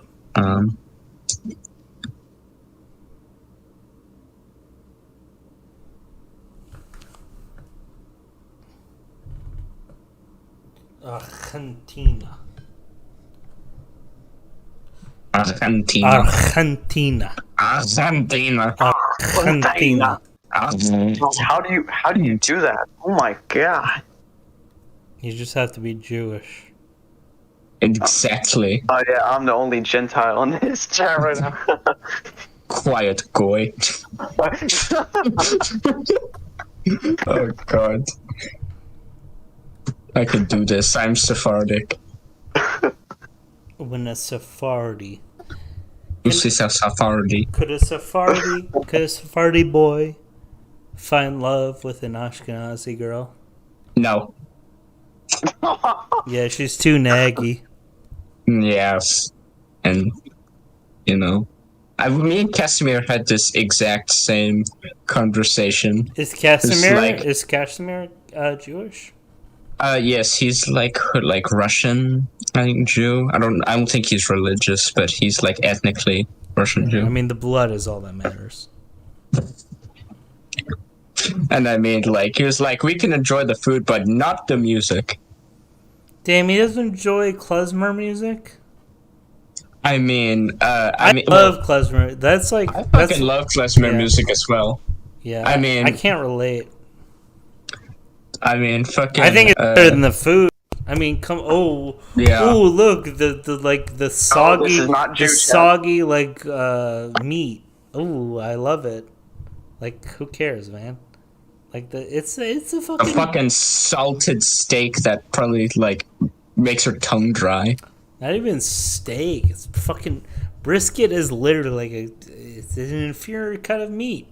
I mean, the whole point of like smoked brisket, right, is that you're kind of like making it softer, right? Like Texas has it right, you know. No. You make it cheap barbecue. I mean, don't pretend it's like your most precious cut of meat or whatever. True. I mean, listen, I love Jewish food like the next guy, okay? But let's be real here. Gentile food do be hitting. Why did when I looked up klezmer music online, it had Take 5 by Dave Brubeck? No idea. Did you spell Klel? I know how to spell klezmer. You don't know how to spell klezmer because apparently you're like, why did this come up? Like, no. Klezmer. Okay? Yeah. And look up like compilation or something like that. Well, I mean, I already know. Lamp food. If you already already know the know best. it, then why did you search it, idiot? Because. Because you're gay. Shut up, retard. And oboes remind you of penises. True. That's why, bitch. Most mature libertarians. True. Least immature libertarians. Yes, least in. There's so many fucking great klezmer songs. Hora Hey, Gershfeld's Bulgarish.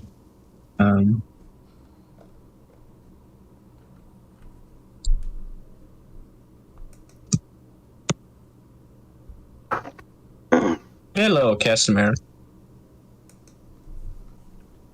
And that was a big W's.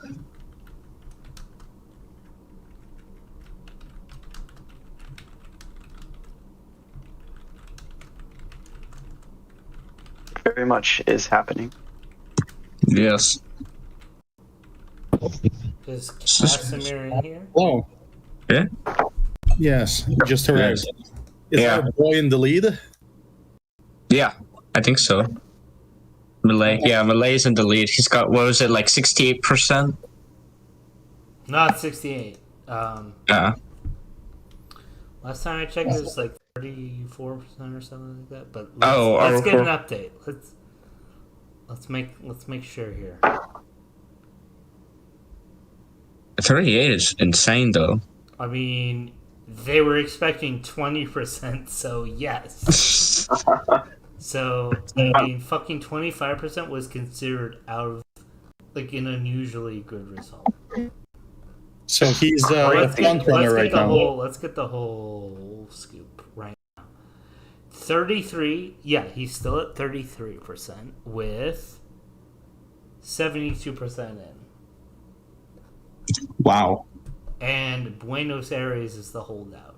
So it's not like there's some weird Peronists that are holding out on us. Can't wait to see how the mainstream media reacts to this. They're gonna piss their fucking pants. And we're gonna be there for it, bitch! Yeah! It's gonna be so based. Radical right-winger wins and plans of domestic terrorism. Fanatical Hitler worshipper Milei wants to kill every single Jew, and by the way, the Peronists literally coordinated with the Iranian government to assassinate Jewish people. What the fuck? True. Yeah, that's true. if you're at all acquainted with Argentina, yeah, major Jewish citizens were assassinated by Iranians. The fuck? I did not know this. Yeah, there was there was a scandal so the vice president resigned Bro. over this in Argentina. Yeah, they were collaborating with Iranians, and there was a big case where That guy that Trump ended up assassinating, forgetting his name, the general. Mike Pence, yeah. No. One day. Oh, Soleimani, yes, Soleimani, yes, was involved. Soleimani was the. Soleimani was not in the lead of the organization of the guards when it happened, but he was very likely the executive involved on Yeah, he location. probably passed the money, right? Yeah. It's fucking insane, though. So the mainstream media is going to write that. I'm already reading Buenos Aires Times. With 60% of the ballots counted, the congressman often compared to Donald Trump was the most voted individual candidate. How about fuck you? How about that, bitch? And he's got ugly mutton chops. Yeah. You have no What? idea No. who you're fucking with. They're glorious. I'm watching them right now. They're so hot and sexy, his mutton chops. Yeah, all he needs is like Napoleon era uniform and Yeah, Absolutely. bro. Like yellow and black. Napoleon uniform. That'd be so. That would go so hard.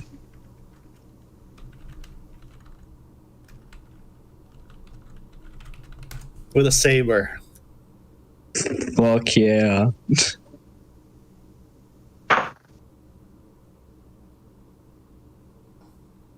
Hell the fuck yeah. Klaus Schwab is not going to like this one. We look up some headlines as well. See what's going on. Just walks into a government building. We're going to cut some agencies. Well, he poses with a chainsaw.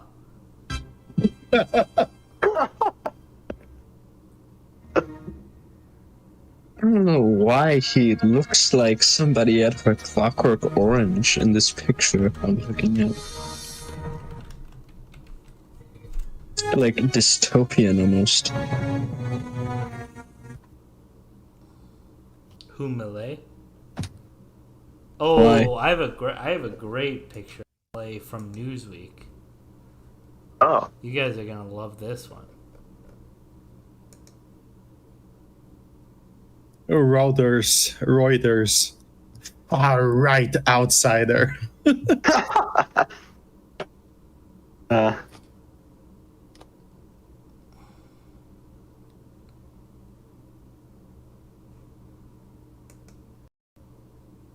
radical right winger wants to abolish law and order. See. Bro, all the headlines I'm looking at are so boring. Because they don't fucking know, bitch. Because they're fucking afraid. Bro, base though. Argentina's radical right winger wants tougher austerity to rebuild troubled economy. Radical right winger. Radical. Argentine rock singing libertarian shakes up presidential election race. Hell to the fuck yeah. That's fucking awesome though. Imagine being an Argentine rock singing libertarian. Yeah. That's like imagining being God.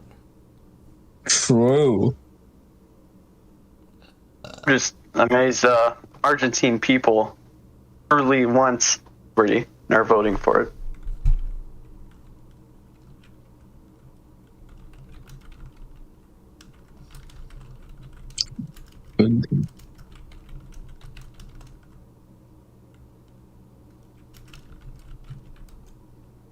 Right. So he's not actually introducing any austerity.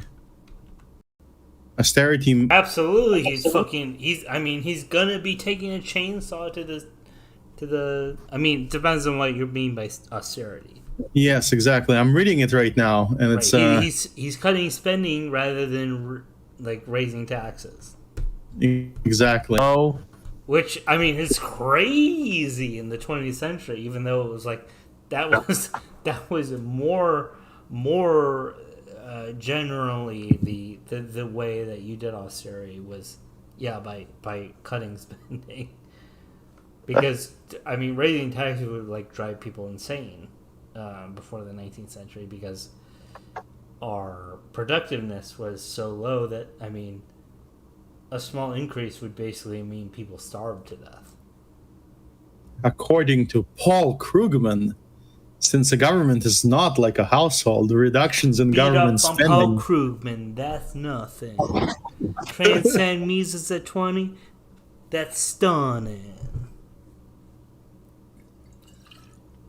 You guys are probably too young for that one. Too young for what? Fuck. Oh, whoa, we're on stream Okay, here. then. We're on stream here. We're on stream Lab, shit. come on, man. here. Whoa. I'm not gonna be Oh. able to upload this. Holy fuck! Oh, It's not a big deal. Well, bro ruined it. maybe I can. Oh, he lost the argument. He lost the argument. Yeah, he lost the argument. He did not Yeah. lose. According to Jacob. He did not. You can lose you the can argument. you can. I'm going mute to, the audio. You can mute the go away audio now. afterwards. Yeah, I can mute the. Going to audio. go away now. And Lap, congratulations. lap. It's okay, man. Like, it's not a big deal. Okay. Congratulations to Milei for winning the Argentinian midterms. This is truly a day people have worked towards for. This is a night for America. Well, it's a night for Argentina and the libertarian world, and congratulations. Hopefully, we can finally end 90 years of 60 to 80 years of Peronism. Congratulations, Javier Milei. Onward to the election. Your words have never alright, been but- spoken. But Lap, hang around, okay, man. Yeah. Well, I need to go work out in a couple of hours. well, on that case, just leave now. Like, what are you talking about? Like, yeah, stick around. What are you talking about? I have a question about this whole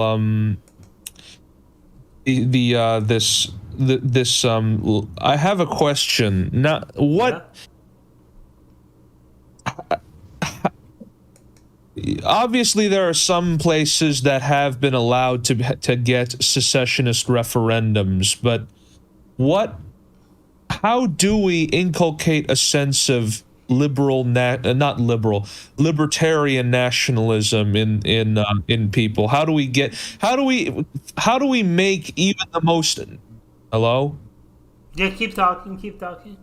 How do we make the most normie people accept the concept of nationhood? Oh, that's easy. I mean, What? just look at what the Basques and the Catalonians have done. Okay, have they gone and harangued random people about like, this is the sacred land of whatever? No. Okay, what they've done is they've poured lots of money into cultural traditions, right, and got people to be like.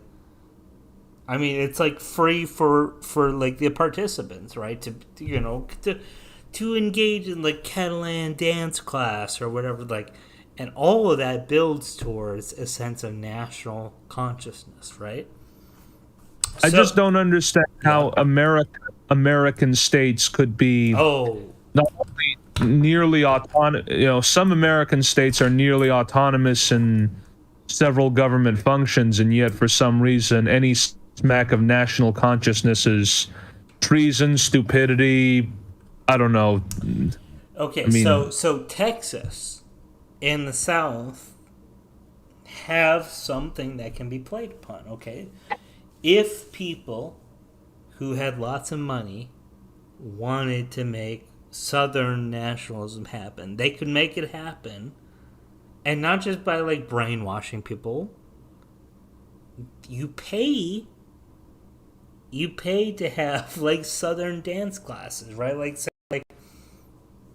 Yes, the square dancing. the Southern Cultural Fund is paid for this and that, and you like. Well, I mean, for what, like $3 million, you could get something like 3,000 people to be like Southern traditional dancers, right?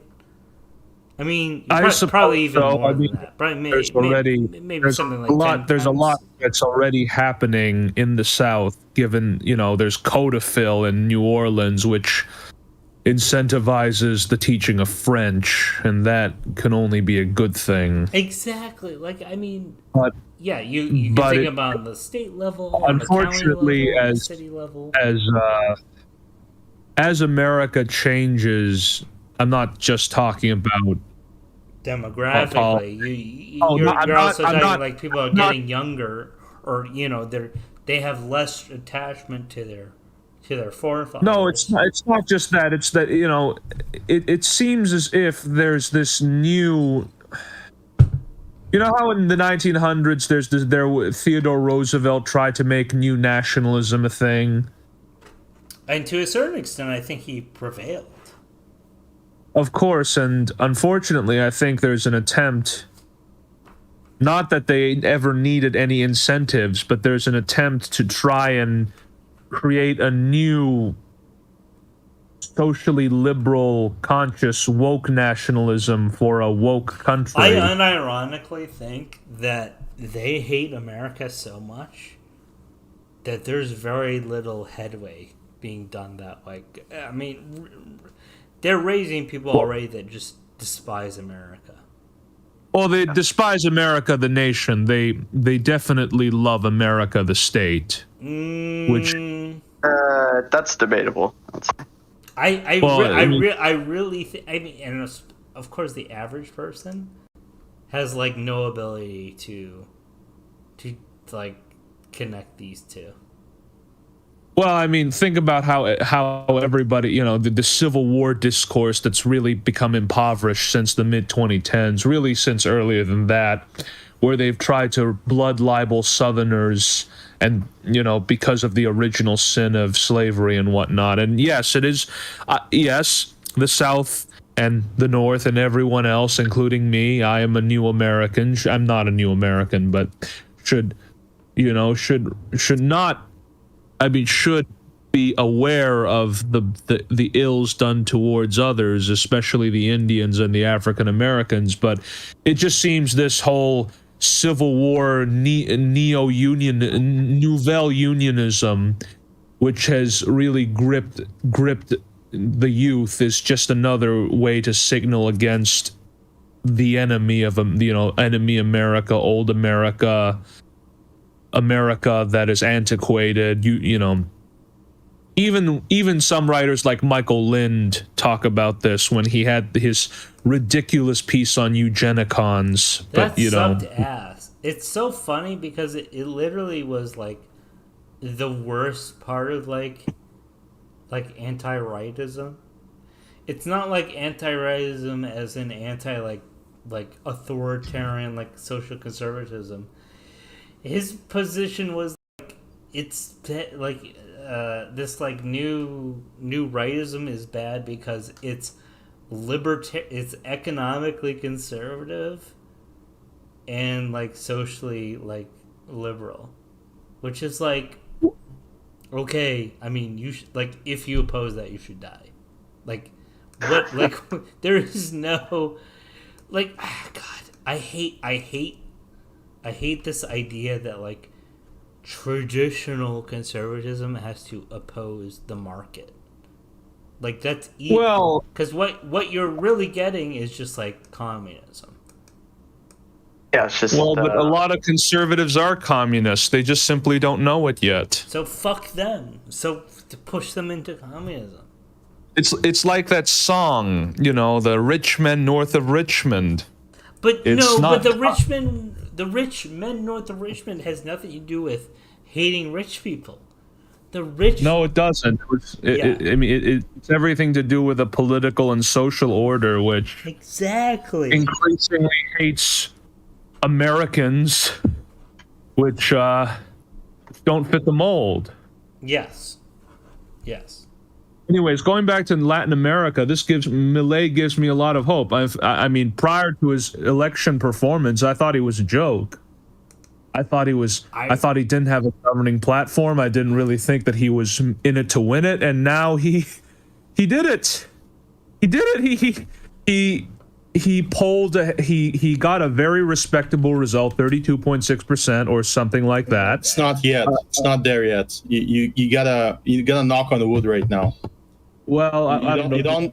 First, you get 100% of the votes in, and then you count.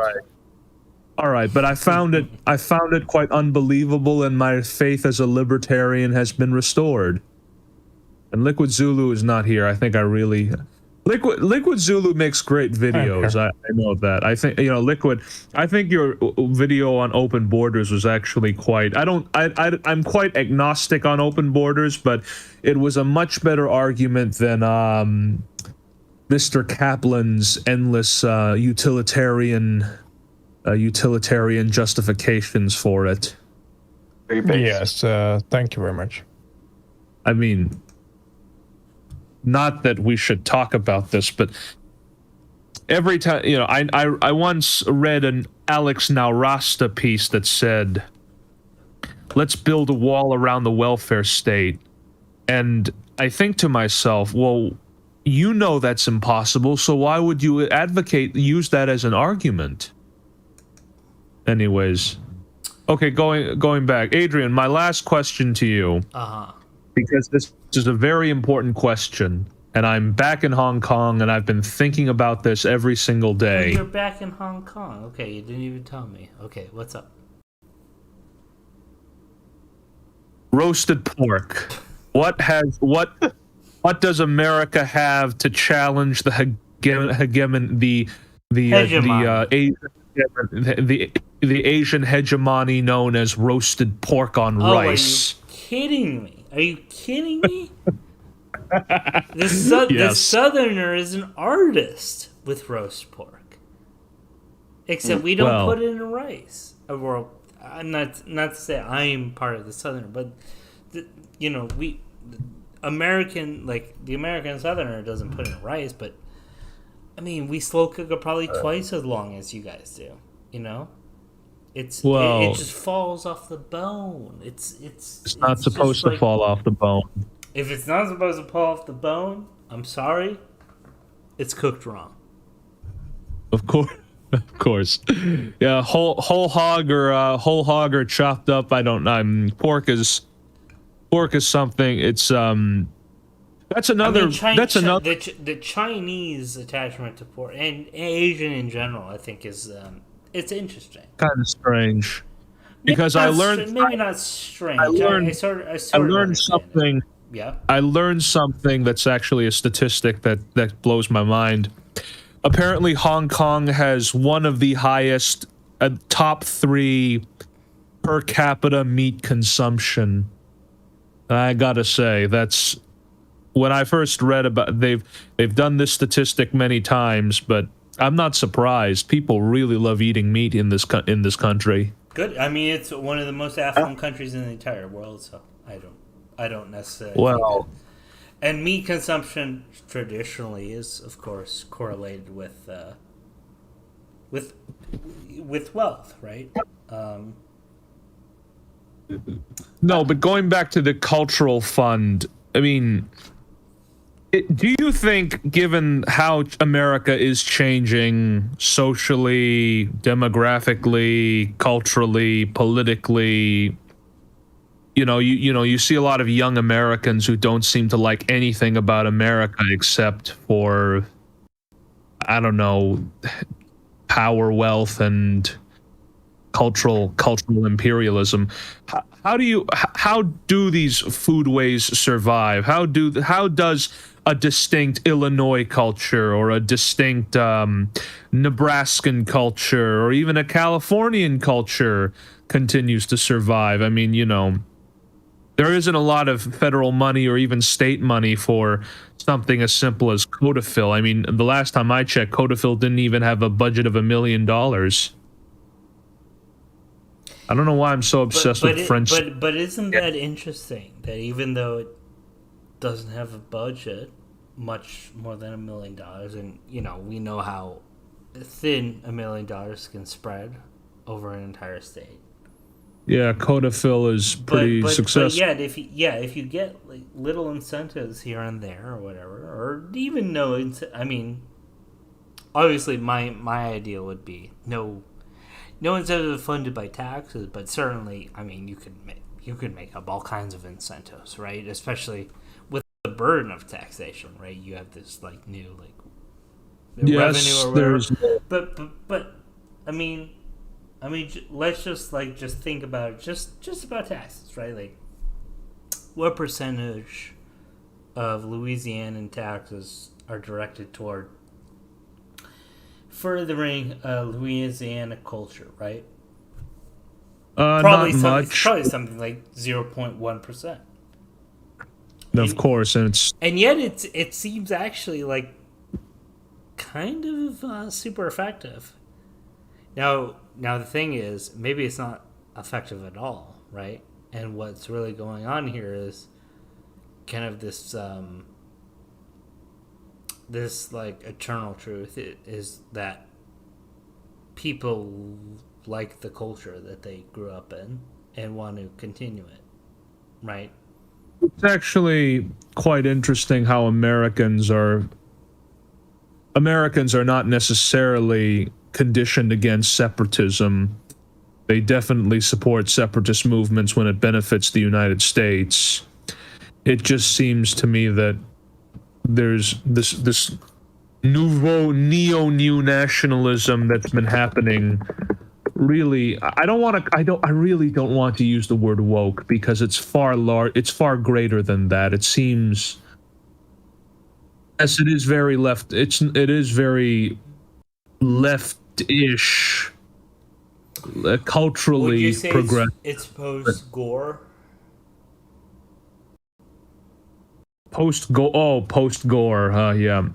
Oh, Al Gore at this point. Al Gore, the ideas that motivated Al Gore at this point are Gore is funny because Gore was supposed to be, just like Clinton, a Southern moderate Democrat, right?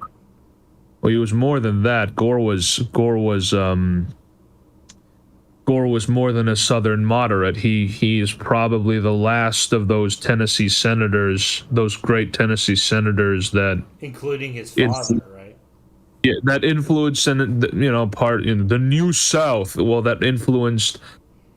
I think if you actually said to Al, if I was able to sit down with Al Gore and you say, are you the last of the Southerners? He'd probably say no, but then he'd intuit yes, because you had his father, you have Estes Kefauver, you had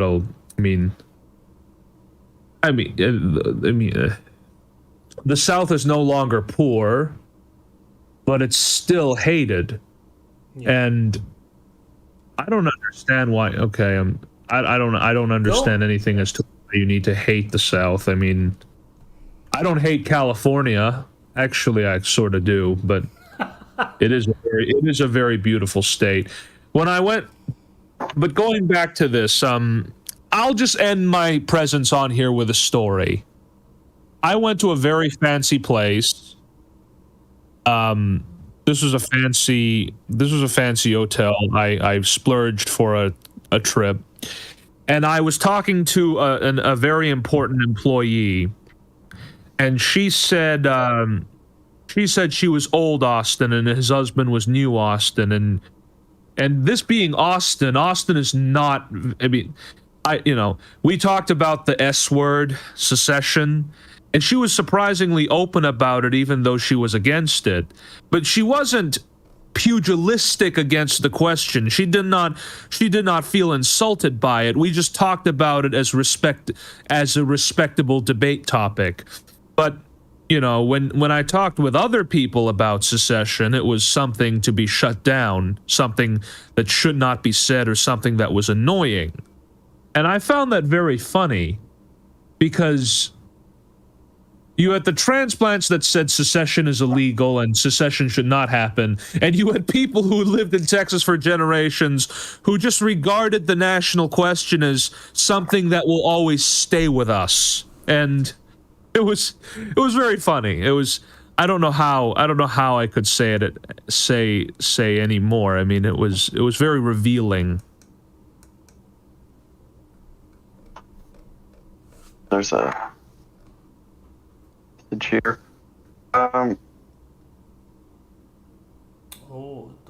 In Argentina, 45% is needed to win, or 40% with at least a 10% lead over second to prevent a runoff. Milei needs to gain 7.5% to 12.5%. I mean, up to October. Yes, in October. Now, what I think might happen if he really just utterly dominates, there's going to be a massive bleed towards him. I really did. What I thought, and I told Zulu this. I thought that if the centrist won in the center right, then Milei would have a chance because the right wingers would tend to bleed to Milei, and that would maybe. But now that Milei is literally the major right wing guy, there could be a massive bleed off from both of the center right candidates. I'm honestly very happy. I can't believe it's insane. I can't believe this happened in Argentina. No places. My most fanatic Argentine friends are over the moon. I can tell that they never conceived that this could have been like a possibility. This is truly the libertarian wet dream. He did poll very well for an entire year. He was polling strong. I mean, if he didn't poll strong, I mean, he probably wouldn't have had a chance. I mean, he spent decades building up his. In many ways, he is kind of like a Trump, and not like bad ways. Like he did spend a lot of time like in media before he got into politics, and I think that was very smart. But well, how do we make sure? Supposing he does win, how do you make sure that his term doesn't end up like another Mauricio Macri? So, given how I was very worried about this, I'm less worried now that he seems to be the dominant right wing position, because it means that he might actually have a majority push through a lot of his legislative mandate. Because you got a minority of like fiscal conservatives now. When he's elected, it'll take in a slew, not only of like generic fiscal conservatives, but real hardcore radicals like Milei on his ticket. And again, this is a presidential republic, so if you know what you're doing, you can seriously change the fiscal outlook of the country. He's been a big proponent of dollarization since day one. That's something that is totally within the power of the president to change. You don't have to cut any services. You don't have to. Yeah, all you have to do is say like, such and such pesos equals such and such dollars. We're converting to dollars on the next fiscal year. And that will do, the effect on the Argentine economy, that's just dollarizing, is like, a ton of Latin American countries are already dollarized. AKA, they peg their currency and their economy to the US dollar, right? If Argentina did that, that would end all this like lacrimony of okay, another week and my paycheck has gone down by like $16. Surprised they're not doing it currently. It doesn't have to be Steve Hanke style dollarization, although I don't know how good dollarization is with the Fed in place, but it could be some sort of. Hey, it's better. It's better than what Buenos Aires is doing. Well, I guess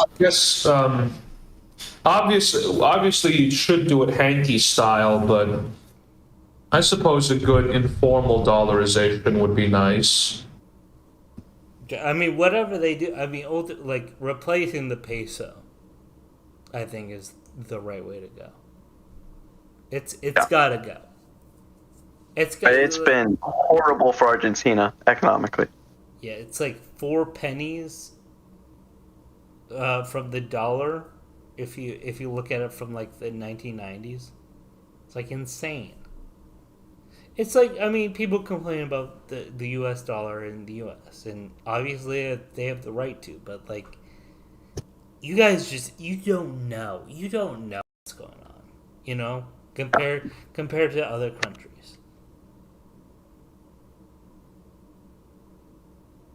Wait, so did he win, or is he? Oh, no, not yet. He not yet. is the front runner in the primaries, which is a extremely good thing. All right. It means that I would say he has a 40% chance of becoming the president in October.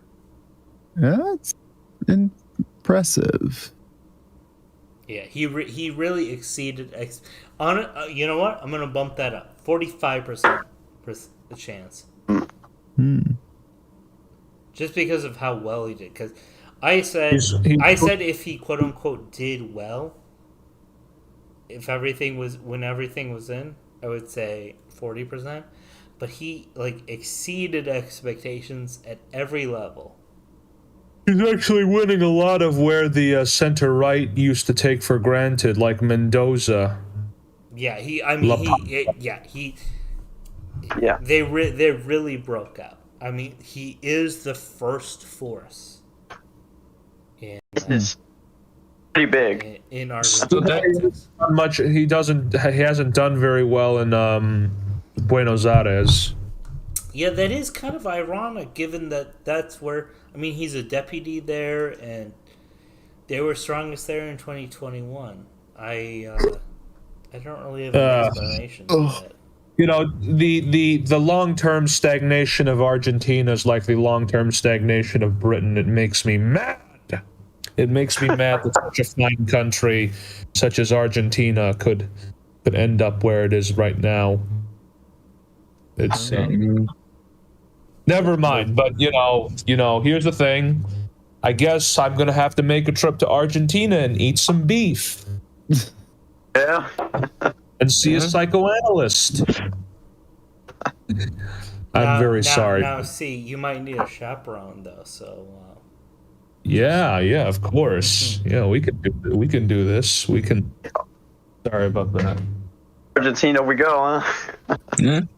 I might go over there. Argentina Riba. I'm a cheap fuck. I hope my friends get me tickets for me. Because being cheap is what caused you to be in Laos for 8 years, right? Yeah. Oh yeah, I forgot about this. Oh yeah, Laotian. You've seen King of the Hill, right? Yes. Yeah, where like what's he's like, oh, you probably think I'm Chinese, right? Or whatever. I'm like, no, you Laotian, I know. He was just like dumbfounded. This is advanced racism. This is like advanced. You can never deal with the advanced racist. Like you just have to accept it. It's like racism that's like actually funny. Yeah. It's insane. It's like and then it makes you want to be racist for yourself. Like, be racist towards yourself. That's what it makes me feel like. I don't feel like that, true. But on the other hand, advanced. But on the other hand, I'm white, so yeah. Fucking your looks you up and down. Jewish. You're Jewish. Yeah, you're Jewish. Ew. There's nothing wrong with being Jewish. What's up, Doc? Based. Not going to forget what you said at the start of joining. You know what? I'm just going to say this. Argentina, here I come. I'm going. Hell yeah. Goodbye. Hell fucking yeah. Bravo. I'll use my hotel points and then go book a hotel room and see where I mean, should I be in Buenos Aires or should I be in another city? I don't. I would say another. No. I mean, there's no reason why not. I mean, Look at Mendoza. At worst, you can travel down, right? But Buenos Aires, that's like the jewel, you know? It's always been the jewel. I mean, Buenos Aires is also like more right wing than the rest of the country, right? Isn't it? I did not know that. I know that that's a pattern in several Hispanic countries, or even European countries, where the main city tends to be more right wing than the country. But that's not something you see in America or the UK. It's like the opposite. It's so funny that I mean, and it's not just Hispanic countries. Like, Stockholm, Sweden is like that. Yeah, like exactly. As Athens is not. Let me think though. I think Madrid is like that in Spain, Madrid actually. is 100%. I think maybe Lap was referring to that specifically. Because Mexico City Specifically. Yeah, there's a lot of countries where like the big city Lima's more right wing. Like it's like economically more right wing than the rest of the country for sure. Rio is not like 100% right wing, but it's way more right wing than Quebec City is more right wing, but Montreal is liberal. But Montreal is not that liberal. I don't think Mexico. I mean, Mexico City is it's like a left wing mayor. You know, it's actually quite nice. I was going to go there, but you know. I mean, it's nice. I mean, San Francisco is nice, man. Yeah. San Francisco is, frankly... Wait, which San Francisco are we talking about? What do you mean? Like Chilean San Francisco, or? Oh, no. I did not know. I mean Cali, baby. Oh. I'd like to go to Valparaiso. Valparaiso, yeah. Valparaiso, it's very nice. That would be fun. You know, my friend Cooper has a friend in Santiago. I just don't like the direction that Chile is going in. It will be kind of a role reversal. It's like a major role reversal. They're becoming each other. Well, hold on a second. They rejected like the communist constitution, and right wingers won the re-election. So it might actually be like more. Well, I'm not gonna say more right wing than if Milei won, but I'm just saying Chile is on a good course right now because their communist president has like a 10% approval rating and has no legislative mandate. And I can't believe you're still doing well. Yeah, that's fair. They're seemingly stopping the slide, at least at the moment. So yeah, that is a good point. And there's a new constitutional convention, the convention is there. Like, I guess to like be like chud pilled, basically.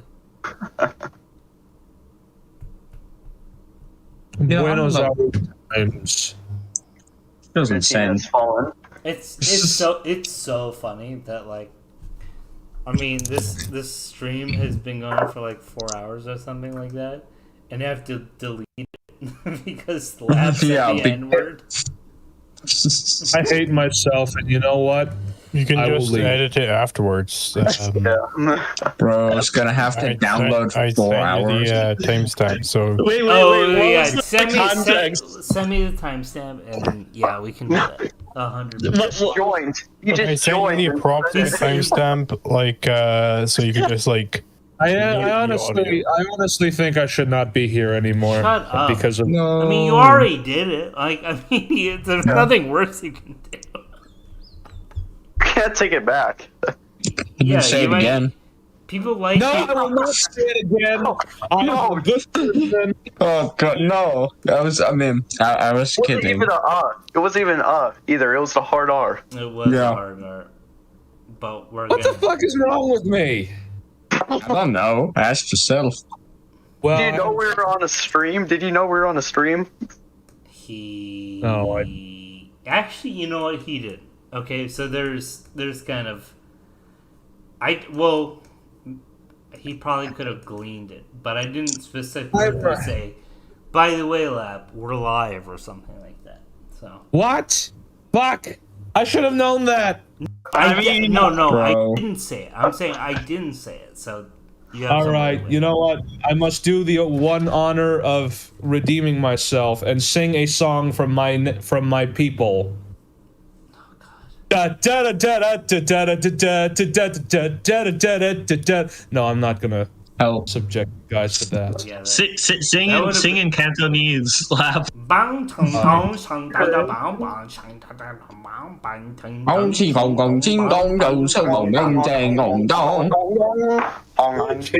That does sound like Cantonese. That's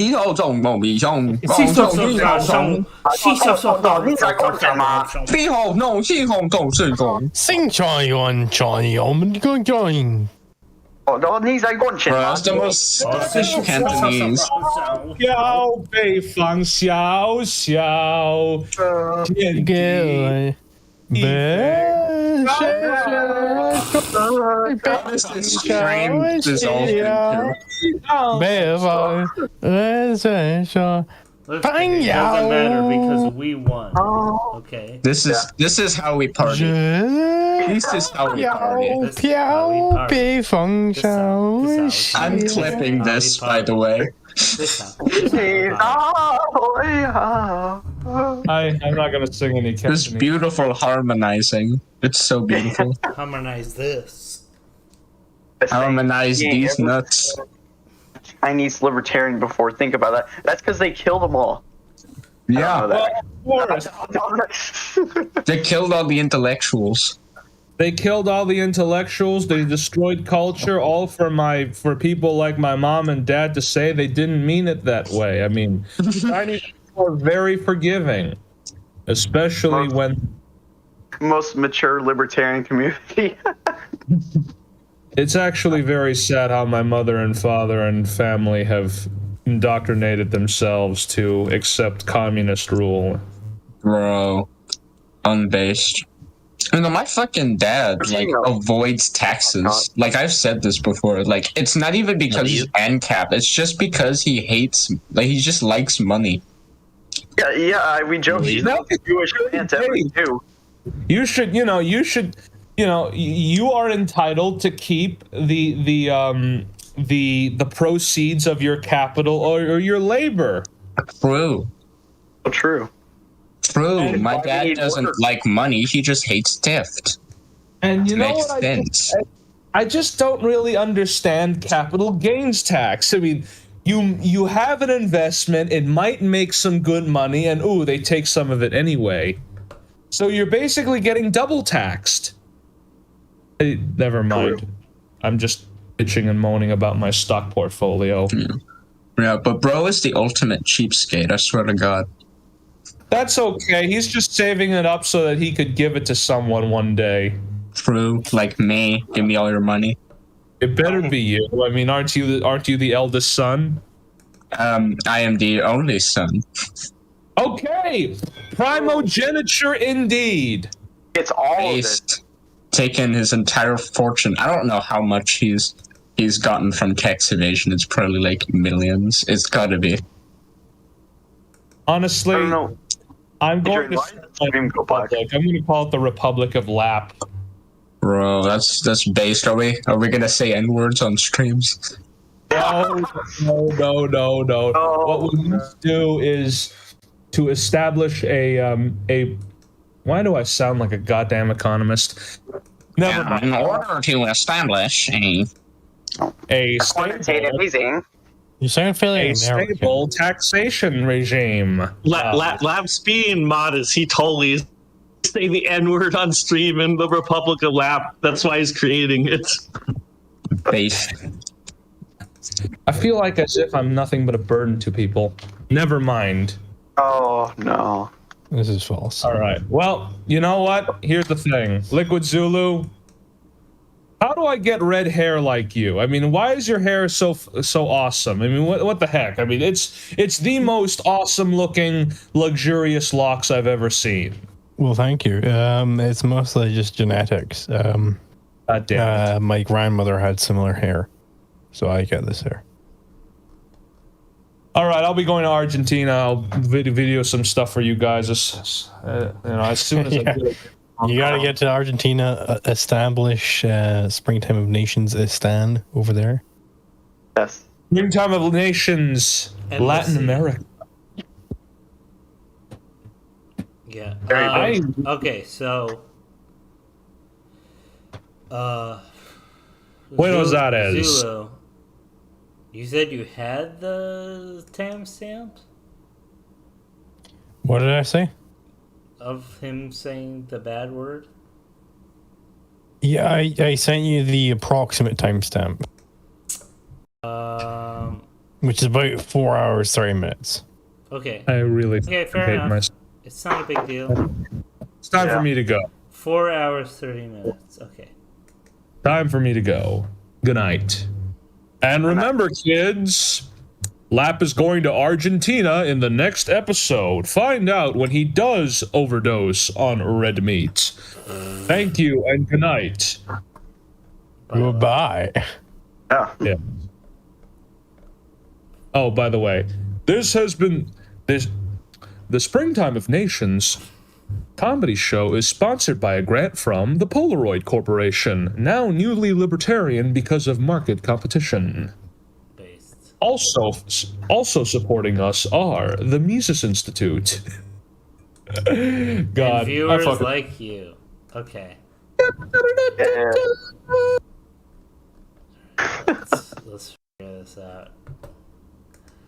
I mean, have you stopped the stream? Have I what? Have you stopped the stream? No. I mean, guess I'm you looking at it right now. can edit it out whilst the stream's still going. How It's a black screen right now, I'm seeing. how loudly did he say it? Did he like shout it It or? was pretty clear. Yeah. It was like at a point where nobody was talking. He just. I mean, said it. because It's like- I kind of just added him, and I suppose he just said it like because sometimes we be doing that like in like private stuff. I guess I have to make sure, I have to make sure. Well, now it's not recorded, so don't worry. I just have to make sure it's not like automatically like saved or whatever. Well, I mean, just go in and edit it out. That's fine. Like, it will be automatically saved. I mean, it can be automatically saved. I just don't want it to be automatically uploaded. Well,